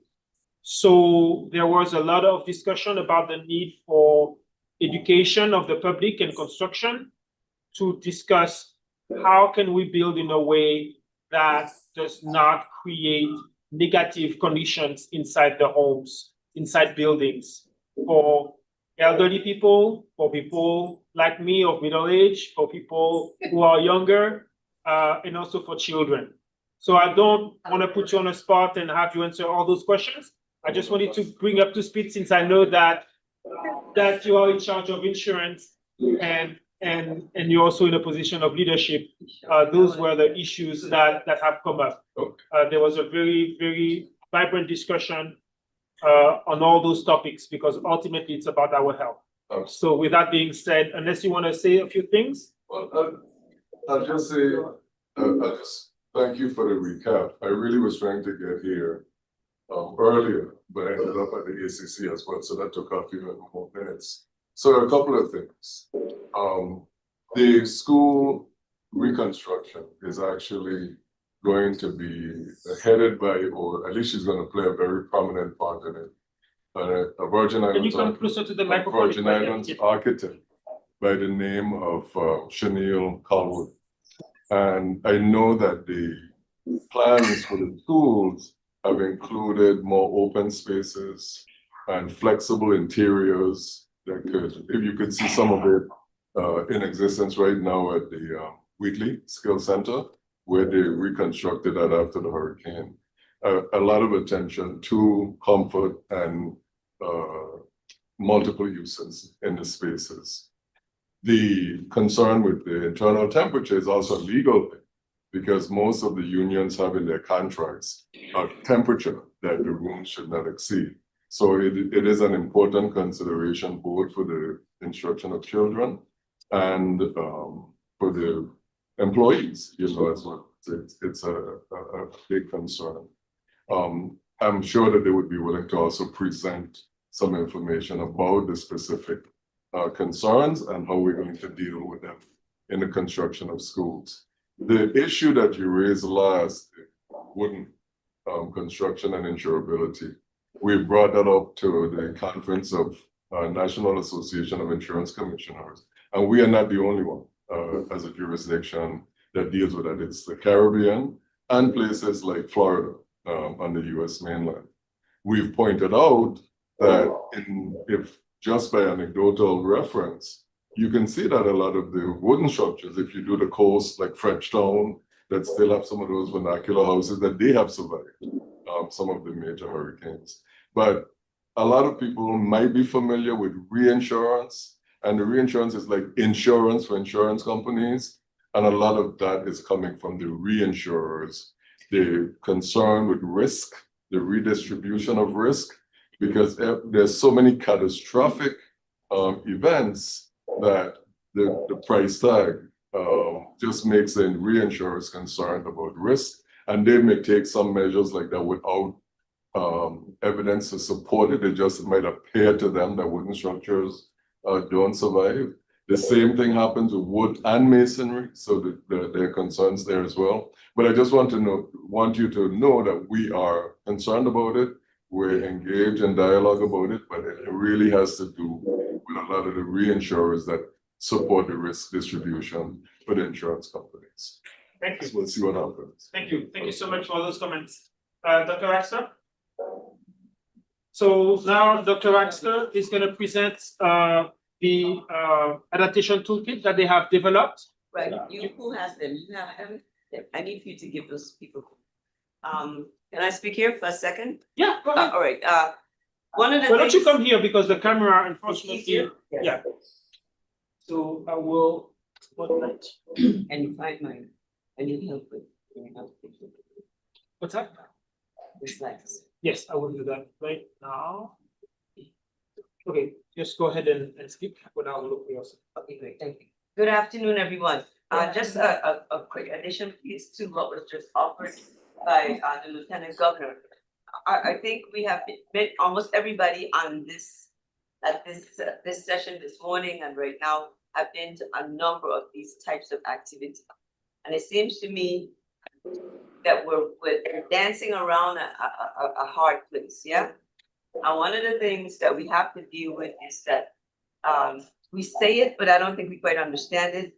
Climate change is not a stop, something that's going to stop. Okay? And we have to have a really difficult conversation that includes all these different areas that we've spoken about in terms of how we're going to make these changes and interaction and do this long-term plan and figure out and do what we have to do now.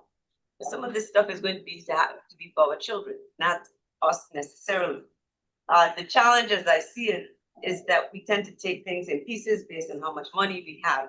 But if we could at least figure out where that direction we might be going, it might make some sense.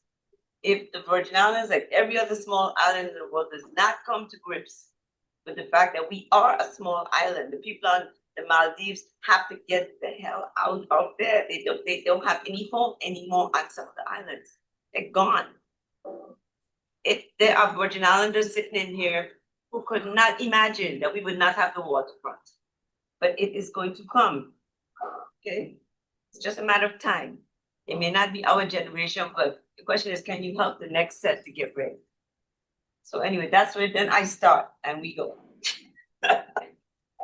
Thank you. Good afternoon, everyone. You just speak down or you push this button down? Okay, great. We are going to, I got this message that our topic, Noreen and I were supposed to talk about adaptation tool as the last group. Is that fair? Okay, so here we go. It makes sense from an agenda standpoint. It fits. Space. Okay, the person that was supposed to be here also is, first of all, I have to apologize. It is the UVI Caribbean Exploratory Research Center. I got a message from halfway across the world to fix it, but I was not able to do that before I sent it in. So we're gonna just pretend it's there and I will fix it afterwards. I just wanted to tell you that it says CARIB-CARES because the project that I'm gonna talk about that's linked to the adaptation tool, which you should have by now. This back is hoarding them for some reason. You're not distracting me, I'm good. CARIB-CARES is a project that is unusual for the Caribbean or the US Caribbean in that it links 5 different institutions together, actually on the money to do something, okay? And its focus is on cancer, people in the cancer continuum, and how they deal with severe environmental stressors or extreme weather, things like heat and so forth. And it's between Puerto Rico and the US Virgin Islands. And people like the Lieutenant Governor and some other folks that are on the call know how hard it is to work between the territories sometimes. The thing that's important about this is that the project emphasizes community engagement and collaboration as a basis to link to research outputs and also training on the environment. So it increases capacity. It allows us to get some answers for people who may be having cancer, things like non-communicable diseases, diabetes, hypertension, and so forth. And the major partners are UVI, University of Puerto Rico. Dr. Mendez that was here this morning is one of the leads on the project, and the UPR Medical Science Campus. That's just the whole list of all the people, big project. The thing, this is not for you to read, this is to be impressed by how much fun it is to be in a project with all these different pieces moving around. So we have an administrative core, a community core, a research core. UVI, between Dr. Michael and myself, are over the community core, and we have to deal with both Puerto Rico and here. And that has been quite an interesting experience.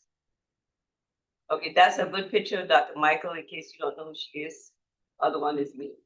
Now, the part I wanted you to look at was the fact that we have these big aims. The project proposal that was written was amazing.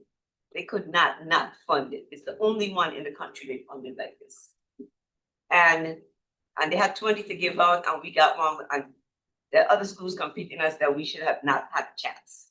But it is that unique, okay? And one of the things we've agreed to do is develop toolkits. And we've said everything we do has to be able to deal with translation between multiple languages, make sure we're disseminating research, and we need to make sure we involve the community in all steps. As you might expect, there's a lot of fun involved. Some of the first things that have come out of this have been like a newsletter trying to communicate with people, and this is linked to that second aim. But the idea is that we wanted to have a number of ways of connecting with people in the territory. It turns out, as someone said this morning, if you don't know you have to talk to certain groups of people on the radio, you are not in the territory. You also have to know that people who listen to WGOD do not listen to other stations. And so you have to speak to lots of different stations. And so we have been working on as many ways as we could find to share information on the outputs coming out of this document. UBI is a small institution, so we don't have the privilege that the large institutions in Puerto Rico have of having many graduate students and a lot of high-level graduate students. So they have a lot of people in training. And I think we now just finally have 2, so we're happy to move forward with that. But it's definitely an interesting scale issue, yeah? So, okay, before we get to the adaptation tool, I wanted to tell you a little bit more about what we're doing with a community coalition of partners called COPS. Some of you may even be part of this. There are 30 different groups involved. We have representatives from both public sector, private sector, across, people who grow food, people who run the health department, all kinds of things. And the idea was that any research we do, people in Puerto Rico do most of the research. We will help with some. They have to make sure that the community understands that it makes sense or something we're doing is usable, okay? Like we've had to send back documents that use terms or places that don't make sense, but we don't understand it, but it matches Puerto Rico. So those kinds of things have to be taken care of. And so the first year, the things that we did, the biggest things that have come out are toolkits. This is after trying to farm through all the different educational materials around, talking to all kinds of people. The cancer societies here in the territory are part of this, sort of federally qualified health centers, Department of Health, Department of Human Services, you name it. Everybody is, we have a lot of people on board on this. And the 2 toolkits are focused on, we have to decide which of those we would do. And the ones we agreed on all have to do with worrying about hurricane season, is what you do under extreme weather conditions. Now, before I do that, I just need to remind people who live in the US Virgin Islands that you live in an earthquake zone, Hurricane Alley, okay? And you're close to the equator. We have had potential for disasters for centuries. This is not a new thing. Question is, how do we do this, yeah? So, what we decided was to come up with, we thought about it more as ways to link to the community, but it's really an adaptation tool. That's what we're talking about, okay? So it has to be able, if you're gonna do adaptation, here's a quotation on that. It's gonna come up again that I would like for you to hear, and I hope some people will not get upset about it. The adaptation is that, the idea is that to do adaptation, you have to face the facts, face the fact that you see a change or you see something different. Then you have to figure out something to do, and you have to do it. The timeline comes in before it's too late. It is too late to figure out how to build homes that are resilient if they're floating out to sea. Okay, you have a different problem now. Okay, So we're at the place where we have the opportunity to do that, and I hope we will take it. So the other thing is that all the tools we're making are based on input from the cops. So the tool that you have was put together by checking on information online from other institutions and spaces. Federal government puts out an incredible amount of stuff from other states, as many of you know. So we took some things from there as well, but most of it is tailored to us. Okay, and so you should each have a copy. Okay, St. Thomas. But St. Thomas. Okay, St. Croix. I'm working on St. Croix. Okay, we're working on getting you yours. Sorry, I apologize. The idea is that we try to find appropriate ways to make a situation livable. And that's what these are about in terms of working on the extreme just conditions of living. We have to take out the word climate out of it, out of everything in the document. So there's a lot of new words in there you have to get in line with. So we wanted to to make people's lives miserable. You just told me I have cancer, or I've survived it, or I'm, getting tested. The continuum takes you from being diagnosed all the way through to death. Along the way, there are other people walking with you. That is going on. Your body is gone berserk because parts are growing that weren't growing before in places they should not be. And here comes things that can move your house. So this is supposed to help you get prepared and know what you can do during, before, and after. And we had a discussion with people in Puerto Rico about why you have to do it in plastic. I said, that's because you haven't been in enough storms. If your roof leaves, if all the water comes through because of somebody else's roof, or you have to run from your house to somebody else's house, you need to have something that is going to be plastic. In addition, the idea is that you can check with erasable markers. And so if you do something or you forget, you can change it.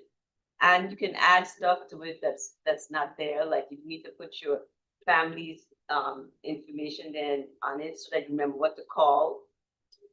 We've been speaking about elderly citizens, and everybody keeps edging themselves out of the group. Let me say this to you.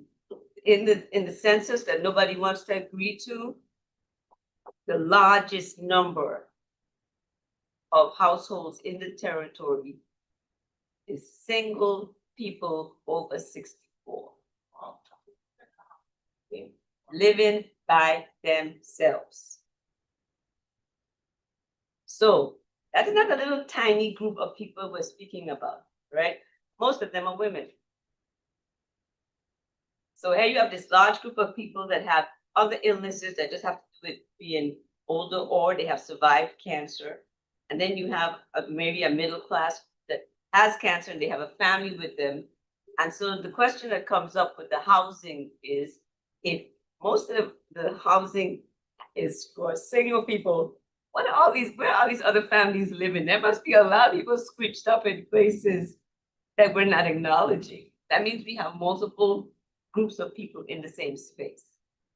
During storms and stuff, the Family Resource Center had more work than they've ever had because people couldn't manage the space together. Because they now have to live someplace they didn't have to live before. So the question is, how do we help these kinds of people under these kinds of stress? And so the adaptation is not one thing. It's linked to a lot. It's linked to a particular population or even particular issues. And it's also usually linked to a particular place.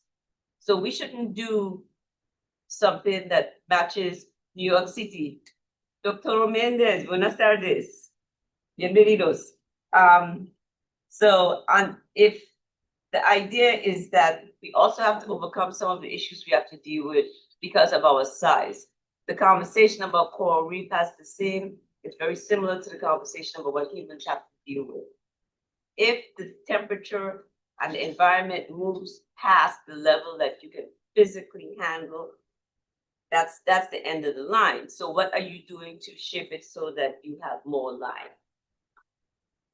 That's what we think these adaptation tools help with. Okay, and the part that I like best is that it includes things that people don't even think about half of the time.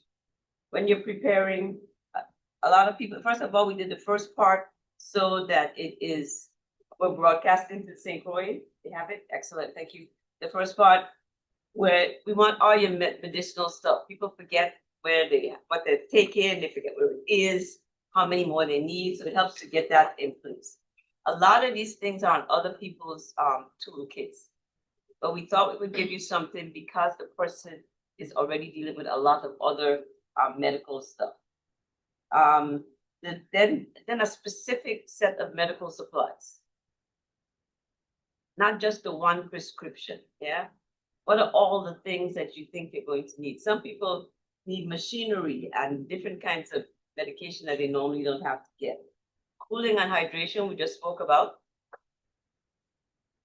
Nutrition, the right things to eat so that you don't get sicker. And how are you going to deal with power and light? There was a lot of mention regarding the fact that we have a scale on our socioeconomic levels, and there are people that don't have as many options as we would like. So what do you do for your own self for backup? How does that work?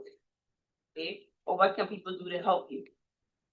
Some of this seems so common sense, and at the same time, you end up having to go to a shelter, or you're trying to do it alone, and all of a sudden you're missing everything you need. Okay, sanitizer, and then communication is such a big one, right? Specifically for the heat wave, almost everybody sitting in this room except for young gray hair and respect. You need to, and this gentleman here that I don't know, you have to acknowledge that you are being impacted by the temperature around you.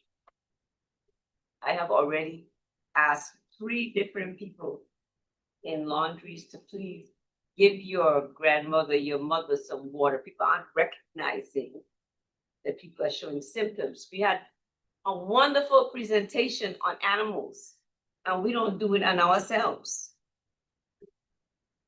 But you see, part of the problem is us. That's why we need this kind of stuff to remind ourselves. Because Virgin Islanders and a lot of people in the Caribbean have decided that we can do anything with heat, because we've always done it. We've done it for a long time. We're talking over centuries for many people, yeah? But this is not that world. It's not that world, yeah? It's not meant to be scary. It's meant to do what you need to do so that you're not in trouble. But the thing I'd like to leave you with is that we should not end a day with all this information without realizing that if you do not, first of all, understand what the changes that goes on around you or is happening to and with you, what it is about, and what you need to do to make it livable, and you don't understand that you either need to collaborate or find some other people to work with in some way, that's going to have problems. If you're the head of some agency and you haven't figured out that you need to ask the people you serve what's going on and how they should deal with it, human focused, as they say, right?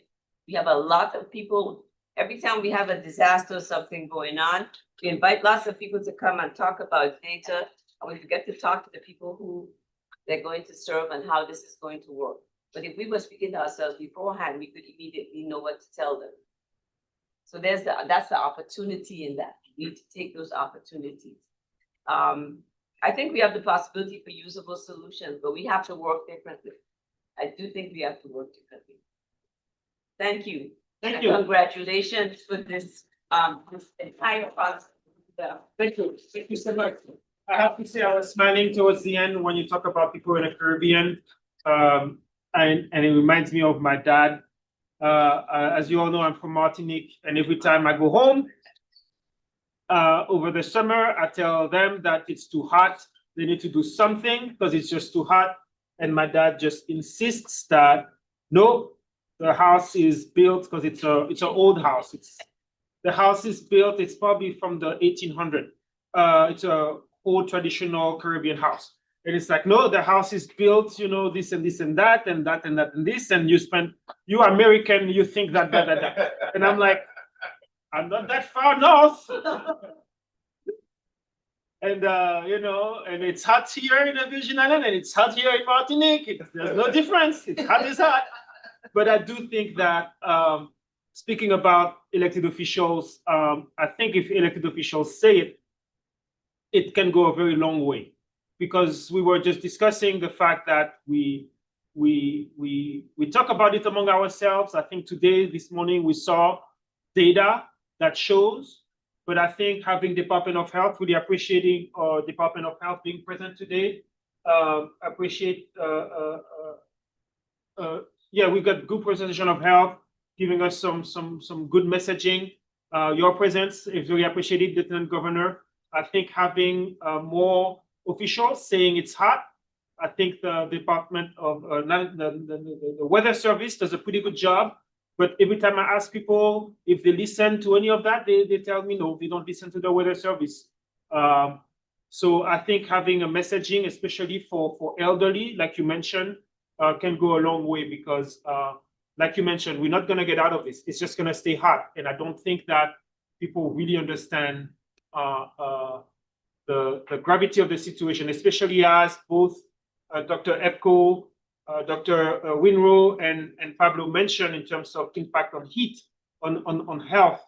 It's a silent killer. We don't realize it. And I have to say, I was doing some yard work with some other person, and we were going a mile an hour. We were just barely working through, and it was 11, and we were just looking at each other like, what's going on? It's just, we just get moved, right? And my friend was just like, oh no, to your point, oh, we can power through. And I'm like, I'm out. So really appreciate everything. Before opening for questions, I want to say one more thing. When I was looking at your toolkit here, you're talking about cooling center. That's something that I've been thinking about, because the cooling center are the malls. The cooling centers are the supermarket. That's what I consider a cooling center. And I wonder if what I'm putting out there is Department of Health or others coming up with some agreement with Tutu Park Mall, with other places where there's AC, and say, you know, would you do something? Would you do some sort of activity, or would you encourage people to come to you if they're hot in their house, they don't know where to go? Because a lot of people don't have air conditioning in their car. I think now it's very common, but still. But if, you know, Tutu Park Mall or I guess the Kmart is closed now, but coming up with agreement basically with some places that have AC, and say, hey, would you be willing to let people know that they can come if they're hot? Because I think at the moment those are our cooling centers. So enough of me. Any questions? This is the last. We can just have a free-flowing discussion. So Steve, Amber, and you, and then St. Croix, please let me know if anybody wants to talk, because I cannot see all the screens. So Steve first, go ahead.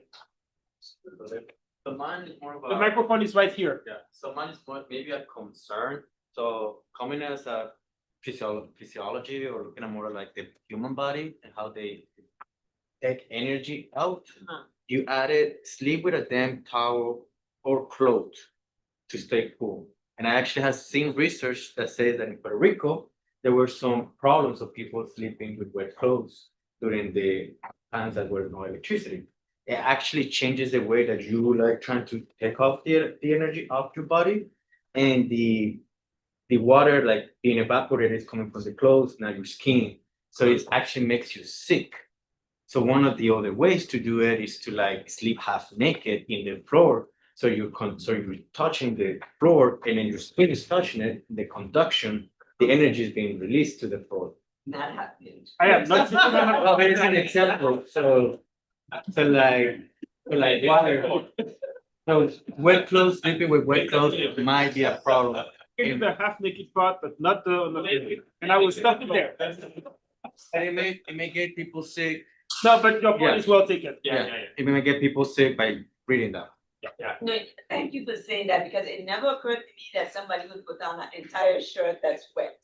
And to me, if somebody says use a wet towel, but you just use a washcloth or a small. Yeah, no, I could never imagine somebody doing that. You think somebody would do Yeah, that? in Puerto Rico, that happened. Oh my They would say we put wet clothes, and some people actually got sick when That's probably because they collapsed, because it's tired. Is there a question on St. Croix? We can alternate. Is there a question on St. Croix before we go back to St. Thomas? There's a comment I wanted to make. When you said about the. We can hear you. There's a bit of an echo.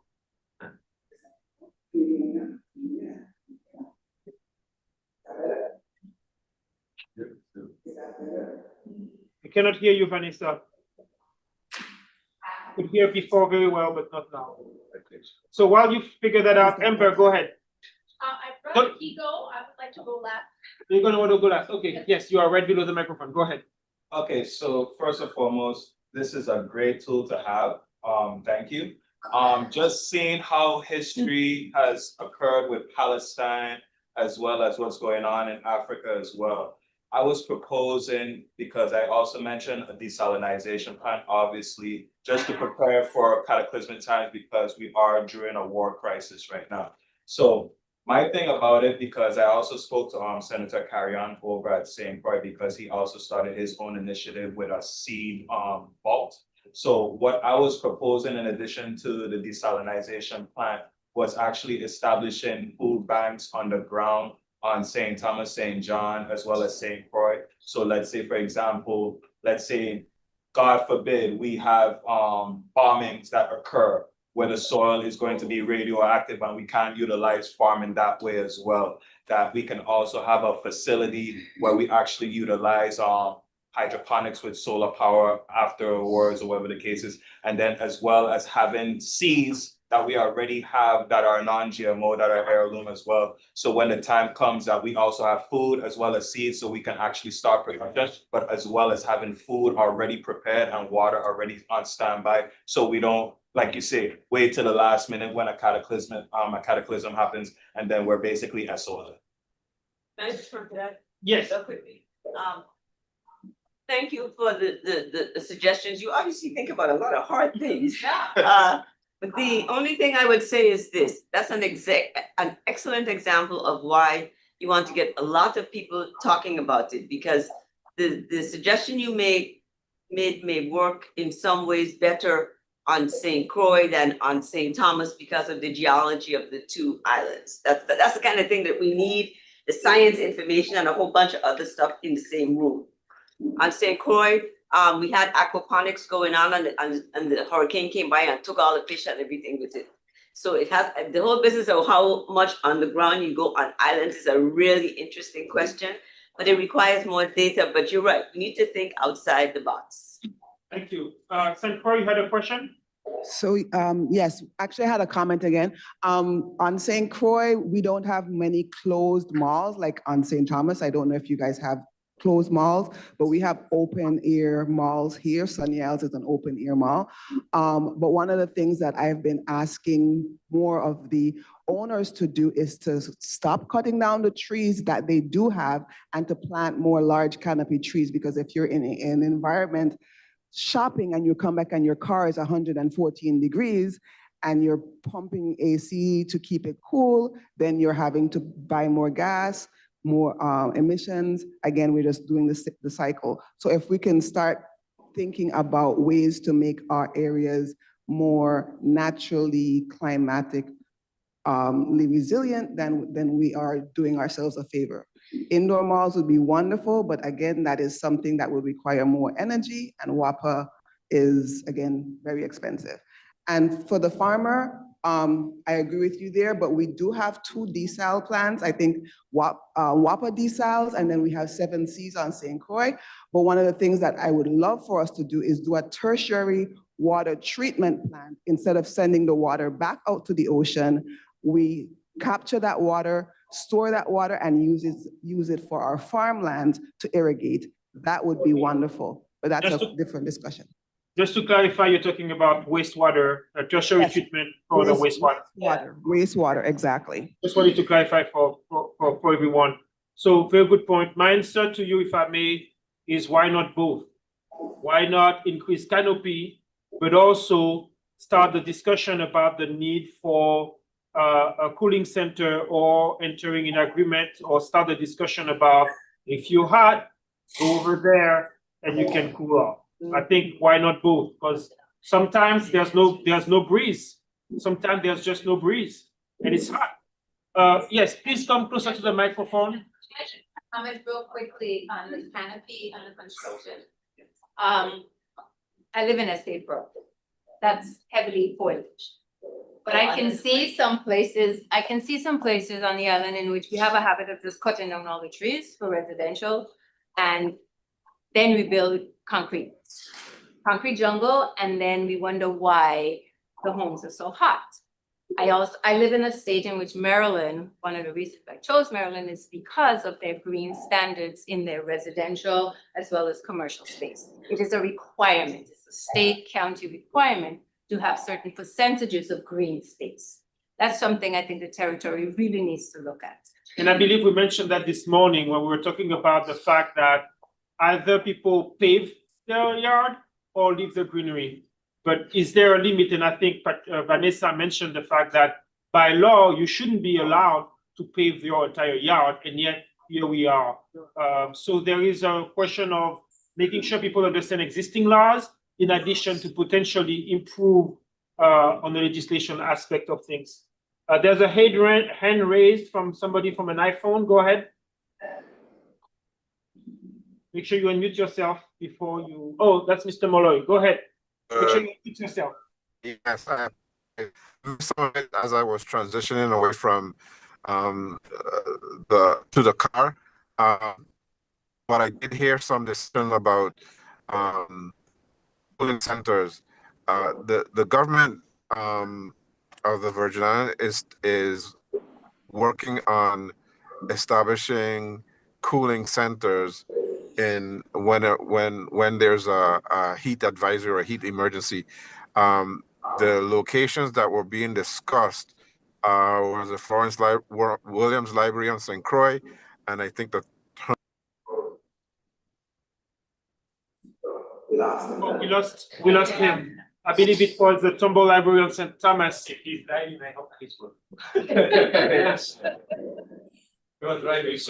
that's good news. I got disconnected.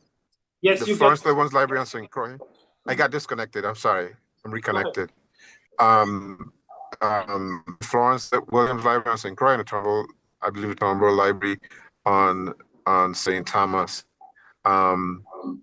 And then I would like to congratulate you and thank you and your team for putting this summit together, as it is well received, and the timing is better now than not doing it.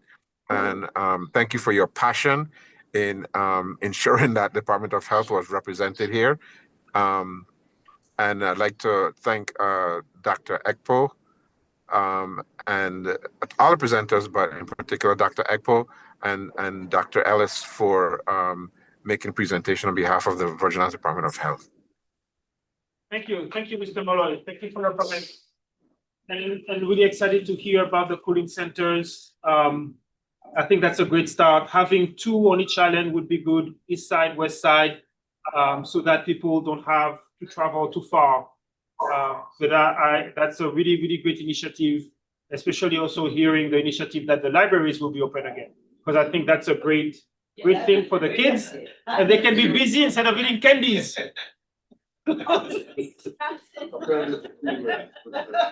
Amber, go ahead. I'm gonna stand up here. Oh, yes, sure. Good afternoon. My name is Amber McCammon. I am the CEO at the Virgin Islands Children's Museum. Nice to be here. Thank you so much for all of your presentations. I just wanted to let you know that thankfully some federal monies are coming through. It's been on again, off again, but thankfully it is for sure happening. We are turning our education room at the Children's Museum into the Center for Education on Hazards, both coastal and aquatic. This is an initiative that is with many of the same partners that I see on this wonderful sheet, this great tool. And so I just wanted to, you know, that's why I wanted to be here today, make these connections. The grand opening is going to be on December 13th. Invite you all to come out. Please reach out and chat with me beforehand if you would like to be a part of it. During that opening, it will be a free day. So children and families, everyone is welcome to come and enjoy and play. We'll have lots of pop-up and extra activities, but we will also have industry experts coming and doing short presentations, talking about hazards and resilience in the territory. How do we, deal with issues so that they don't become disasters ahead of the fact? And teaching people from really young all the way up. So just another initiative to really get these messages out to the community. Of course, we do a lot of hands-on informal education. We do kits that go to St. Croix, go to Water Island, go to St. John as well, and this will be part of this as well. So come out for the opening. We'll have our guest speakers probably, it's still in the works, but probably between 1 and 3. Full day of activities, but probably guest speakers between 1 and 3. Watch out for the flyers for confirmation on that. Feel free to reach out to me if you think that you can partner and help with some of the interactives, signage, infographics, if you want to be a guest speaker. So the grand opening is one thing, but we already have slated, I've already created my 2026 calendar, and we already have 4 other free, CIRCA is the acronym, Center for Education on Hazards, both coastal and aquatic. Free days throughout 2026 are slated already. This acronym is coming from the CIRCAs that are already on Puerto Rico. There are 3 CIRCA centers already established in Puerto Rico. This is the first one in the Virgin Islands. There's also hopefully going to be one established on St. Croix. So we're not forgetting you. We're working on it. But yeah, I just wanted to put that out there. Please get in contact with me at amber@vichildrensmuseum.org or info@vichildrensmuseum.org. That is children's with an S. Thanks, everybody. Thank you. And the children museums can also be a cooling center.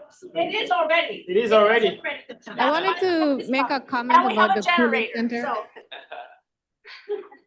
Hi, I wanted to make a comment about the cooling centers. Yes. Going beyond just the libraries, but thinking all these rebuilds that the government doing. Some of them are doing safe rooms that could not only serve for, as hurricane shelters, but may also be cooling centers and the schools as well. Even if the schools don't entirely have AC, if they have like an auditorium or a cafeteria, maybe that could be AC'd and that could be a cooling center as well. That's a good point. Yeah, visitors, we discussed that this morning. They can be a bit of a problem because you raise the humidity. So eventually, I don't know if it helps at the end of the day. It's a little bit going back to the sleeping with wet clothes. All right. Any other questions or comments? Okay. Well, thank you, everyone. Thank you for very, very informative. So this is a close. Hilary, you want to say anything on behalf of DPNR to close?